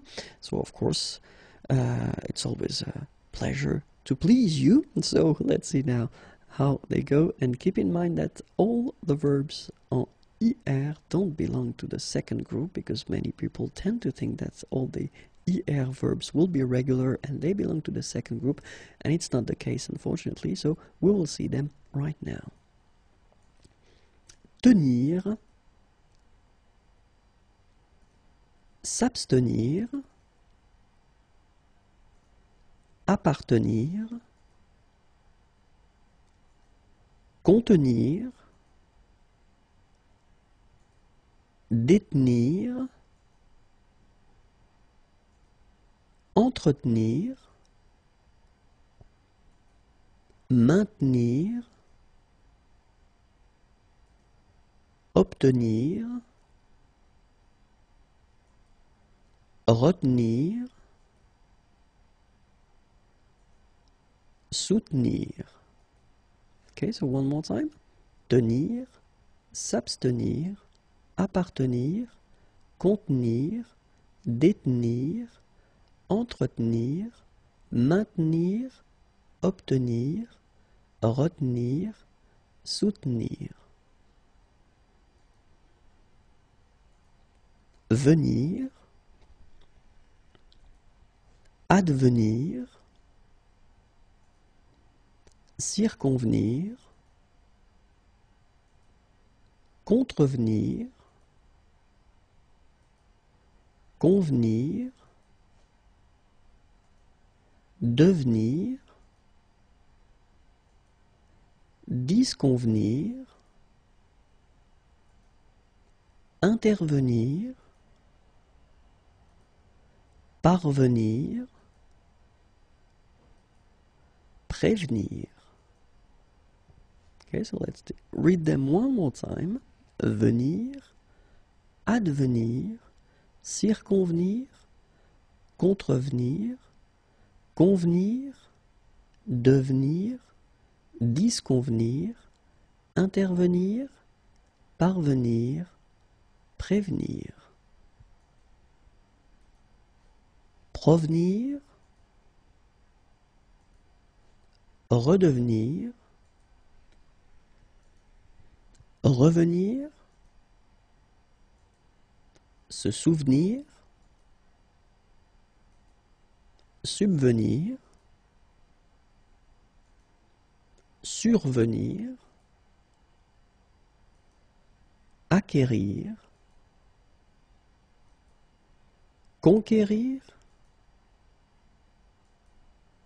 s'enquérir, reconquérir. Okay, so one more time. Provenir, redevenir, revenir, se souvenir, subvenir, survenir, acquérir, conquérir, s'enquérir, reconquérir. Requérir, sentir, consentir, pressentir,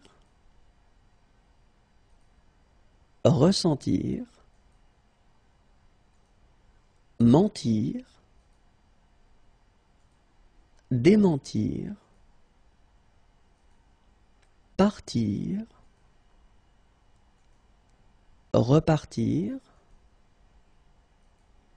se repentir. And one more time. Requérir, sentir, consentir, pressentir, ressentir, mentir, démentir, partir, repartir, se repentir. Sortir, ressortir, vêtir, dévêtir, revêtir,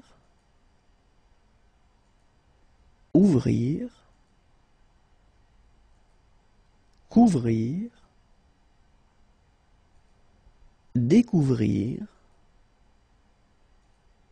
redécouvrir, recouvrir. So one more time. Sortir, ressortir, vêtir, dévêtir, revêtir, ouvrir, couvrir, découvrir, redécouvrir, recouvrir. Entrouvrir,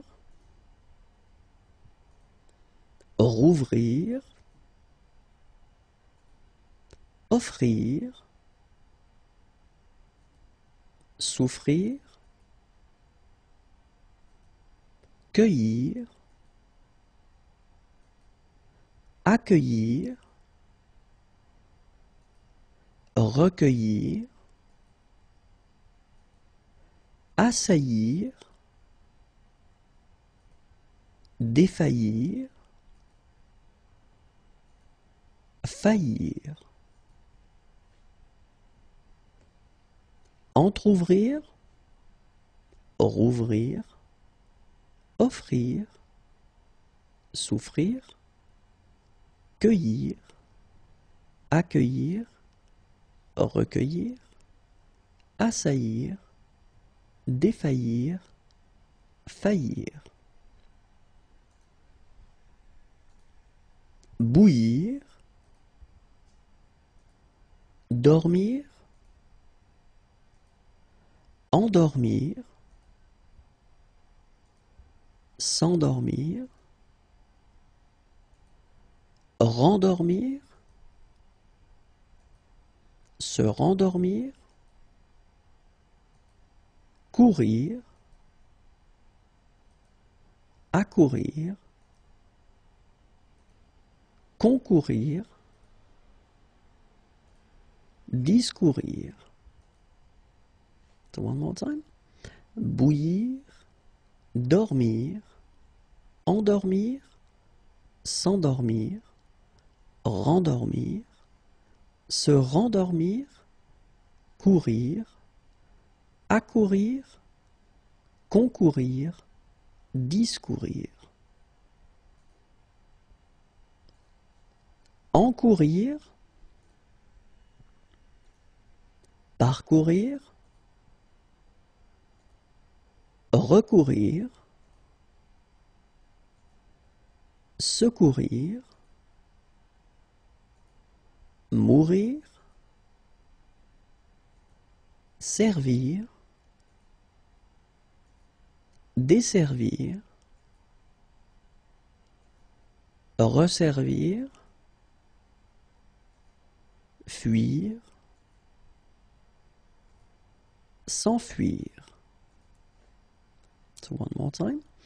Encourir, parcourir, recourir, secourir, mourir, servir, desservir, resservir, fuir, s'enfuir. Les verbes en OIR, so from the third group of course, so les verbes en OIR, en OIR, okay, so let's start now. Recevoir, apercevoir, concevoir, décevoir, percevoir, voir, entrevoir, prévoir, revoir, pourvoir. Okay, so one more time.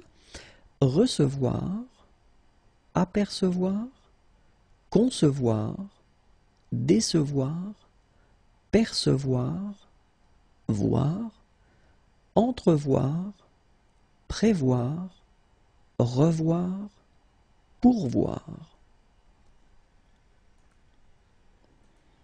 Savoir, devoir, pouvoir, mouvoir, émouvoir, promouvoir, pleuvoir, repleuvoir, falloir, valoir. Okay, so let's repeat them. Savoir, devoir, pouvoir, mouvoir, émouvoir, promouvoir, sorry, it doesn't look so nice, but then promouvoir, pleuvoir, repleuvoir, falloir, valoir.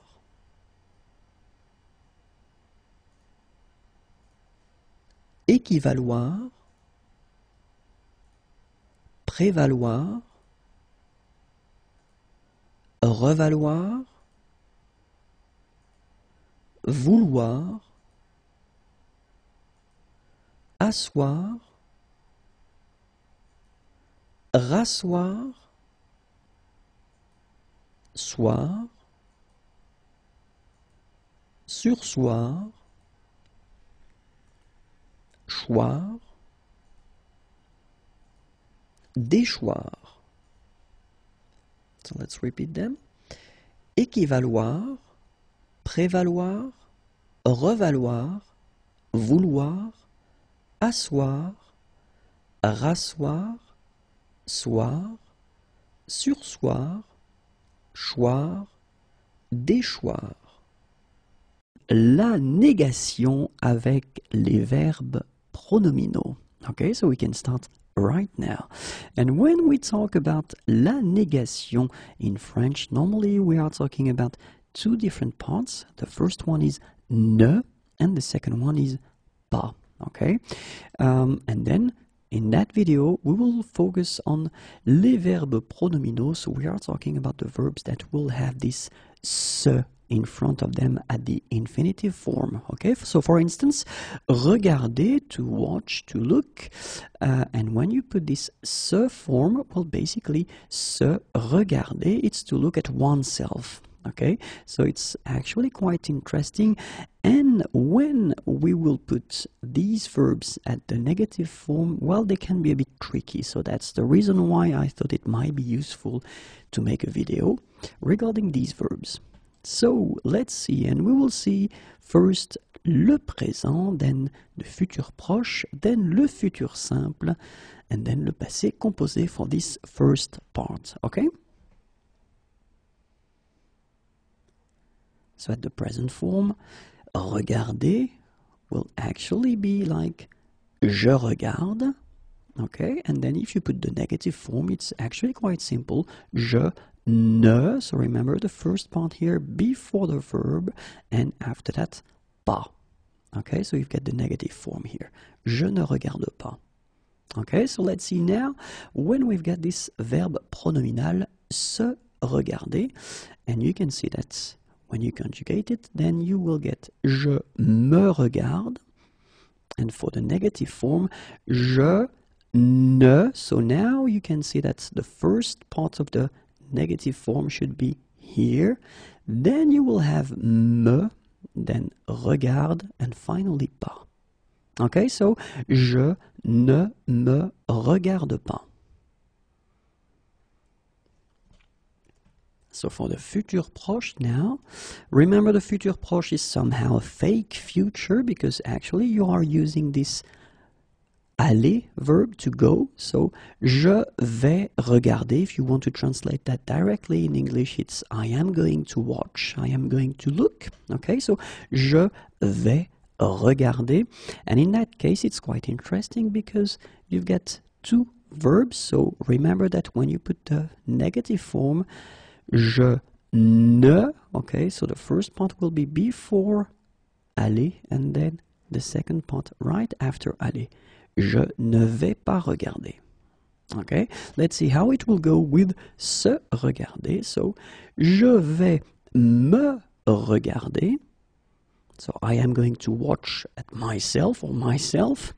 And then, négation, je ne vais pas. So, actually, it does behave the same way. You put ne and pas before the first and after the first verb. Okay, then, me regarder. So, je ne vais pas me regarder. So let's see now the futur simple, so the real future, and it's actually not that difficult. So you will get je regarderai, Okay, so negative form, je ne regarderai pas. Okay, so it does behave like normally when you get only one verb. And then se regarder, je me regarderai, je ne. So exactly the same way. After that, me regarderai pas. Je ne me regarderai pas. Okay, and now let's see le passé composé. So normally the passé composé is quite tricky because it's a compound tense, sorry. So it will go like j'ai regardé. And remember that the negative form of le passé composé is quite tricky because you should start, well, first with je, and then you put the negative form here, ne, okay, and then e is going away because you've got the vowel here.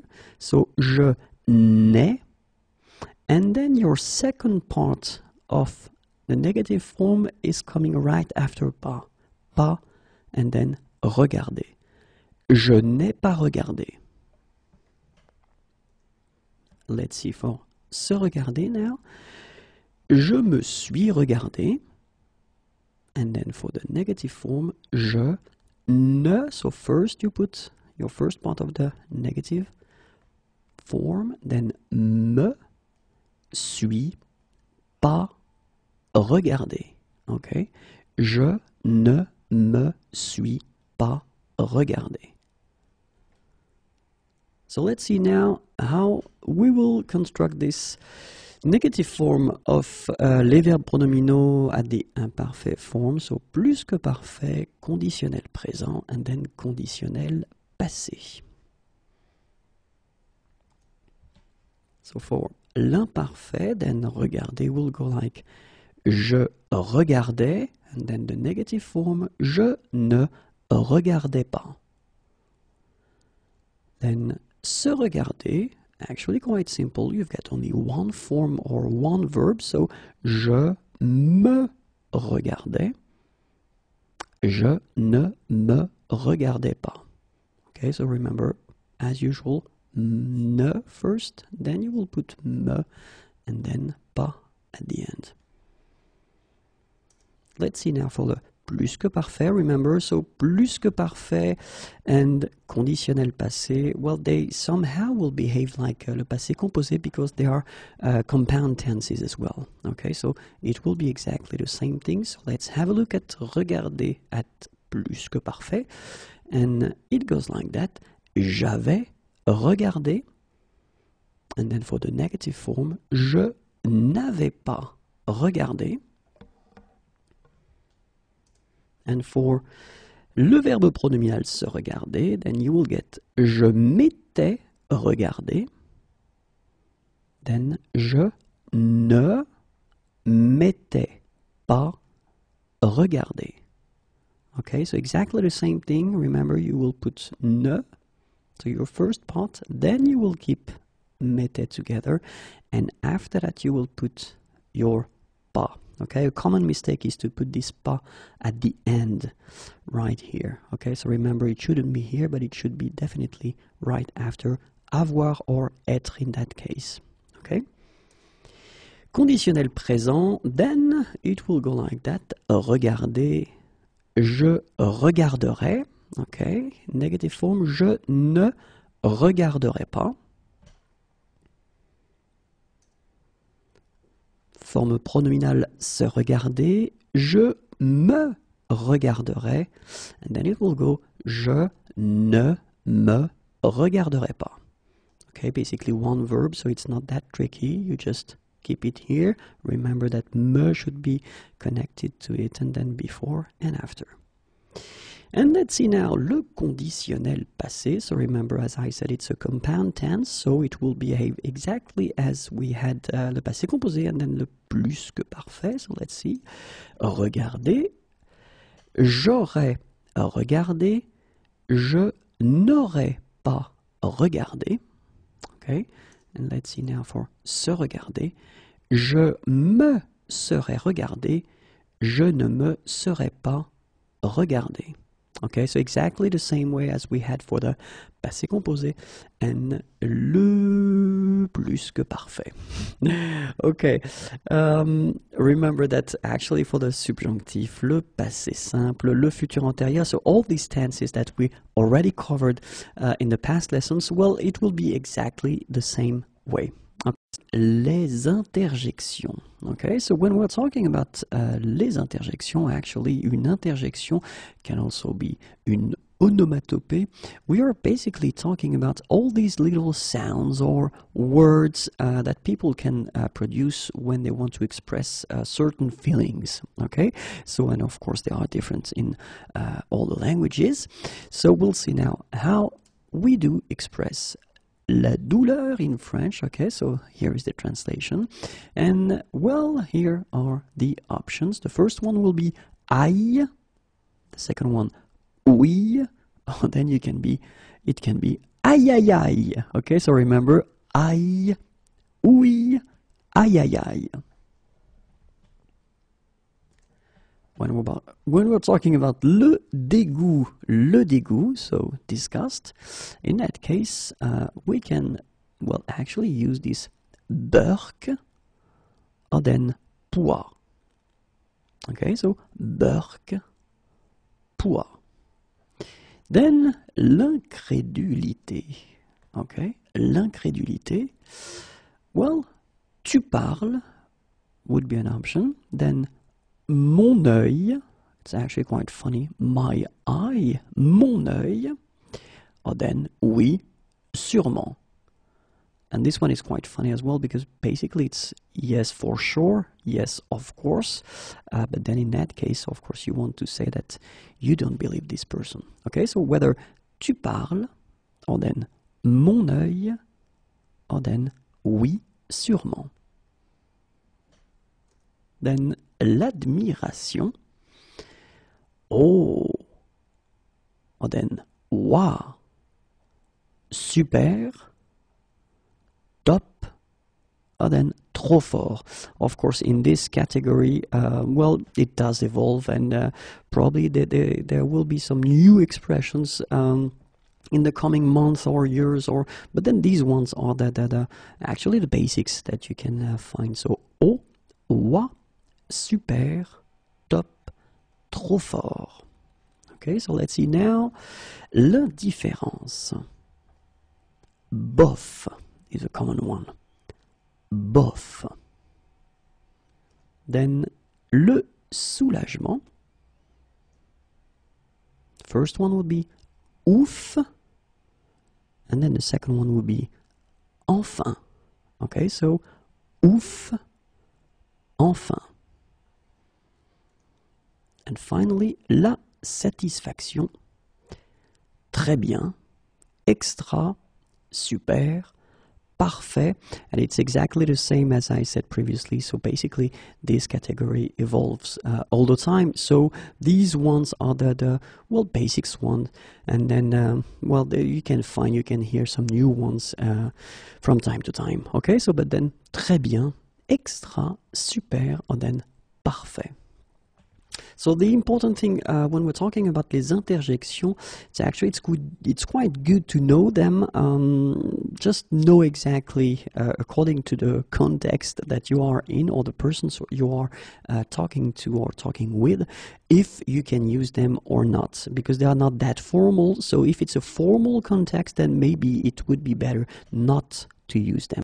L'interrogation et les registres de langue. Okay, and more precisely, we will cover la langue soutenue, la langue courante et la langue familière. Okay, so la langue soutenue, la langue courante et la langue familière. Just because, in most of the cases, if you want to ask a question, you will have all these options. So whether it's in a formal situation, an everyday situation, the last one, it's spoken and it's really informal. So I would advise you to know it and maybe not to use it.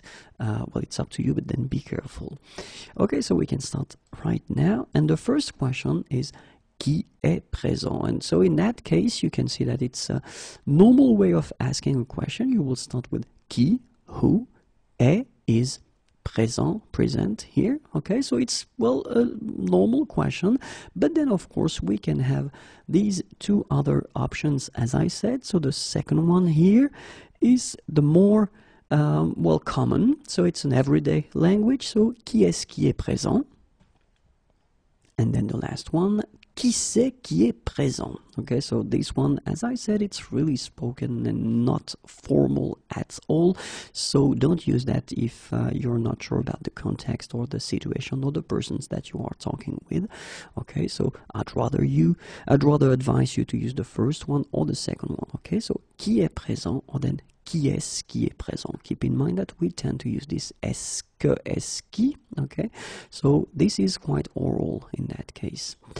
Second question, so que fais-tu? Okay, so in that case, what do you do? So basically we put the verb first and then after that we will put tu. Okay, so que fais-tu? Let's see how it will go if it's not as official. So it would go like qu'est-ce que tu fais? Okay, so same thing. We tend to use this est-ce que. We add that. Okay, and the last one, tu fais quoi? Okay, so in that case, keep in mind that you should raise your voice at the end, just to make clear that it's a question. Okay, then à qui penses-tu? So in that case, it's quite interesting because penser, to think, okay, in that case, to think about someone or something should be constructed with the preposition à, so it's coming before. À qui penses-tu? Okay, and so if it's less official, then you could, as usual, add this est-ce que, so à qui est-ce que tu penses? Okay, à qui est-ce que tu penses? Okay, and then the less formal, so the spoken way, à qui tu penses, or then tu penses à qui. Okay, so let's see them one more time. Qui est présent? Qui est-ce qui est présent? Qui c'est qui est présent? Then, que fais-tu? And you will get, qu'est-ce que tu fais? Tu fais quoi? À qui penses-tu? À qui est-ce que tu penses? À qui tu penses? Tu penses à qui? So let's continue. And then the next question, it is, de quoi parle-t-il? So parler, to talk, parler de, to talk about. So what is he talking about? De quoi parle-t-il? Okay, so the less formal or the everyday way of saying that is, de quoi est-ce qu'il parle? Okay, so you can see one more time that we add this est-ce que thing, and then de quoi il parle, or then il parle de quoi. Okay, one more time, be careful, the last options are really informal. Then, avec qui vient-elle? Okay, so venir is to come. Venir avec, it's to come with. Okay, so avec qui vient-elle? So it will be like, avec qui est-ce qu'elle vient? So one more time, we add this est-ce que. Okay, and then, avec qui elle vient? Elle vient avec qui? All right. À quoi pense-t-elle? So we saw that penser is to think. Okay, so in that case, it's not to think about someone but something. So à quoi pense-t-elle? Okay, and it will become à quoi est-ce qu'elle pense? Or then à quoi elle pense à quoi? Okay, so let's see them. And normally keep in mind that we should, raise our voice at the end because there are questions. So I will raise my voice now. De quoi parle-t-il? De quoi est-ce qu'il parle? De quoi il parle? Il parle de quoi? Avec qui vient-elle? Avec qui est-ce qu'elle vient? Avec qui elle vient? Elle vient avec qui? À quoi pense-t-elle? À quoi est-ce qu'elle pense? À quoi elle pense? Elle pense à quoi? Okay. Few more questions. The first one, comment s'appelle-t-il? Okay, remember, so what is his name? Comment s'appelle-t-il? So that's the correct way to ask the name of someone. So if you want to actually, well, as usual, make it less formal, then you will have to use this est-ce que. So, comment est-ce qu'il s'appelle? And then the spoken way, comment il s'appelle comment. Okay? Où allons-nous? Où est-ce que nous allons? Où nous allons? Nous allons où? Quand viendras-tu? Quand est-ce que tu viendras? Quand tu viendras? Tu viendras quand? Okay, so, one more time. Comment s'appelle-t-il? Comment est-ce qu'il s'appelle? Comment il s'appelle? Il s'appelle comment? Où allons-nous? Où est-ce que nous allons? Où nous allons? Nous allons où? Quand viendras-tu? Quand est-ce que tu viendras? Quand tu viendras? Tu viendras quand? La négation, and more precisely, the famous ne, ni, ni. Okay, so it looks a bit strange maybe, but don't worry, it will be quite clear after this video.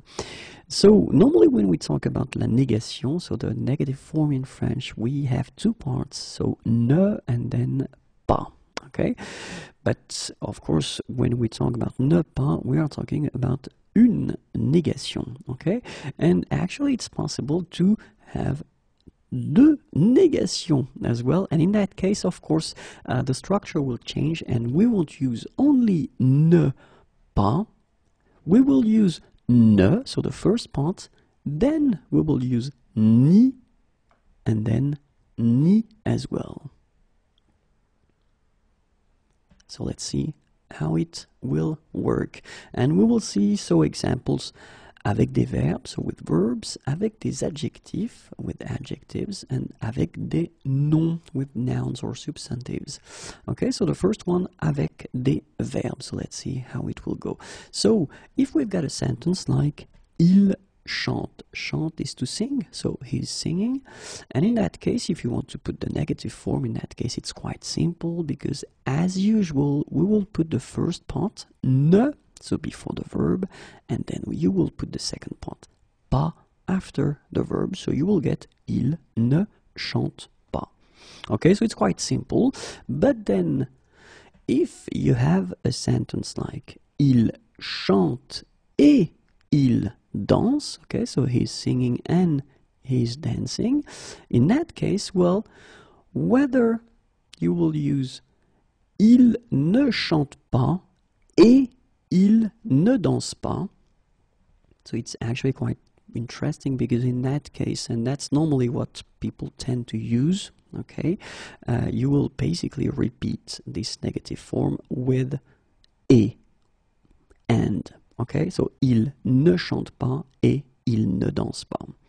Okay, so we've got this other option, and in the case of verbs, actually it's quite interesting, because if you use this other option that we saw, ne, ni, okay, in that case it will be quite rare to hear that, because in most of the cases that's what we call langue soutenue, so it's really, really formal, official, it's not really everyday language, okay, but then it would go like il ne chante ni ne danse, okay, and keep in mind that you don't use the pas at all, okay, il ne chante ni ne danse. But in most of the cases, well, people will use this option right here. Il ne chante pas et il ne danse pas.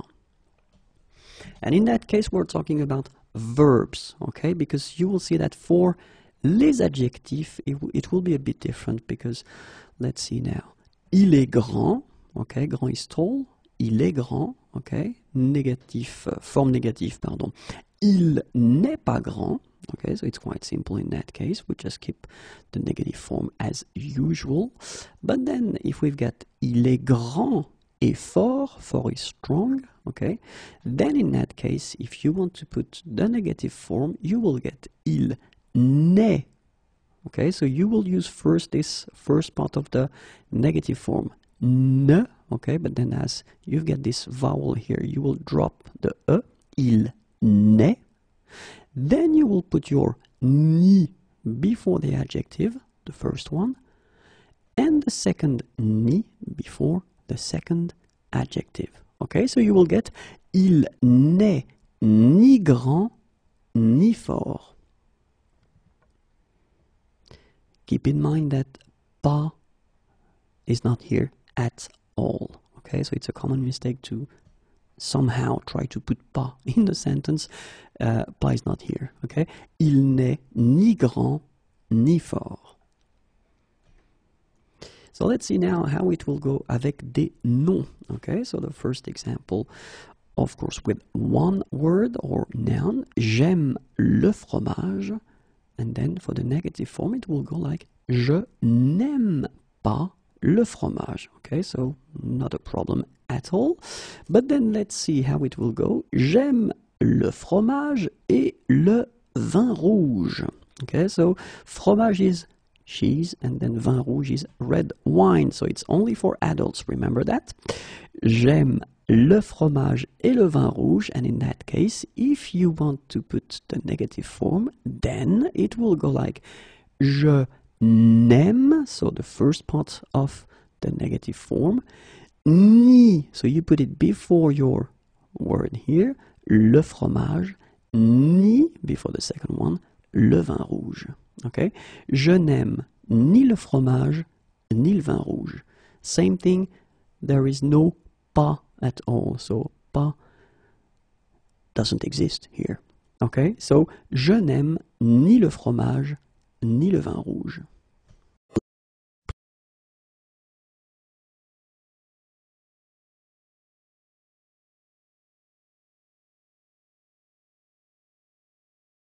L'expression de l'intensité. Okay, so l'expression de l'intensité.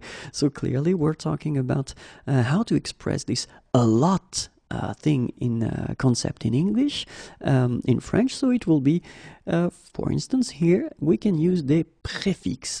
Okay, so let's see what kind of prefix we could use. The first one would be hyper, then super, extra, maxi, archi, or then sûr. So if we're talking about prefix in that case, it means that you will have to add these little things in front of your word. Okay, so hyper, super, extra, maxi, archi, sûr. All right, so let's see how it could go. Quelques exemples. C'est super bon. Okay, so basically you could say c'est bon, it's good, but then if you want to make it more, even more, in that case you can add this super in front of bon, and you combine it, you get c'est super bon. C'est archi classique. C'est hyper difficile. Okay, c'est super bon, c'est archi classique, c'est hyper difficile. So let's see now if we've got a noun, so un nom. In that case, you can also use énormément de, then it will be followed by your noun. My God, I will manage. Or then it could be beaucoup de followed by your noun. Okay, let's see a few examples now. Quelques exemples. Il a beaucoup de travail. Il a beaucoup de travail. And then, il y a énormément de neige. Il y a énormément de neige. Okay, so remember, beaucoup de, énormément de, and then your word, travail, neige. If we have un adjectif ou un adverbe, in that case you can use extrêmement, très, énormément, parfaitement. Okay? Extrêmement, très, énormément, parfaitement. Avec un adjectif ou un adverbe. Quelques exemples. Il voyage très rarement. C'est extrêmement bon. Il voyage très rarement. C'est extrêmement bon. Troisième et dernière catégorie avec un verbe. Verbe plus beaucoup. Verbe plus extrêmement. Verbe plus énormément. Verbe plus beaucoup, verbe plus extrêmement, verbe plus énormément. Quelques exemples. Elle travaille beaucoup. Il voyage énormément. Elle travaille beaucoup. Il voyage énormément. Okay, so keep in mind that you will have to put them after your verb. Ok? Et voilà, vous êtes des spécialistes pour l'expression de l'intensité. Merci beaucoup, passez une agréable journée. Au revoir et à bientôt.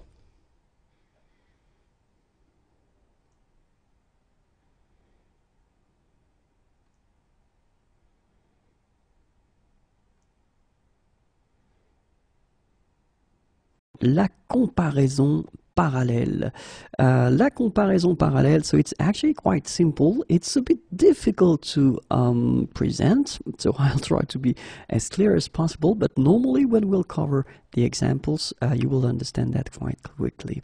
So basically, la comparaison parallèle, you would like to compare two things that are somehow going in the same direction, so basically more and more, plus et plus.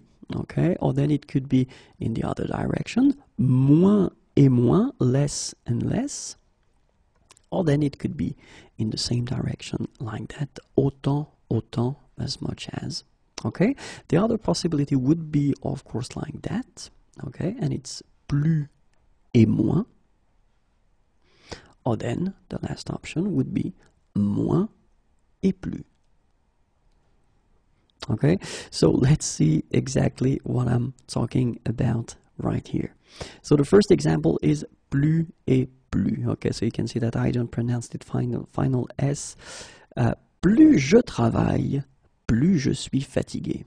Okay, so keep in mind that you should start your sentence with plus here, then you should put this virgule right here, then continue with plus.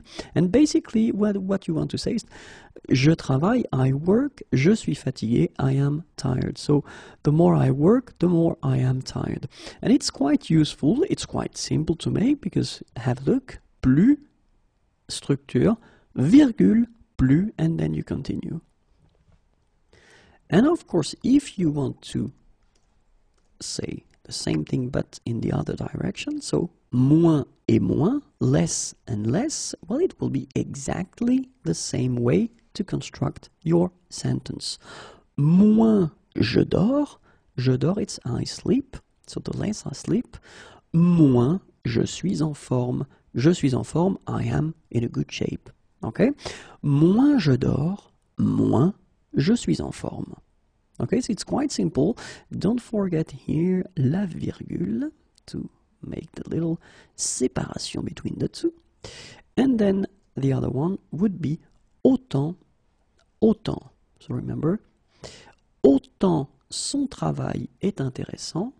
Okay, so son travail, his job, est intéressant, is interesting. Autant ses collègues sont désagréables. Ses collègues, his colleagues, sont désagréables. Well, they're not so nice.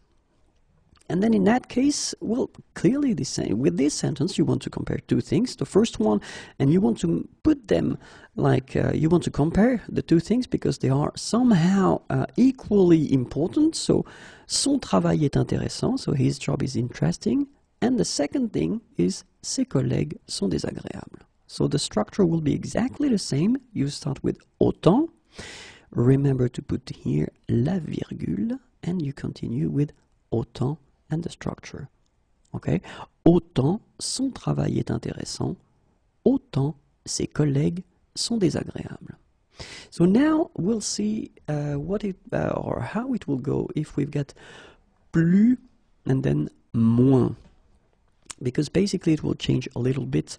In that case, have a look. So we start with plus, okay? So plus je me couche tard, okay? So coucher, it's to go to bed, and then tard, it's late, okay? So plus je me couche tard.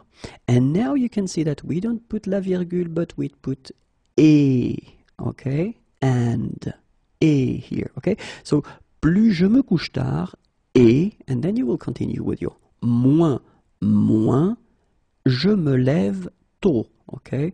Se lever is to wake up tôt, early. Plus je me couche tard, et moins je me lève tôt. Okay? And basically in the same way, we will construct the structure with moins et plus. Like that. You start with moins. So, moins je mange. Okay, so basically, je mange, it's to eat. Moins je mange. Et plus j'ai faim. J'ai faim. Avoir faim, it's to be hungry. So, plus j'ai faim. Moins je mange. Et, remember, you should put this et and then continue. Plus j'ai faim. La comparaison progressive. And you will see that it's actually quite simple in French. So basically when we talk about la comparaison progressive, we talk about la progression. So that's the key word. So la progression, it could go like that, or then like that. And you will see that it will be really simple to construct that, because basically in that case you will use this plus et plus, and then here it will be moins et moins. So let's see now how to construct that if we want to combine it with un adjectif. Okay, so in that case it will be quite simple. You will need to use this de plus en plus. So basically you make the liaison de plus en plus. Okay, and then here de moins en moins, but then you make the liaison de moins en moins. So let's see two examples now. And the first one, il fait de plus en plus chaud. Il fait de moins en moins froid. Okay, so you can see that it's really simple to make it, because basically you've got your adjective here, and just before it you will have to put this de plus en plus, okay, or then de moins en moins. Alright, so it is really, really simple. Let's see now if you want to combine it with an adverb. Okay, so basically, what a surprise, it's the same. De plus en plus, de moins en moins. Okay, so il vient de plus en plus rarement, and then elle voyage de moins en moins souvent. So it's exactly the same thing. So normally you would have your sentence il vient rarement, so the adverb would come after the verb, just between the two, or then to be more precise, before your adverb you will put this de plus en plus, okay, and then de moins en moins. So let's see now how it will work with un nom. And then in that case, you can see that it's a bit different, because you will have to use this de plus en plus, but then keep in mind that you should put de as well, okay? And then de moins en moins, de. Alright? It will be the only difference between what we saw for an adjectif ou un adverbe. So let's see how it will go now. Vous avez de plus en plus de livres. Okay, so you can see that you put this de here, and then you will put your words or your noun, livre, chez vous. Okay. Nous avons de moins en moins de problèmes avec nos voisins. Alright, so it's actually the same way, you just put this de plus en plus, but then you need to remember to put de, okay, and then de moins en moins, de. So you can see that it's quite simple in French to make this comparaison progressive